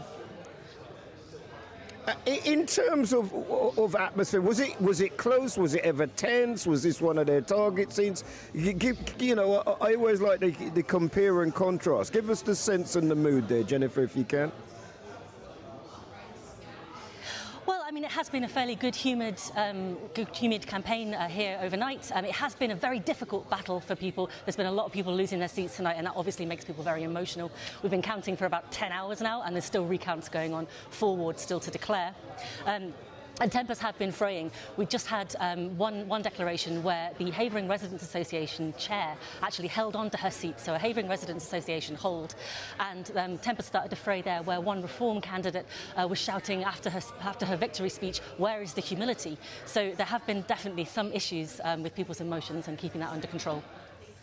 Thanks very much, Jennifer. We'll come back and we'll talk to you again, I do promise, little and often. That's the way we're trying to do it here on The Breakfast Show. We've got Antonia Jennings. I think I gave your title wrong before. Centre for London. Come back and get your thoughts. But first, big day of sport, or big night as it was last night. Tonight. Total Sports live. Joyce all on his own. Step over shot. Yeah! The Championship. Hull against Millwall in the playoff semi-final first leg. On DAB. With all the build-up on Total Sport. From 6. BBC Radio London. That it was, Eddie. Crystal Palace are heading to their first ever European final after beating Shakhtar Donetsk in the Europa Conference League semi-final last night. The Eagles won 2-1 at Selhurst Park to win 5-2 on aggregate. They now face Rayo Vallecano in Leipzig on the 27th of May, where boss Oliver Glasner says he told his players they had earned their chance at a shot at the final. This is the reward for last year's achievement, for winning the FA Cup. And this is, if you get the reward, usually you enjoy it and you're feeling happiness. Yeah? And I want that you enter the pitch with this being proud and with this happiness, because it's the reward. Yeah? Now we have all the next reward, playing the 17th game, a big final in Leipzig. Well, one of those players was striker Jean-Philippe Mateta, who says yesterday was a special achievement. It means a lot, and for the club, it's the first time in history. First time in history to play Europe. and we do to the final now. And yeah, it means a lot. It means a lot. Yeah, because we work so hard. We have a fantastic manager who taught us everything to do on the pitch, and we do it. And we have a fantastic group. We do everything. And Millwall's bid to the Premier League starts tonight when they travel to Hull in the Championship playoff semi-final first leg. The return leg will be at the Den on Monday. Both games are live right here on BBC Radio London. And Millwall boss Alex Neil says the tie could go the distance. It's about as how much as we handle the occasion as it is how much we play in the match. And what we've found, not only with ourselves, but certainly with Hull, watching a lot of them, they don't necessarily need to play well to win. Do you know what I mean? We don't need to have 1,000 passes and create 95 opportunities to win a game. What we can do is they're a threat in both boxes, as are we. And I really believe that it's going to be a case of who does it better on the night. There's full commentary of Hull City against Millwall on Total Sport this evening. In cricket, Surrey will be looking to make it back-to-back county championship wins when they start day one at Nottinghamshire later. Ball-by-ball commentary will be available on the BBC Sport website and app. And tomorrow night, Greenwich's Daniel Dubois will be looking to be crowned heavyweight champion of the world when he faces defending WBO champ Fabio Wardley. Thank you very, very much, Theo. Jill Brown, what's it looking like? I mean, the weather, that is, Jill. Well, weather today, we've had quite a bit of cloud to start the day today, not huge amounts of brightness at all. So that variable cloud will stay with us through the day today. There's very likely to be some light isolated showers at times today as well. Small chance of them being a bit heavier later on in the day. Highs of 19 today, so feeling a bit milder than yesterday, but we are going to be a bit limited on the sunshine front. Any showers we get, any cloud will clear away tonight, so it'll be clearer and it'll be drier overnight. Just a chance of some mist and fog forming under those light winds. Temperatures around 7 to 10 degrees, so a fairly mild night to come. And once any of that mistiness lifts through the morning, it'll be dry and bright, so plenty of sunshine. A bit more cloud by the afternoon. The chance of a shower, but I do think they'll be quite limited actually. Not many people will see those. And it'll be a warmer day, 21 degrees is where we'll land temperature wise tomorrow. If you're out of the sun and in a less sheltered spot, you might feel it slightly cooler than 21, but still a decent day, plenty of dry weather to come tomorrow. And it will be slightly cooler on Sunday, a bit breezier, temperatures around 15 to 17 degrees, so we could just see a few showers as well through the morning, but I think a bit of brightness to come later in the day. That's your forecast. Thank you very much, Jill. Warm. I don't have a hat, so I don't want it to rain because I haven't got any hair. Well, we're here. Your election results programme, they come in and we analyse. Antonia Jennings is the CEO of the Centre for Right, let's talk about Havering first of all. I've talked to you about cut through with reform around the country. We used to have this, we used to regard it as the donut, didn't we, in terms of London. What does Havering tell us? Well, at the top level, we know now that Reform has a London council. It's their first London council, not their first council in the country overall. Far from it. They got 10 councils in local elections a couple of years ago. What we also know about Havering is that turnout has been very high. And generally in local elections, we see turnout around 30 to 35%, which is a real problem for democracy. In Havering, the reports are that turnout was around 50%, which basically suggests that it was very, very hotly contested. But the one thing I would say about Reform in Havering is we've seen a lot of campaigning on national party lines and on very, very hyper-local lines. What I think is missing from a lot of the campaigning so far is the missing middle of what councils can actually do. Adult social care, temporary accommodation, children's services, etc. Well, we reported just last week that many of them were broke, certainly in London, that they owed up to £200 million, with 60, 70, 80% of budgets being taken up by adult social care. So they are all going to be challenged by what they can do. 100%. And what we know from the reform councils that we've seen across the country is that a lot of those councillors came in pledging cuts or streamlining kind of the state on a local level, and specifically around council tax promises to keep it low or even reduce it. And actually, because of those budgetary pressures, we've seen all reform councils have had to raise council tax by the maximum amount allowed by a council on any given year. So balancing the books is going to be very, very difficult, as it is for all councils. It'd be difficult for everybody. Yeah. Let's have a quick chat about my area of worry, maybe even expertise, housing. Fewer homes started. Moving forward, that's going to be a big problem for London, whoever wins whatever council. It's the number one London challenge. So really what unites voters in this local election, from Reform voters through to Green voters, is affordability. And the biggest drag on affordability in London is housing. We know that before housing, we have one of the not necessarily lowest, but sort of in line with the national average poverty rates. After housing costs, 1 in 4 Londoners in poverty and 1 in 3 kids in poverty as well. So housing is the issue that needs to be tackled, and really it's at every level, from rough sleeping through to retired people sitting in oversized family homes. Yeah, it'd be interesting to see what happens with London councils, because there was a kind of 21 councils being Labour. It felt like the mayor could get things through. What's done on a local level, what's done on a mayoral level. We'll come and talk to you about how councils changing means that policies change. Antonia Jennings, CEO of Centre for London, thank you very much. Let's go to Matt for the headlines. On the BBC Sounds app, on your smart speaker, Play BBC Radio London. and on your radio. The sound of London. BBC Radio London. At 8:30 with the latest for London, I'm Matthew Schofield. Reform UK looks set to run its first London council. The result in Havering hasn't been officially declared, but the party led by Nigel Farage has won the seats it needs to take control. Elsewhere, Labour's lost control of 2 of the London councils it won from the Conservatives 4 years ago, Westminster and Wandsworth. But Labour has held on to Ealing, Hammersmith and Fulham and Merton, which the Liberal Democrats were hoping to win. The Lib Dems have kept control of Richmond and Sutton, while the Tories have retained control of Kensington and Chelsea and Bexley.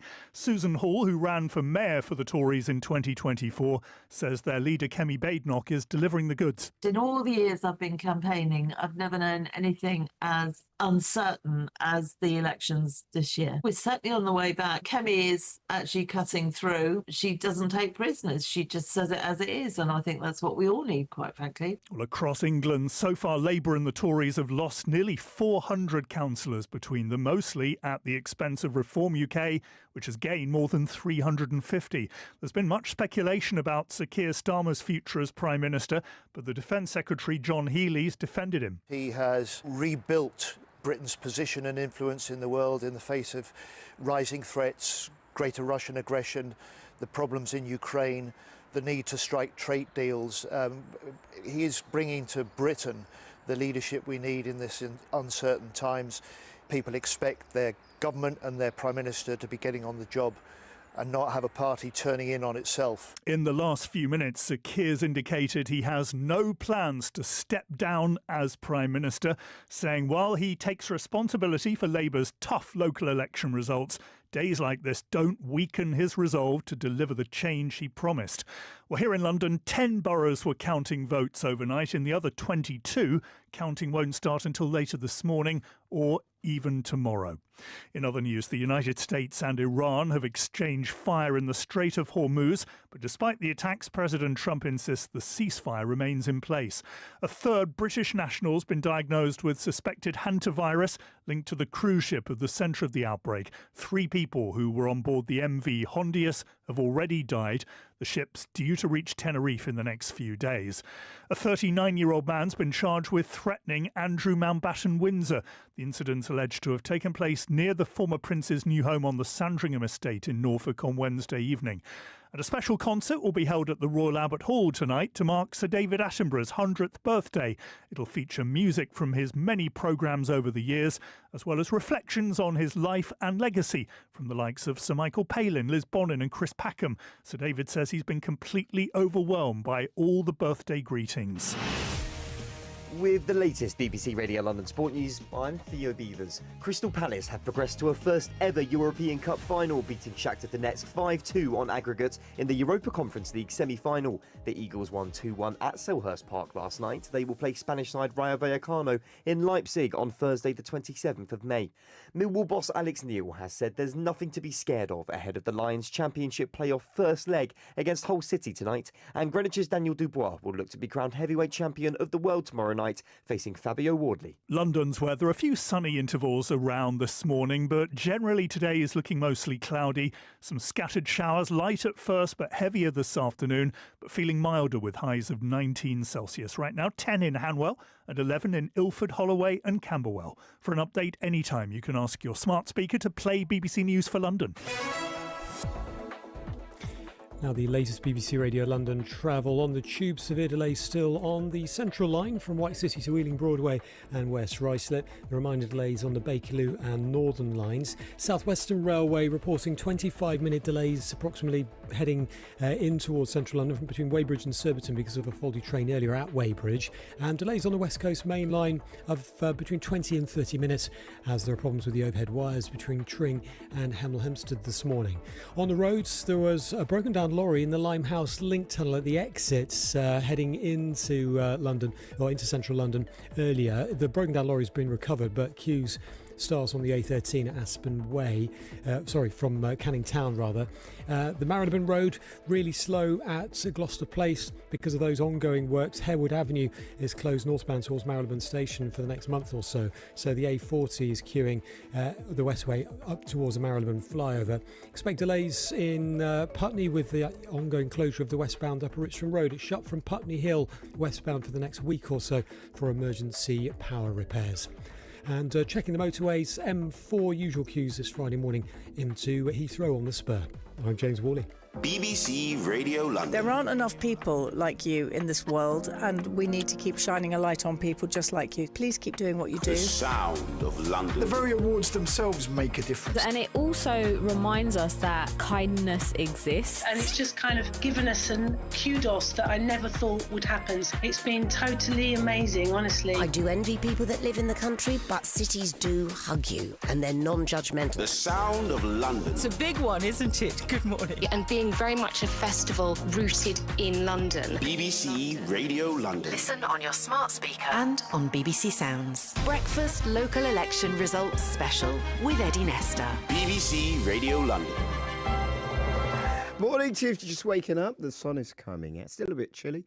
It is 8:36, Friday the 8th of May. Myself and Jim Davis, me being Eddie Nestor, taking you through some of the results as they are, what they might mean, what the inclination is, and all of that. I'm sitting here still with the CEO of the Centre for London, Antonia Jensen. We're playing this little game. Well, I am. She's just watching me and thinking what a silly man I am.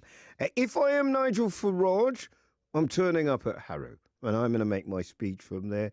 If I am Kemi Badenoch, I'm turning up at Westminster. If I'm Ed Davey, I'm going to stay in my nice little, Kingston up there and whatever. I don't know where I'm turning up if I'm the Prime Minister, and we're yet to find out where the Greens are. But Hackney or Walthamstow might be a good guess.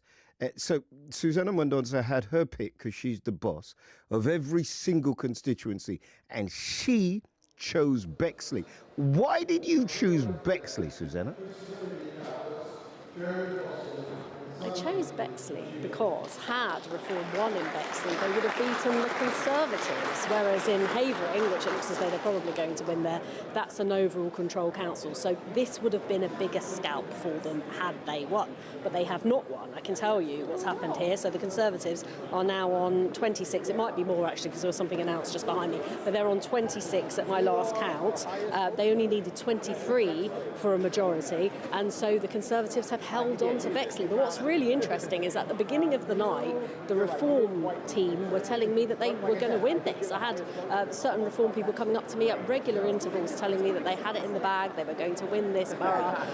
Later on, when it became evident that that didn't seem to be happening, I then got a more measured view from the chair of the Reform branch here in Bexley. But certainly they thought that they had a very good chance here, but it hasn't come through. Now, in terms of the Conservatives, what they said to me, and it's what they said to me all along, which is that they think that they've been delivering good local services and that would cut through, and their delivery of that, the efficiency with which they say they've run the council, that those are the things that people will be voting on. It's certainly what seems to be the case, because we've still got a couple of wards to go, and it looks as though the Conservatives could actually, gain more than last time. Last time round they had 33 for the Conservatives and 12 for Labour. Labour at the moment, at my last count, they were on 7. They might have got another couple there with what was going on behind me, which I didn't listen to. But certainly the Conservatives are jubilant here, because, whatever goes on in other parts of the country and what happens to them elsewhere, they managed to hold on to this borough. In Nigel Farage and Reform's sites. I got a message from Reform a little while ago, basically talking about the fine margins in a place like Bexley. I suppose trying to manage things, retrospectively. But certainly early on, this is one that they thought that they had a very good chance of winning. So, but yeah, it's not come about for them. And as I say, it'll be a mixture of local issues and other issues. Just quickly for me, Susanna, where it's gone badly, it feels like people are talking about big issues, Keir Starmer and the like. I know it's gone pretty disastrously around the country, but no overall control in Wandsworth, Westminster. It hasn't gone as badly for the Conservatives in London. Did they kind of ascribe that to anything? Is it Kemi cutting through? Is it the resurgent Tories in London? Susan Hall seemed pretty upbeat when I talked to her earlier on. I think it's important to put it into context, because we haven't had the full results from the rest of London yet. We're going to get many more results tomorrow, which may change things. But certainly for tonight, they have managed to do what they wanted to do, which is obviously to hold on to this borough, which Reform was really pushing hard to take this one, and also to take back those boroughs that they lost to Labour last time round, with Westminster and Wandsworth ended up NOC, but as I understand it, the Conservatives are the largest party there. So certainly they've done what they needed to do in order to set the narrative as being one that, Conservatives not doing so badly. But the truth is that we don't know what's going to happen in the results later on in the day, and also across the country. In terms of Kemi Badenoch, a lot of Conservatives have said to me that they do feel that she's cutting through. I think perhaps in a place like this, what I was being told when I came here and I spoke to people is there are a lot of people who were uncomfortable with people who are Labour voters who are uncomfortable with the idea of Reform taking this borough, and I was told that there potentially might be some tactical voting, that kind of thing, Labour people voting Tory in order to keep Reform out, so potentially that's something that might have happened. But in this borough, I would say in terms of Bexley, it's a place where the Tories have had a real stronghold for 20 years, so always difficult to, replace a party that local people have obviously felt have been doing the right job locally, right? That otherwise they wouldn't have been voting for them for the past 20 years. And Havering is an easier hit for Reform. That's the reality, because it is a borough that is run by Residents Association, and it's not it's not a big party, right? So that's the difference. I can see you in your big old pink jacket, and me, I've dressed all in black. But yes. I've just no. But I'm not. So I'm not wearing any party colours. I just want to say this very, very sad and silly man, which you know that I am, is celebrating the fact that Nigel Farage has just arrived. Where, Susanna? I actually don't know, because I've been so busy with this. Yeah, no, he's just arrived in Harrow. I imagine he's gone to Havering. Has he gone to Havering? He's gone to Harrow. Yes.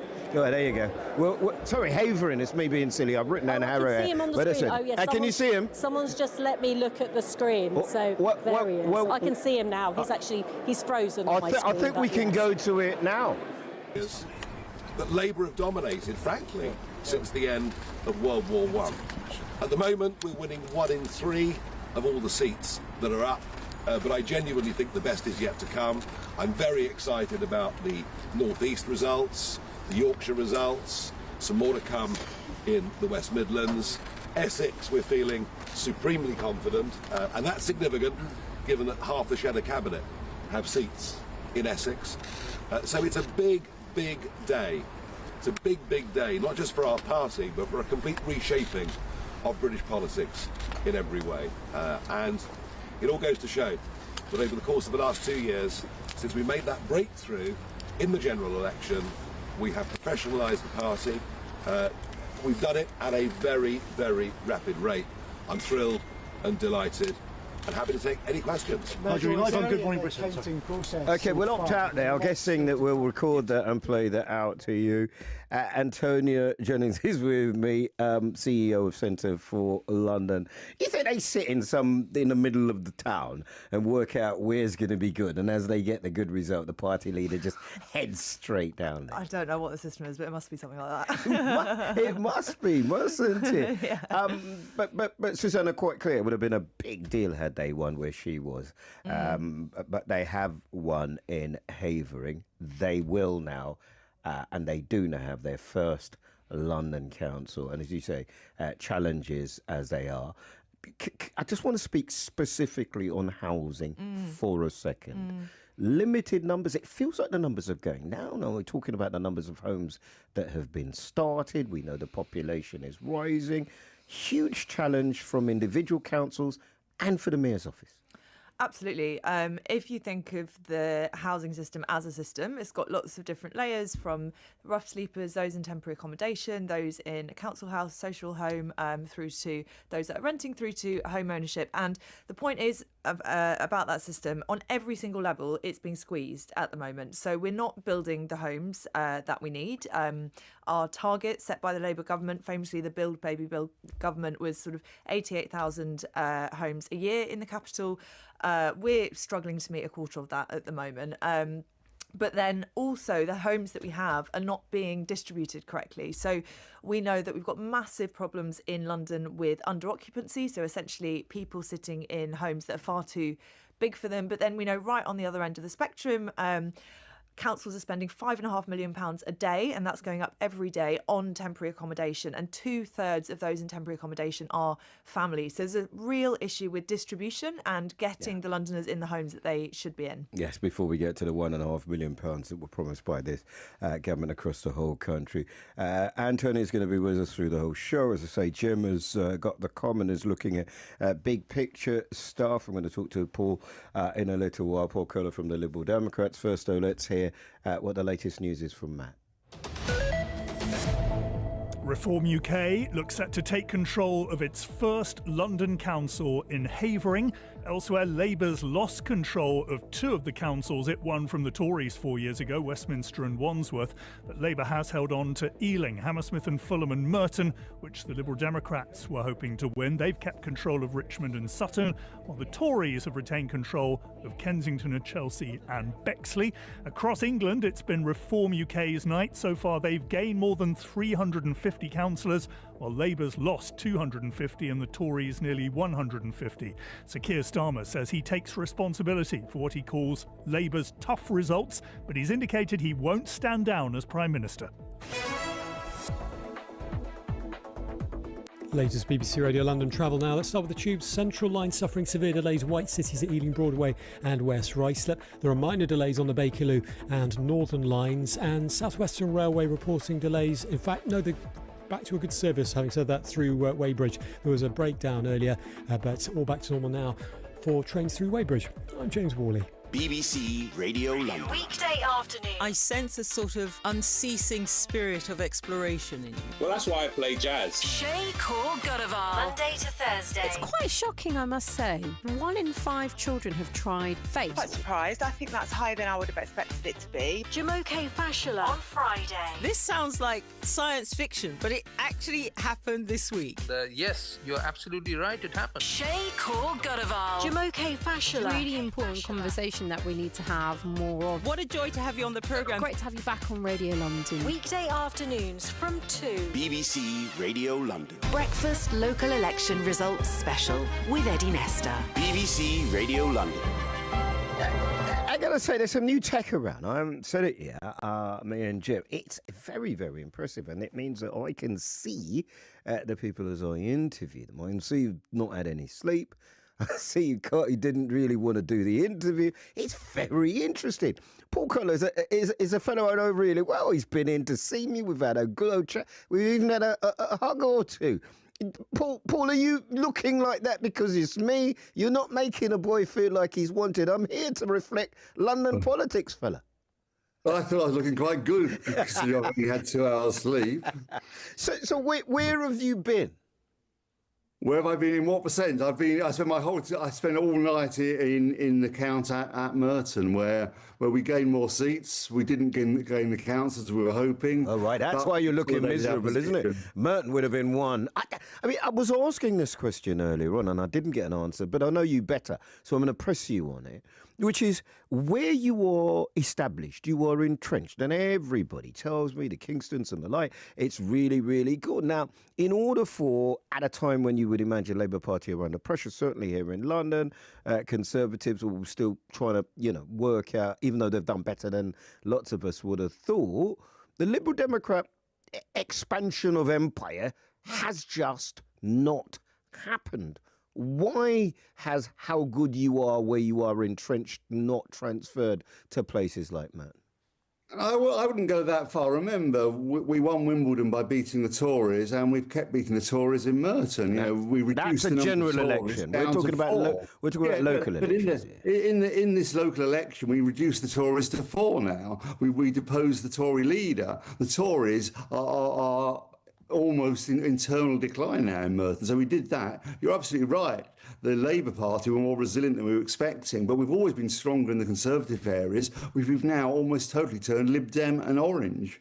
Yeah, look, I'm guessing with our conversations and your experience in the past, law and order, protection of property would have been big. What were people saying as you knocked on the door were some of the big things in Merton? Oh, law and order is a big issue. People are angry that whilst we retained 2 police stations, one due to my legal action 10 years ago, both the front counters were closed by a Labour mayor, facilitated by a Labour council and a Labour government. So people were angry about that. But let me just say, that's a continuation of I was talking to James Cleverly the other day. He was there when Boris Johnson was doing it. So this is not new. It's a continuation of something that the last 2 mayors have done.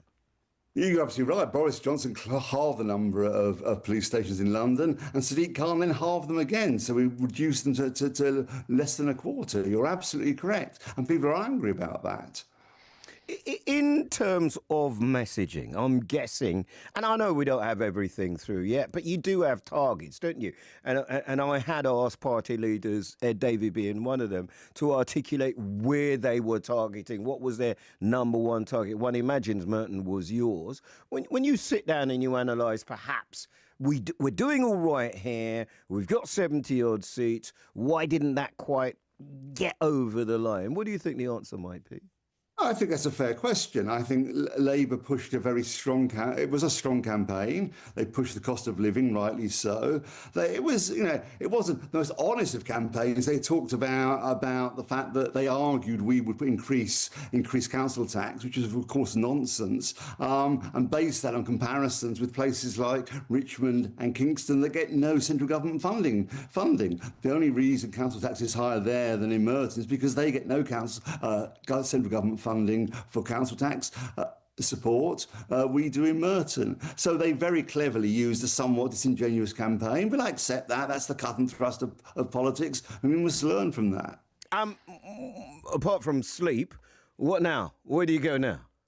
Well, we consolidate. We celebrate the fact we now have more councillors. We celebrate the fact now that we deposed the Conservative leader, and we put Labour under scrutiny because they made some great claims that everything would be wonderful under them over the next 4 years. We will hold them to account on that. Yeah, good to speak to you again, Paul. We'll talk soon. Appreciate your time, Paul Kohler there from the Liberal Democrats, the MP for Wimbledon. Not going to forget it. It's a big night. All Palace fans should be celebrating, as well as the Arsenal fans. Let's hear more about sport now from Theo. Tonight. Total Sports Live. All on his own. Step over shot. Yeah! The Championship. Hull against Millwall in the playoff semi-final first leg. On DAB. With all the build-up on Total Sport, from 6. BBC Radio London. Thank you, Eddie. Crystal Palace are heading to their first ever European final after beating Shakhtar Donetsk in the Europa Conference League semi-final last night. The Eagles won 2-1 at Selhurst Park to win 5-2 on aggregate. They now face Rayo Vallecano in Leipzig on the 27th of May. Boss Oliver Glasner says his players have remained on track throughout the competition. Everybody stick to the plan.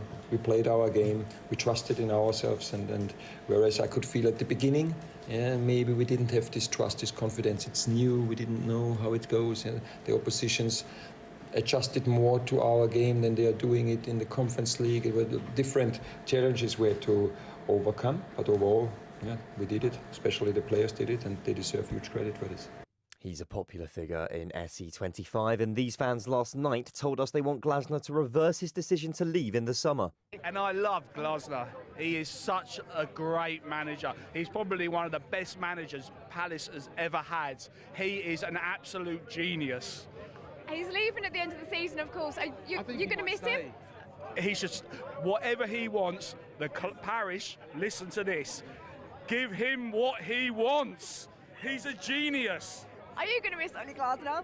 I'm 100% going to miss Glasner. They should do all they can. He's got to stay. We're going to win, and he's got to stay.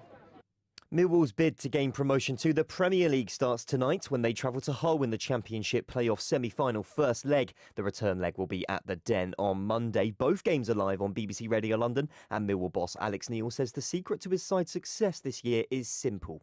The original culture of this club was already here, which was hard to beat, pride in the shot, fighting for each other, running to the last second, all of that sort of stuff. I think what we've managed to do is add a sort of more front foot approach, shall we say, in all the games in terms of being aggressive to go and try and win them. So I think that's helped. There's full commentary of Hull City against Millwall on Total Sport this evening. And in boxing, tomorrow night, Greenwich's Daniel Dubois will be looking to be crowned heavyweight champion of the world when he faces defending WBO champ Fabio Wardley. There you go, two-time. I've been to his house, don't you know? That would be a story for another time.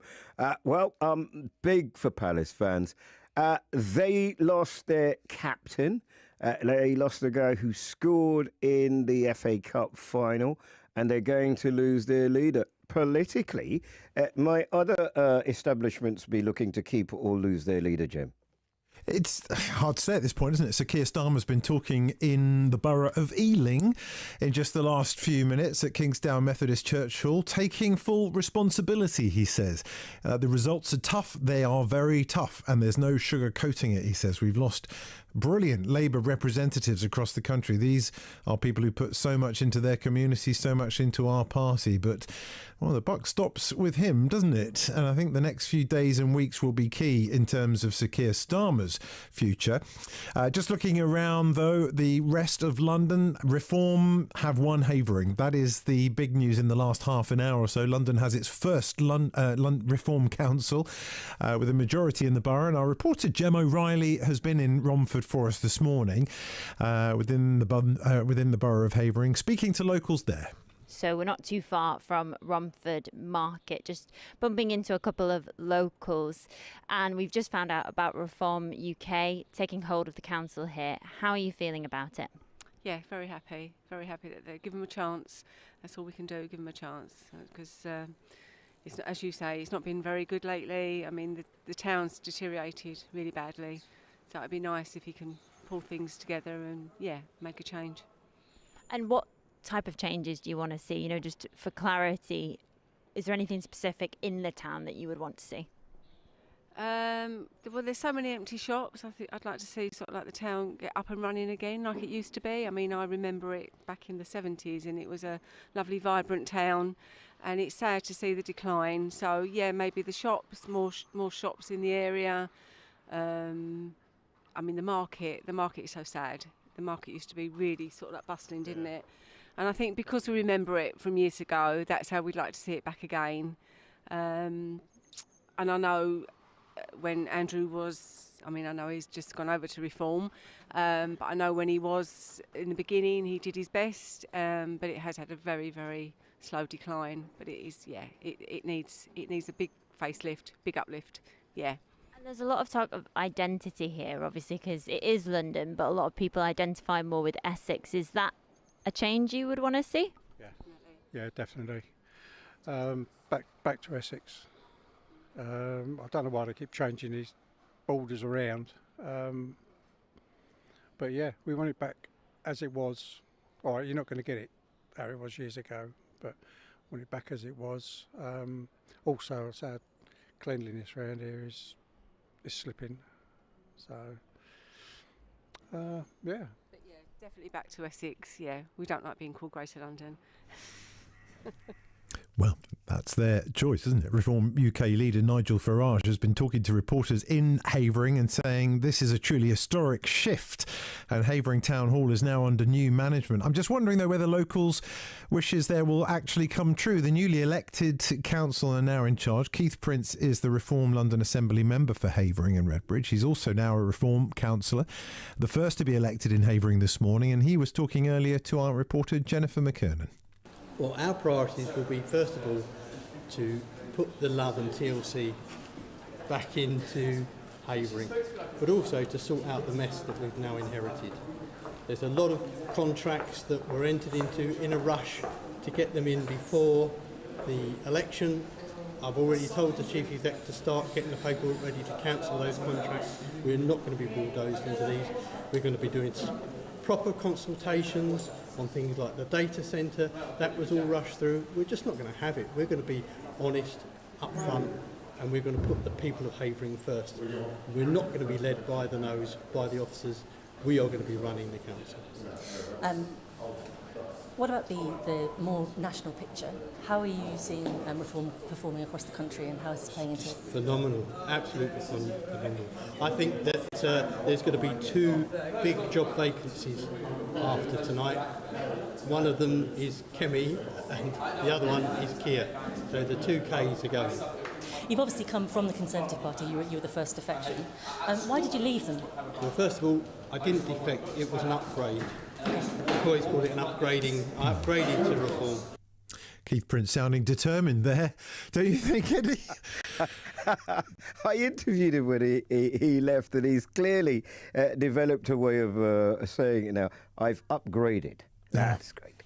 A few people who have defected from one party or another joining Reform, but certainly nationally, it looks like I'm just reading some of those headlines you talked about here, just very quickly before we go to Matt.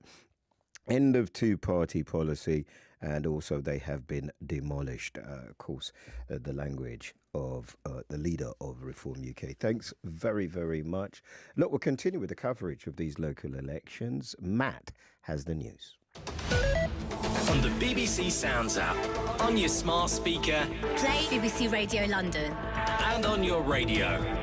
The sound of London is BBC Radio London. At 9:01 with the latest for London, I'm Matthew Schofield. Reform UK has won control of its first London council in Havering. Labour are being wiped out by Reform in many of their most traditional areas. And what you're going to see later on today is the Conservative Party being wiped out in their heartlands like Essex. So London goes a bit against the trend in that the Conservatives and Labour have held up in some of the other boroughs. But I think overall what's happened is a truly historic shift in British politics. That's the Reform leader Nigel Farage speaking outside the town hall in Romford in the last half hour. Elsewhere, Labour's lost control of two of the councils it won from the Conservatives 4 years ago, Westminster and Wandsworth. But Labour has held on to Ealing, Hammersmith and Fulham and Merton, which the Liberal Democrats were hoping to win. They've kept control of Richmond and Sutton, while the Tories have retained control of Kensington and Chelsea and Bexley. Across England, it's been Reform UK's night. So far, they've gained more than 350 councillors, while Labour's lost 250 and the Tories nearly 150. Sir Keir Starmer's told Labour Party members in Ealing he takes responsibility for the party's results, but he's indicated he won't quit as Prime Minister. These are really tough results. I'm not going to sugarcoat it. And we have lost brilliant Labour representatives, people who put so much into their communities, so much into our party and our movement. And the voters have sent a message about the pace of change, how they want their lives improved. May was elected to meet those challenges, and I'm not going to walk away from those challenges and plunge the country into chaos. Well, here in London, 10 boroughs were counting votes overnight. In the other 22, counting won't start until this morning or even tomorrow. In other news, the chief executive of South East Water, David Hinton, has resigned. Last week, a committee of MPs said they had no confidence in the company's leadership after thousands of homes in Kent went for almost a week without water last year. A third British national has been diagnosed with suspected hantavirus linked to the cruise ship at the centre of the outbreak. 3 people who were on board the MV Hondius have already died. The ship's due to reach Tenerife in the next few days. The United States and Iran have exchanged fire in the Strait of Hormuz. But despite the attacks, President Trump's insisted the ceasefire remains in place. And a special concert will be held at the Royal Albert Hall tonight to mark Sir David Attenborough's 100th birthday. It'll feature music from his many programmes over the years and reflections on his life and legacy by the likes of Sir Michael Palin, Liz Bonin and Chris Packham. Sir David says he's been completely overwhelmed by all the birthday greetings. With the latest BBC Radio London Sport News, I'm Theo Beavers. Crystal Palace have progressed to a first ever European Cup final, beating Shakhtar Donetsk 5-2 on aggregate in the Europa Conference League semi-final. The Eagles won 2-1 at Selhurst Park last night. They will play Rayo Vallecano in Leipzig on Thursday the 27th of May. Millwall boss Alex Neil has said there's nothing to be scared of ahead of the Lions Championship playoff first leg against Hull City tonight. The second leg is in London next Monday, and Greenwich's Daniel Dubois will look to be crowned heavyweight champion of the world tomorrow night, facing Fabio Wardley. Good morning. With London's weather, I'm Jill Brown. Plenty of cloud around to start the day today. A few isolated showers are likely, and I think we are very likely to see some further outbreaks of light rain through the day today. Some showers through this afternoon as that cloud builds and thickens. Top temperatures getting up to 19 degrees, so it will be feeling a little bit warmer today. And through this evening, any cloud and showers will clear away, so leaving us with clear skies as we head into Saturday, lows of 6 degrees. For an update anytime, you can ask your smart speaker to play BBC News for London. The latest BBC Radio London travel on the tubes. Severe delays on the Central Line, White City to Ealing Broadway and West Ruislip. There are minor delays on the Bakerloo line and also still on the Northern Line, and possible 30-minute delays for the West Coast Main Line in and out of Euston.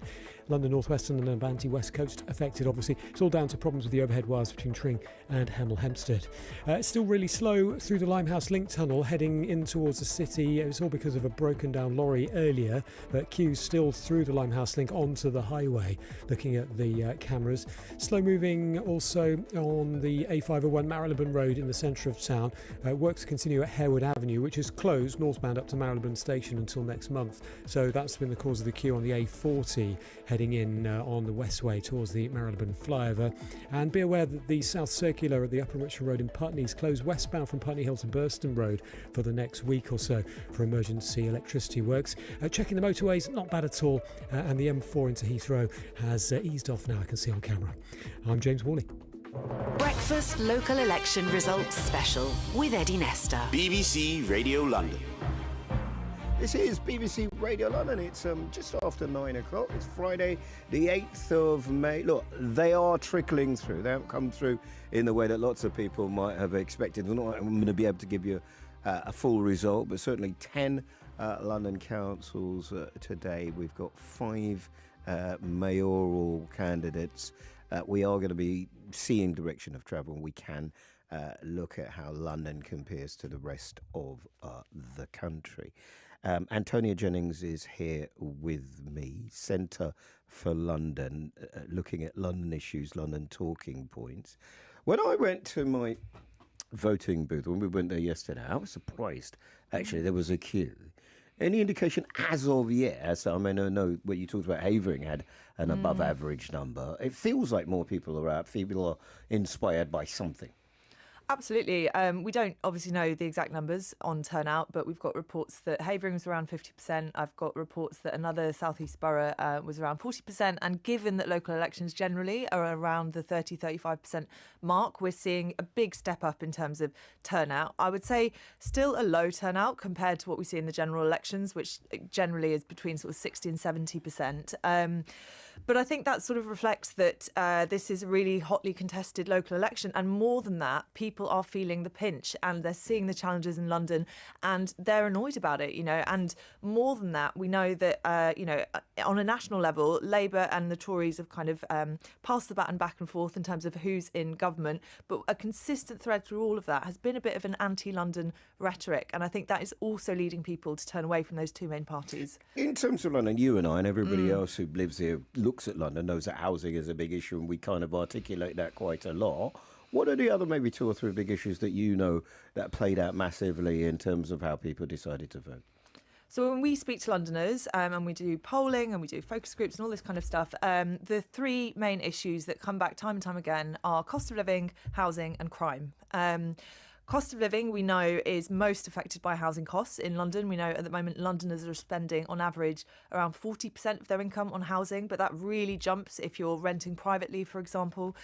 So cost of living and housing, very, very related. And then obviously there is a lot of concern around crime. The figures on crime are actually quite mixed. So on a lot of major crime, London's moving in the right direction. But on a lot of more petty crime, I don't want to call it petty necessarily, but shoplifting, phone snatching, things are going in the wrong direction, and people are seeing that and experiencing it and feeling a lot of frustration. I wonder if that might have been a vote winner. I was lucky enough to speak to the party leaders. And when I speak to the party leaders, Nigel Farage was big on that kind of Mayor Giuliani, New York, I think they call it the broken window model, where you kind of were really tough on low-level crime. I can't tell you, in terms of phone snatching, in terms of shoplifting, caller after caller, we saw people walking out. They're not being challenged by the people who work there. Ergo, there's a story of somebody who did challenge and then lost their job, and it felt like everybody was like, oh my goodness, how can that happen? Antisocial behaviour and the like. It is a big deal, isn't it? It kind of makes you feel as though you're unsafe.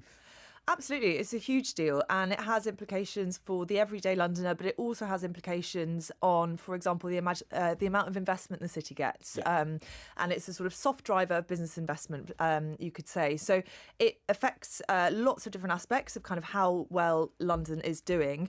But we also know that the rise in crime is in part a product of the squeeze of the cost of living and also the austerity programme in the early 2010s, in the sense that that programme decided to cut a lot of non-statutory local government services. So that includes things like youth centres, for example. And now we're 15, 16 years on, and I would suggest we're seeing the product of that. So there are many, many issues, but I would say that, of course, more Bobbies on the beat has a place in terms of solutions, but we also need to look at, why, for example, I live in Tower Hamlets is the number 1 shoplifted item Calpol. That's a cost of living issue, and how does, for example, cutting the youth centres in the early 2010s relate to the shoplifting epidemic today? So it is really kind of an ecosystem of factors that correlate with higher crime rates. Yeah, it'd be interesting. They got that Aspire party. Lutful Rahman, of course, being mayor there.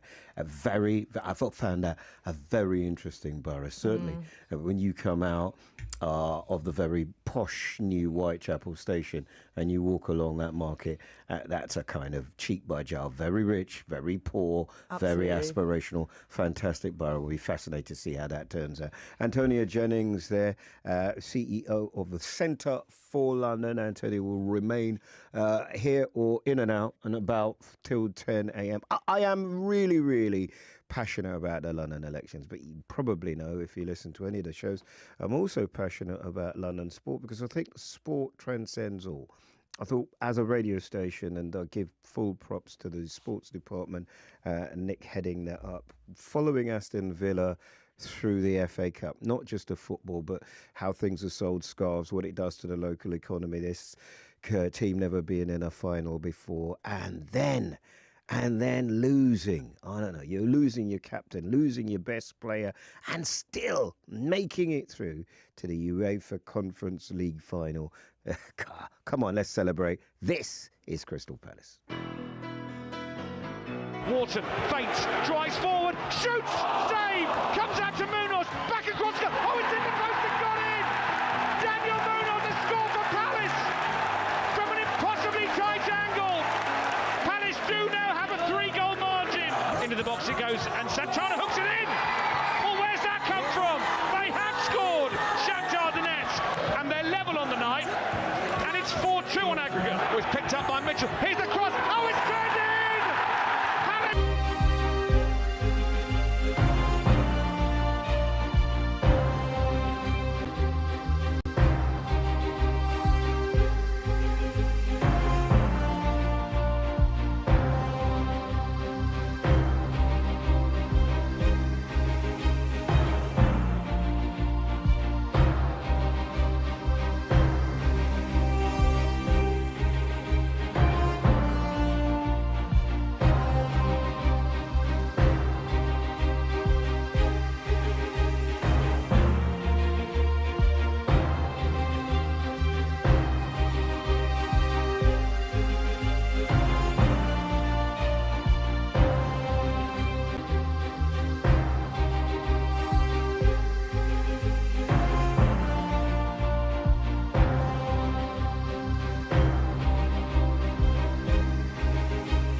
Absolutely fantastic. 2 London teams through to European finals.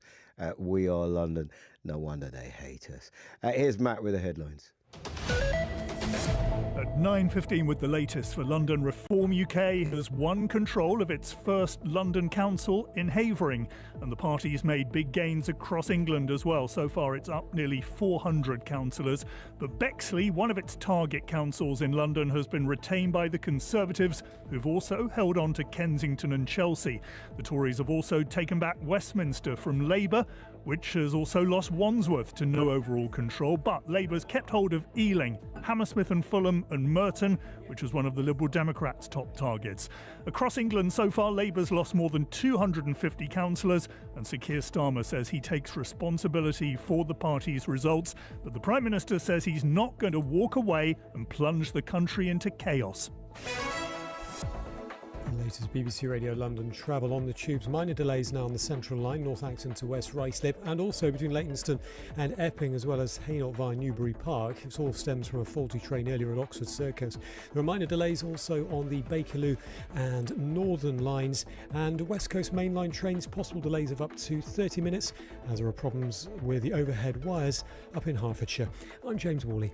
BBC London at breakfast. Your reaction to what we're seeing right now. It is unusual to have an outbreak like this. I want to kick off with that news that we've heard overnight that the US... We've had a mega response to our first special report on this. One of the big questions... We've been hearing from Londoners. It is going to be, a topic Aaron Paul. Riz Latif. The floor is yours. Tell us about your experience. I'd find it fascinating to look into. What an absolute joy to speak to you this morning and what you're doing there. And for breakfast. Weekdays from 6. Just ask your smart speaker to play BBC Radio London. Breakfast Local Election Results Special with Eddie Nestor. BBC Radio London. Goodness, Bobby Elms is in the building. Good to go just after 10 o'clock. Been asking the politically good and not so good whether it's early or late for them. Our political editor has been so busy, hasn't had any time for me. Carl Mercer. I'm glad you have. You tired, are you? Bringing your tired self in here for me? I'm bringing my best self, Eddie, as I always do for you. I started with Tony Travers, Professor Tony Travers, with Keir Starmer, and then in my head, I'm like, don't do that. That's national. But he is a London MP. And at the minute, it feels like Keir Starmer is making him the story. I dare say when Kemi arrives in Westminster, she'll make him the story. And him saying, I'm not going anywhere, makes him the story as well, doesn't it? Yeah, it does. And actually, I think it's worth reflecting, Eddie. All we've had is 10 results so far. In London? In London. So 10 out of the 32 councils have done their business. And potentially things could get worse for Labour because their key battlegrounds, the key things they were worried about was this insurgency from the Greens in the inner London seats. Places like Hackney, Lewisham. Also raising concerns over places like Lambeth, maybe, Southwark, Islington, Camden. And people I've been speaking to in the Labour Party overnight say, look, we were told there would be quite a big Green insurgency in these areas. We think it's probably worse than the polls are saying. It's worse than we thought it would be. So I think the big test for Keir Starmer will be actually this afternoon in London, even though, as we said, they lost control of Wandsworth, which they would have wanted to keep hold of. You and I have been around a long time and understand professionally and personally how expectations are managed, right? And we say we're going to take away 2 arms and then we only take away 1 and then you feel like you're doing all right. That there would be people, groups of people, hard-working candidates, long-standing councillors who would have had it in their head, if it goes below this line, then we probably need to consider. Nationally, it feels worse than it is, and I appreciate its direction of travel in London. Do you have any idea where that line might be?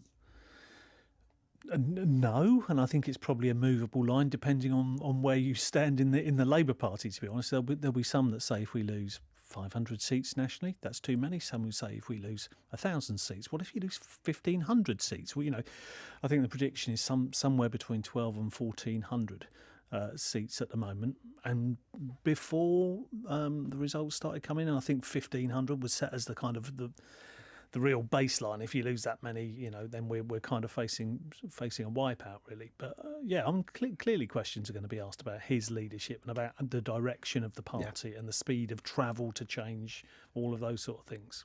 Yeah, I think we could do the 2Ks, couldn't we, in the Keir and the Kemi? But for now, can we do the 2 Ws, which is the Wandsworth and Westminster? Because they were big stories for us. And they are big stories in the last election, and they are big stories again. Can we take anything from that? I tell you what is interesting about both of those councils, because what you've seen around the rest of the country is an insurgency by the Reform, Greens, Independents, and you've got this true multi-party politics, haven't you? And that was a lot of the talk before the election was about that. You look at the position in Westminster and in Wandsworth. It's just red v blue. Yes, the 2-party politics. It's a really old style 2-party politics, and in Westminster, I think the Tories took 9 off of Labour.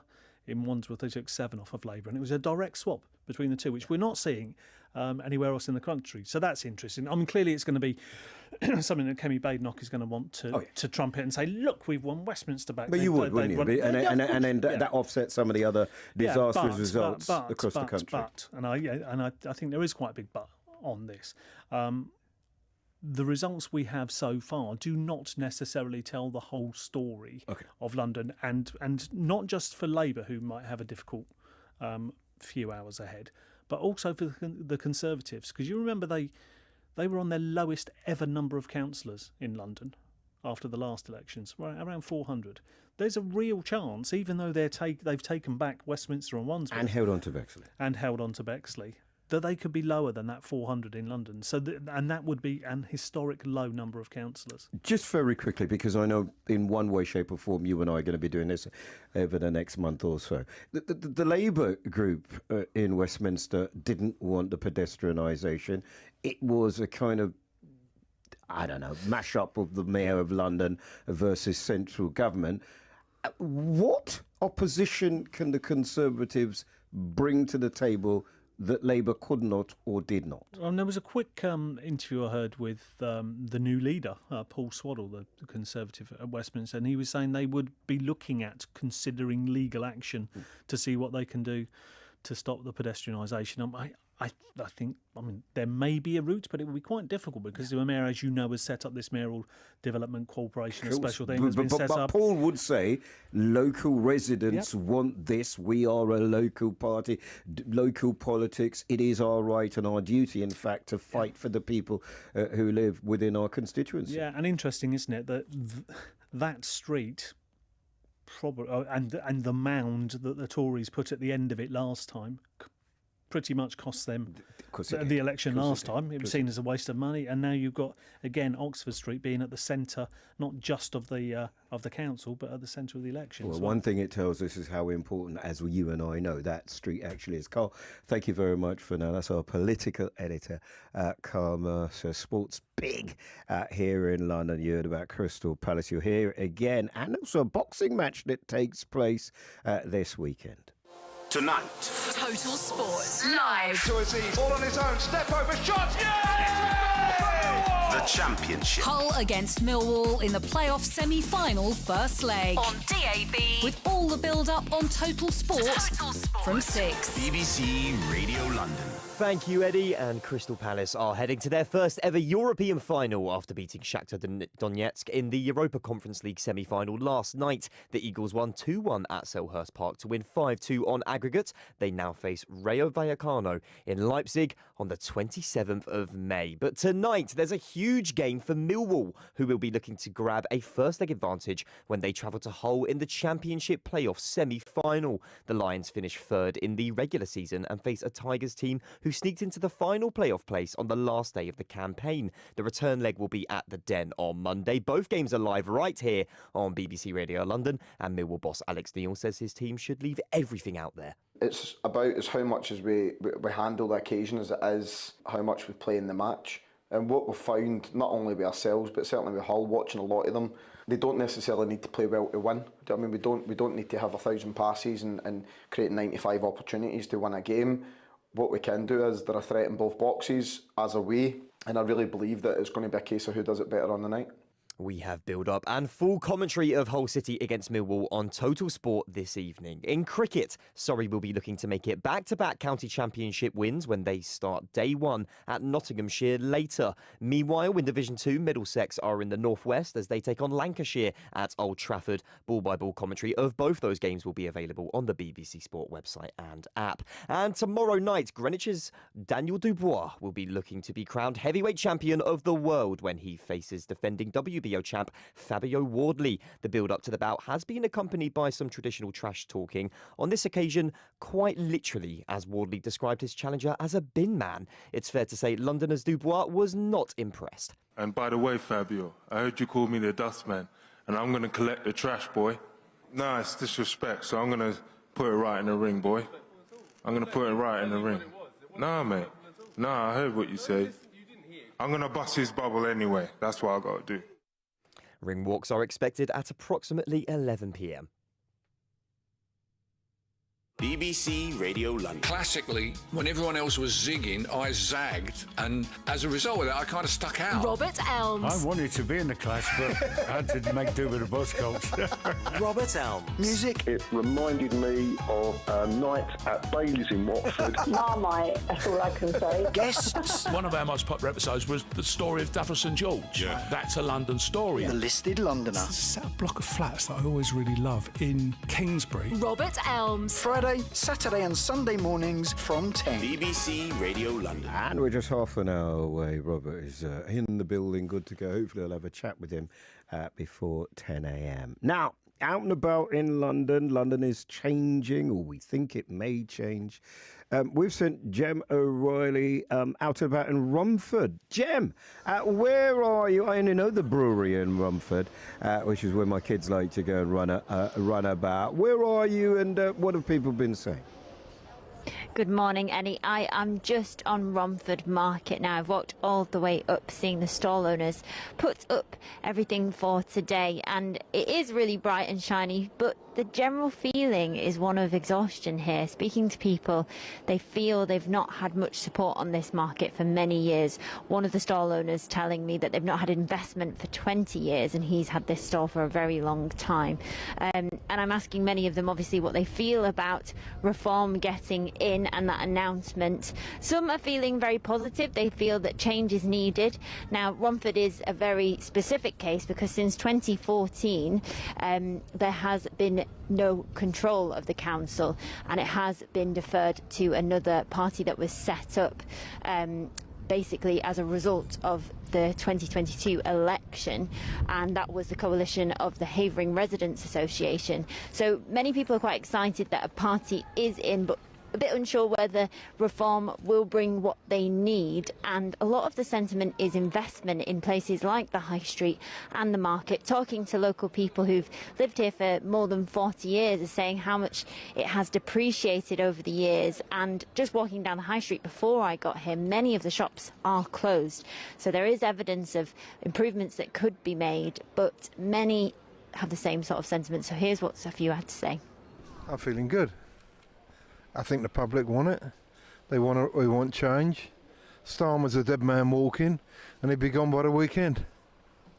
What type of change do you want to see here then in Romford? Just paying less in tax, I guess, and dealing with the illegal immigrant problem. Yeah. Yeah, very happy that they give them a chance. That's all we can do, give them a chance, because well, there's so many empty shops. I think I'd like to see sort of like the town get up and running again like it used to be. I mean, I remember it back in the 70s, and it was a lovely, vibrant town, and it's sad to see the decline. So yeah, maybe the shops, more shops in the area. I mean, the market is so sad. The market used to be really sort of like bustling, didn't it?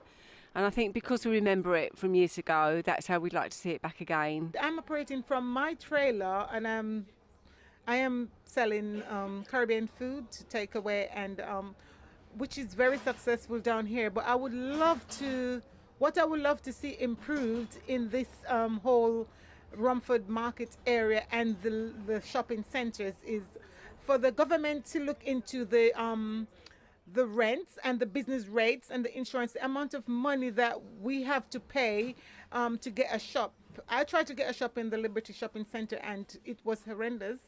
I was not able to afford it. Plus, we're having a big problem at the Gallus Corner, where they had fixing the bridge road there for over a year now, and that in itself is stopping customers from coming through on a daily basis to Romford Market. So Romford Market is really not as vibrant and as able to give us enough sales. Yeah, I feel good about it. But I just hope they're not like the rest of them, Labour and Conservative, that they spend money on this market and the town. So yeah, I'm happy. We're always promised money for the market, but nothing comes to the table. Well, years ago they used to have park and ride for this town, but they stopped that. Obviously the parking's an issue, where the amount of money that they charge at a park, and there's no incentive to come to Romford. It's all changed. It's all changed. At Gemma Riley in Romford, new council, their new lead there, of course, reform. This is BBC Radio London, time now 9:31. Let's get the headlines from Matt. On the BBC Sounds app, on your smart speaker, Play BBC Radio London. and on your radio. The sound of London. BBC Radio London. At 9:31 with the latest for London, I'm Matthew Schofield. Reform UK has won control of its first ever London Council in Havering. I am delighted to be here in the sunshine outside Havering Town Hall, which I can now say is under new management. And I'm That's Nigel Farage speaking in Romford in the last hour. His party's made big gains across England as well. But Bexley, another of its target councils in London, has been retained by the Conservatives. The Tories have also held on to Kensington and Chelsea and taken back Westminster from Labour. But across England, so far the Tories have lost more than 150 councillors, and the Shadow Cabinet Minister, Sir James Cleverly, says it's been a tough night. He's acknowledged reform's doing well, but he's accused Nigel Farage's party of making pledges it knows it can't deliver. Ultimately, we recognise that if you're just going to make undeliverable promises, you can harvest some short-term popularity. And we're seeing that from the Greens, we're seeing that from Reform. What we are doing is the much more professional and arguably slower job of work, which is to only promise things that we can deliver. As for Labour, it's kept hold of Ealing, Hammersmith and Fulham and Merton, which was one of the Liberal Democrats' top targets. But as well as Westminster, it's lost Wandsworth to no overall control. And across England, so far, it's lost more than 250 councillors. Sir Keir Starmer says he takes responsibility, but he's indicated he won't quit as Prime Minister. It's very important that we don't sugarcoat these results, so I'm not going to do that. They are tough results, I accept that. They reflect voters who don't feel that their lives have changed enough or quickly enough, and that's been going on for a long time. We were elected to deal with that, and I'm not going to walk away from that responsibility and plunge the country into chaos. In other news, the chief executive of South East Water, David Hinton, has resigned. Last week, a committee of MPs said they had no confidence in the company's leadership after thousands of homes in Kent went for almost a week without water last year. A third British national has been diagnosed with suspected hantavirus linked to the cruise ship at the centre of the outbreak. 3 people who were on board the MV Hondius have already died. The ship's due to reach Tenerife in the next few days. President Trump says the ceasefire with Iran is still in force despite an exchange of fire in the Strait of Hormuz. Both sides have blamed each other for it. And a special concert will be held at the Royal Albert Hall tonight to mark Sir David Attenborough's 100th birthday.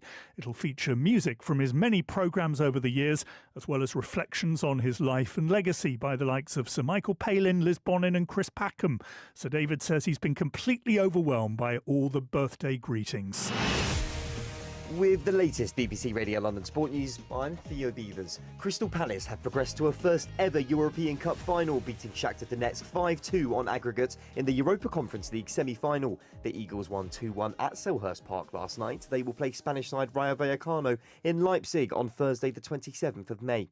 Millwall boss Alex Neil has said there's nothing to be scared of ahead of the Lions Championship playoff first leg against Hull City tonight, and Greenwich's Daniel Dubois will look to be crowned heavyweight champion of the world tomorrow night, facing Fabio Wardley. London's weather, we've got a few sunny spells first thing, but generally quite cloudy today, and some showers knocking around as well. Quite light this morning, but heavier this afternoon.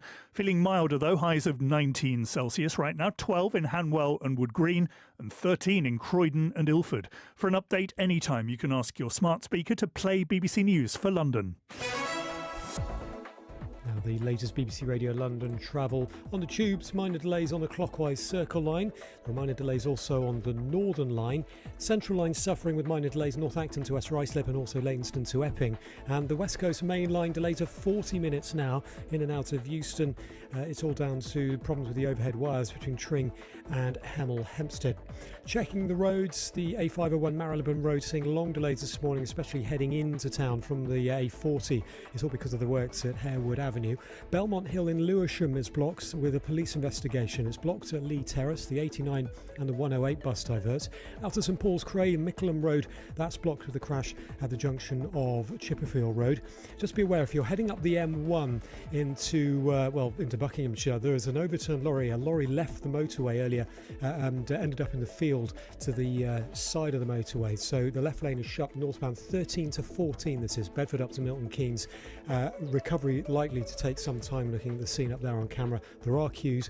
And latest on the A12, you may have heard in the package about Gallows Corner. As we heard yesterday from Matthew, TfL hope to reopen the eastbound A12 Gallows Corner flyover this Sunday morning, and other restrictions will also be lifted, including the reopening of Straight Road and Main Road. That's the latest from TfL. That's the latest BBC Radio London travel. More from me at 10.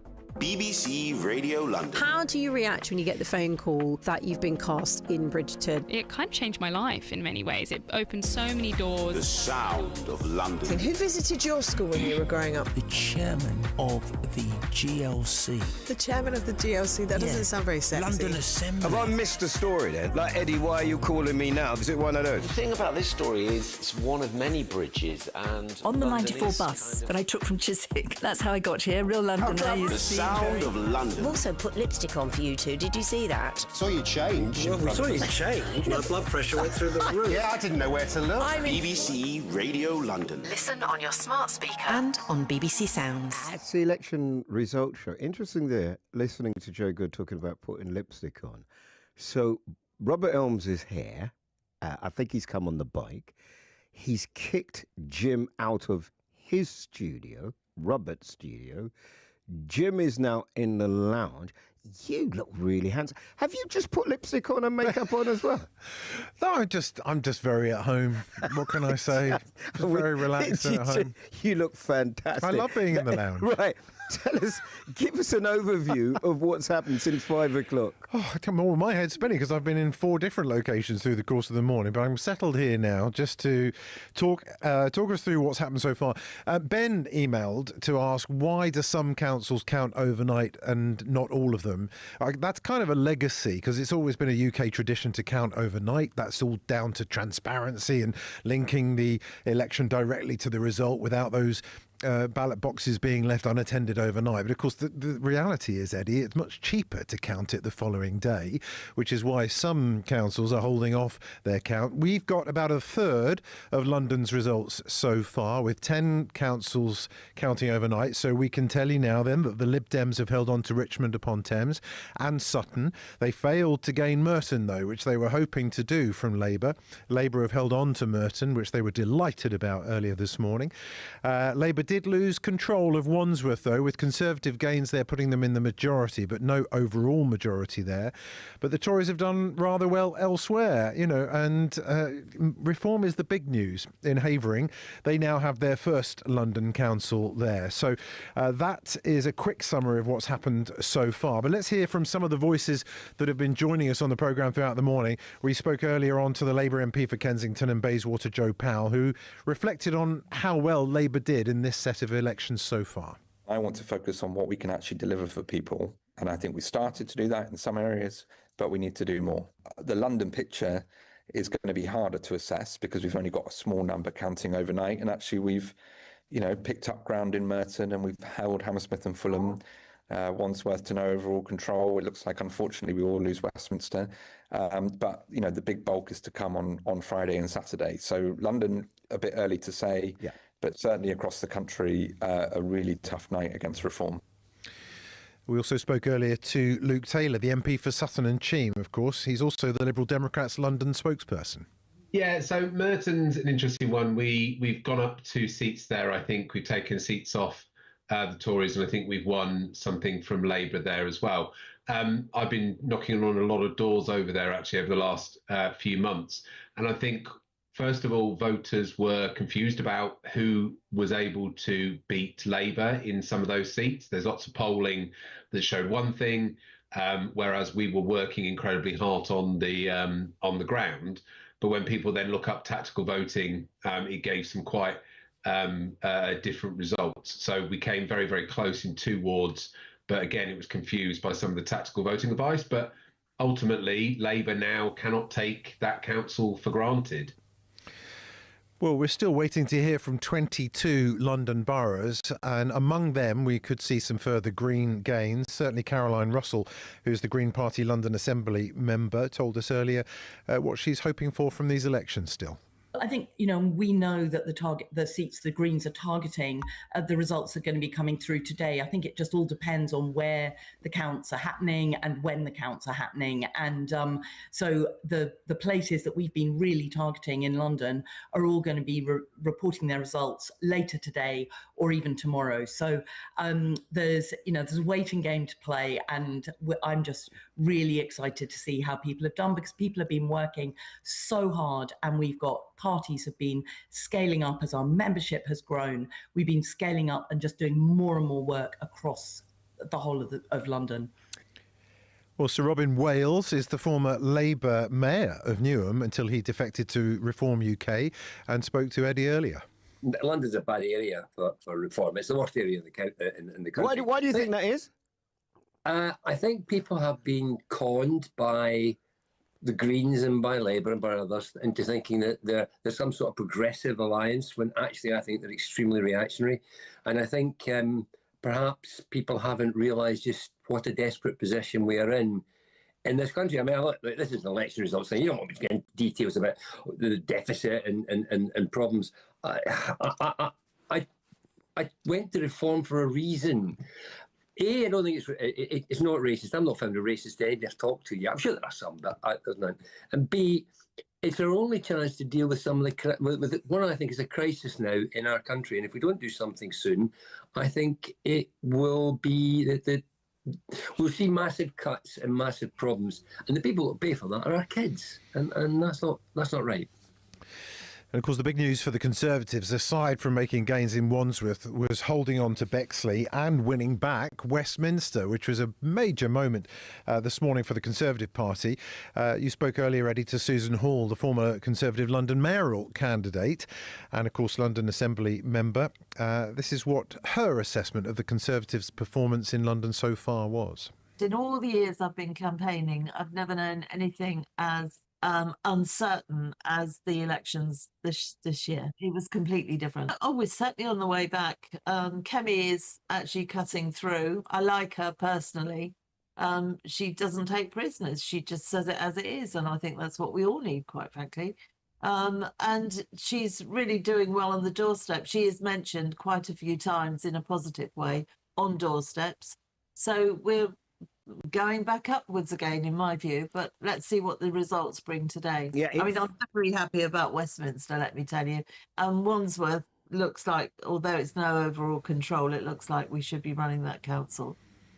So I think, Eddie, for the first time in living memory, we've got a proper fragmentation of British politics played out across the country. Not quite as much here in London, but of course there's still 22 boroughs still to declare. And the mayoral candidates, fantastic job. Appreciate it very, very much. The Green Party have set their hopes, of course, on winning the mayoralty from Labour in places like Hackney. The Greens' mayoral candidate, Zoe Garber, is the party's hopeful. You might remember her from the 2024 London mayoral election when she ran as a Green mayor.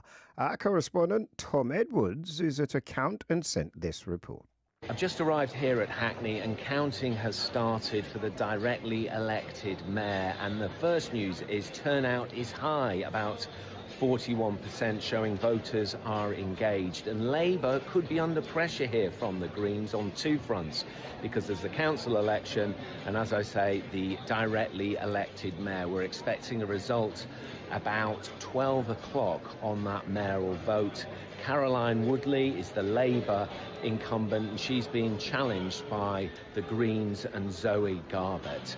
I spoke to one Green representative earlier, and they said they were hopeful, but they weren't taking anything for granted. Absolutely. More results due throughout the day and into tomorrow.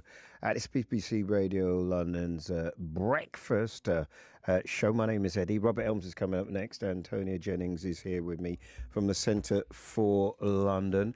I accept there's still a lot to be announced, but it does feel like we already have quite a lot of change. Some change, like Wandsworth and Westminster, back to where it was. Lots of new councillors and reform who have never run a council in London.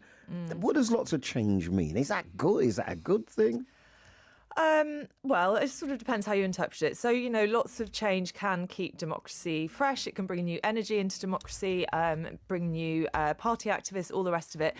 And, you know, you have to remember that local government is the lowest form of democracy in the country. And by that, I mean, that's where democracy starts. So that's, you know, that can be encouraging. But the thing I suppose I'm more concerned about is we're going to have so much turnover in terms of who's leading which council, individual councillors. And all of these councillors now have to work together. They have to work across council boundaries, because obviously Londoners don't necessarily just solely recognise, you know, they're a resident of Wandsworth. They may work somewhere else, you know, have family in a different borough. And I suppose at a time when London's challenges are escalating so rapidly, I just really, really hope when it comes to the new cohort of new councillors, they are able to hit the ground running and make those coalitions, get those collaborations off the ground. Are there things in place, like when we change governments, we've got civil servants, they're in place to help things run smoothly? Are there things, are there handovers, changeovers, or are there things in place to help that? Absolutely. So all of these new councillors will be extensively briefed by the officers. So that's kind of the public services servants working in the individual councils. And then on top of that, there's a group called London Councils, an organisation called London Councils, and that really works to facilitate that cross-boundary working. So they have lots of different committees, and they will be starting the process in the next few months of putting together their housing committees, environment committees and so on. So there are things in place. The problem may be that as politics polarises, finding that common ground and common areas of interest will be a challenge. Or it might be that having to work cross-party, we get a kind of a better reflection of the people who live in a particular area. I hope so. That's more hopeful than practical, but it's good to be hopeful sometimes, isn't it? Yeah, absolutely. And, I think it's noticeable that voter turnout is high. We've also seen a lot more campaigning activity on the ground, and we've seen many people who haven't been members of a political party historically suddenly join in the last year, and all of that is inevitably good for democracy. Yeah, I think so. Antonio, we'll talk again, I am sure.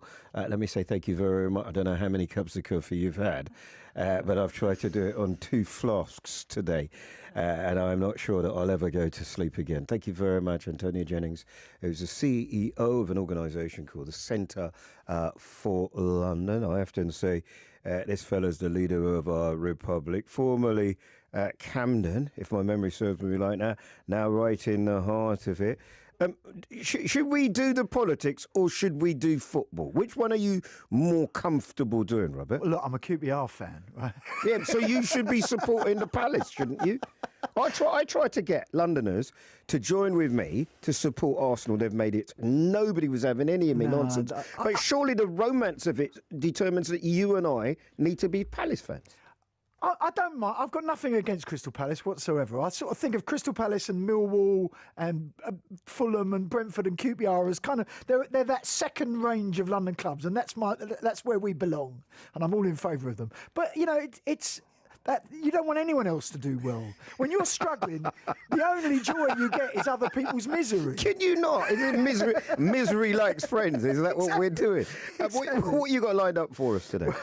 Well, we'll keep you up to date with the politics if anything exciting happens, and even the football. But other than that, we've got our own stuff to do.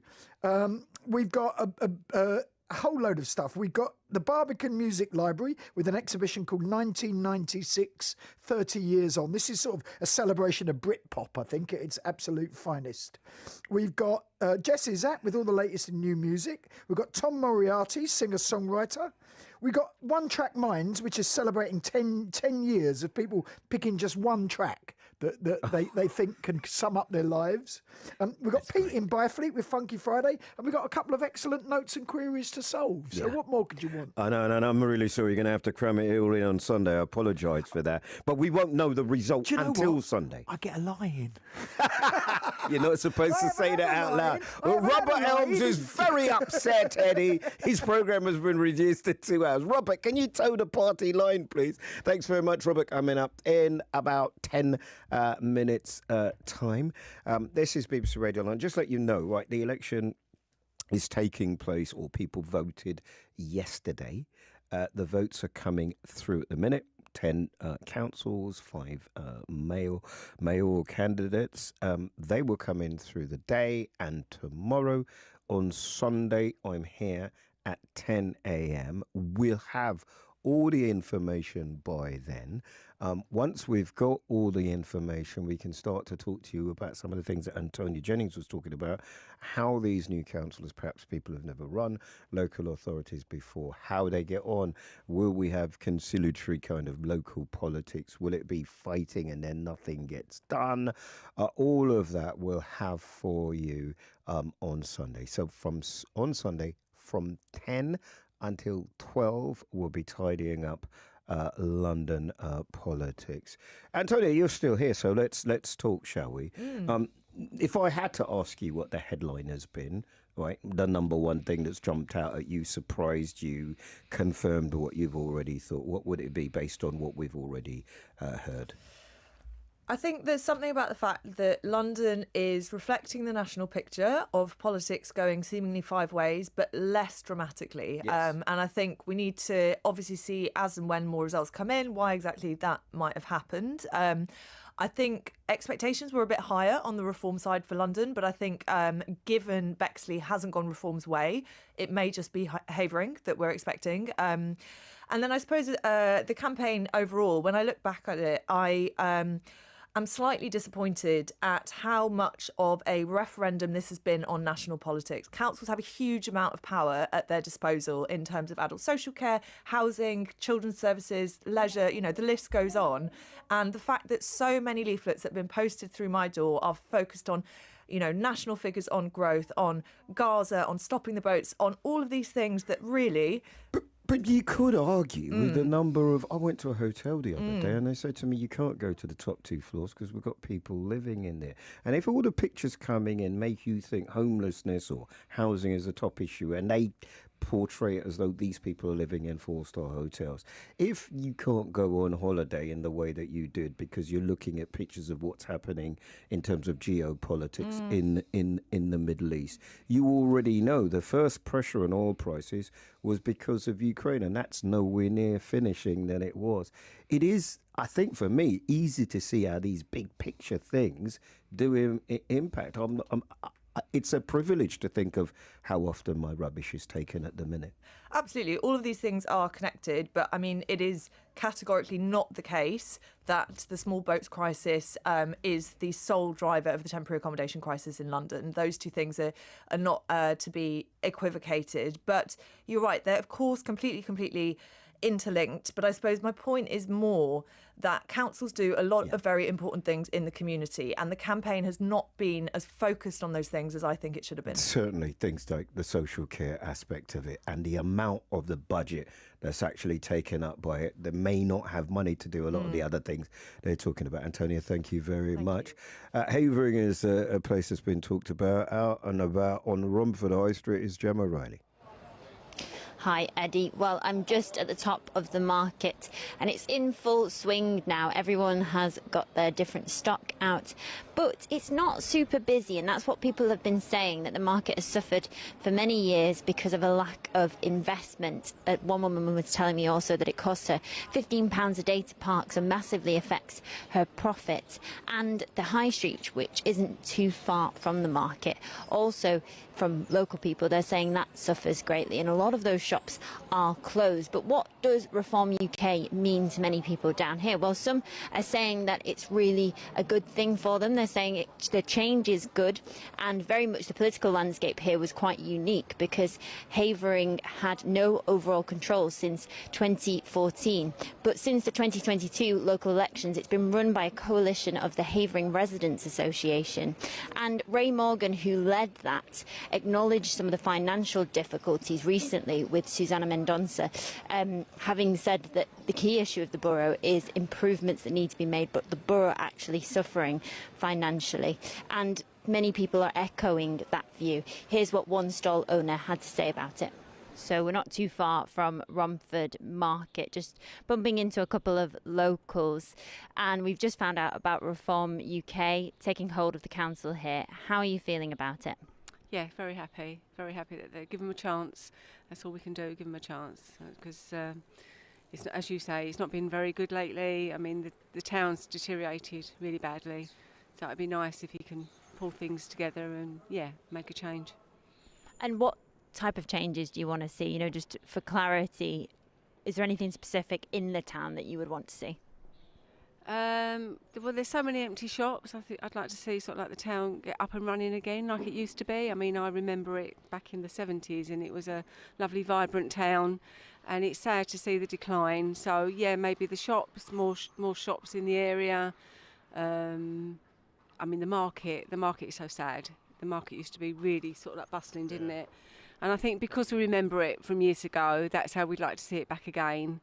And I know when Andrew was, I know he's just gone over to Reform, but I know when he was in the beginning, he did his best, but it has had a very, very slow decline. But it is, it needs a big facelift, big uplift, And there's a lot of talk of identity here, obviously, because it is London, but a lot of people identify more with Essex. Is that a change you would want to see?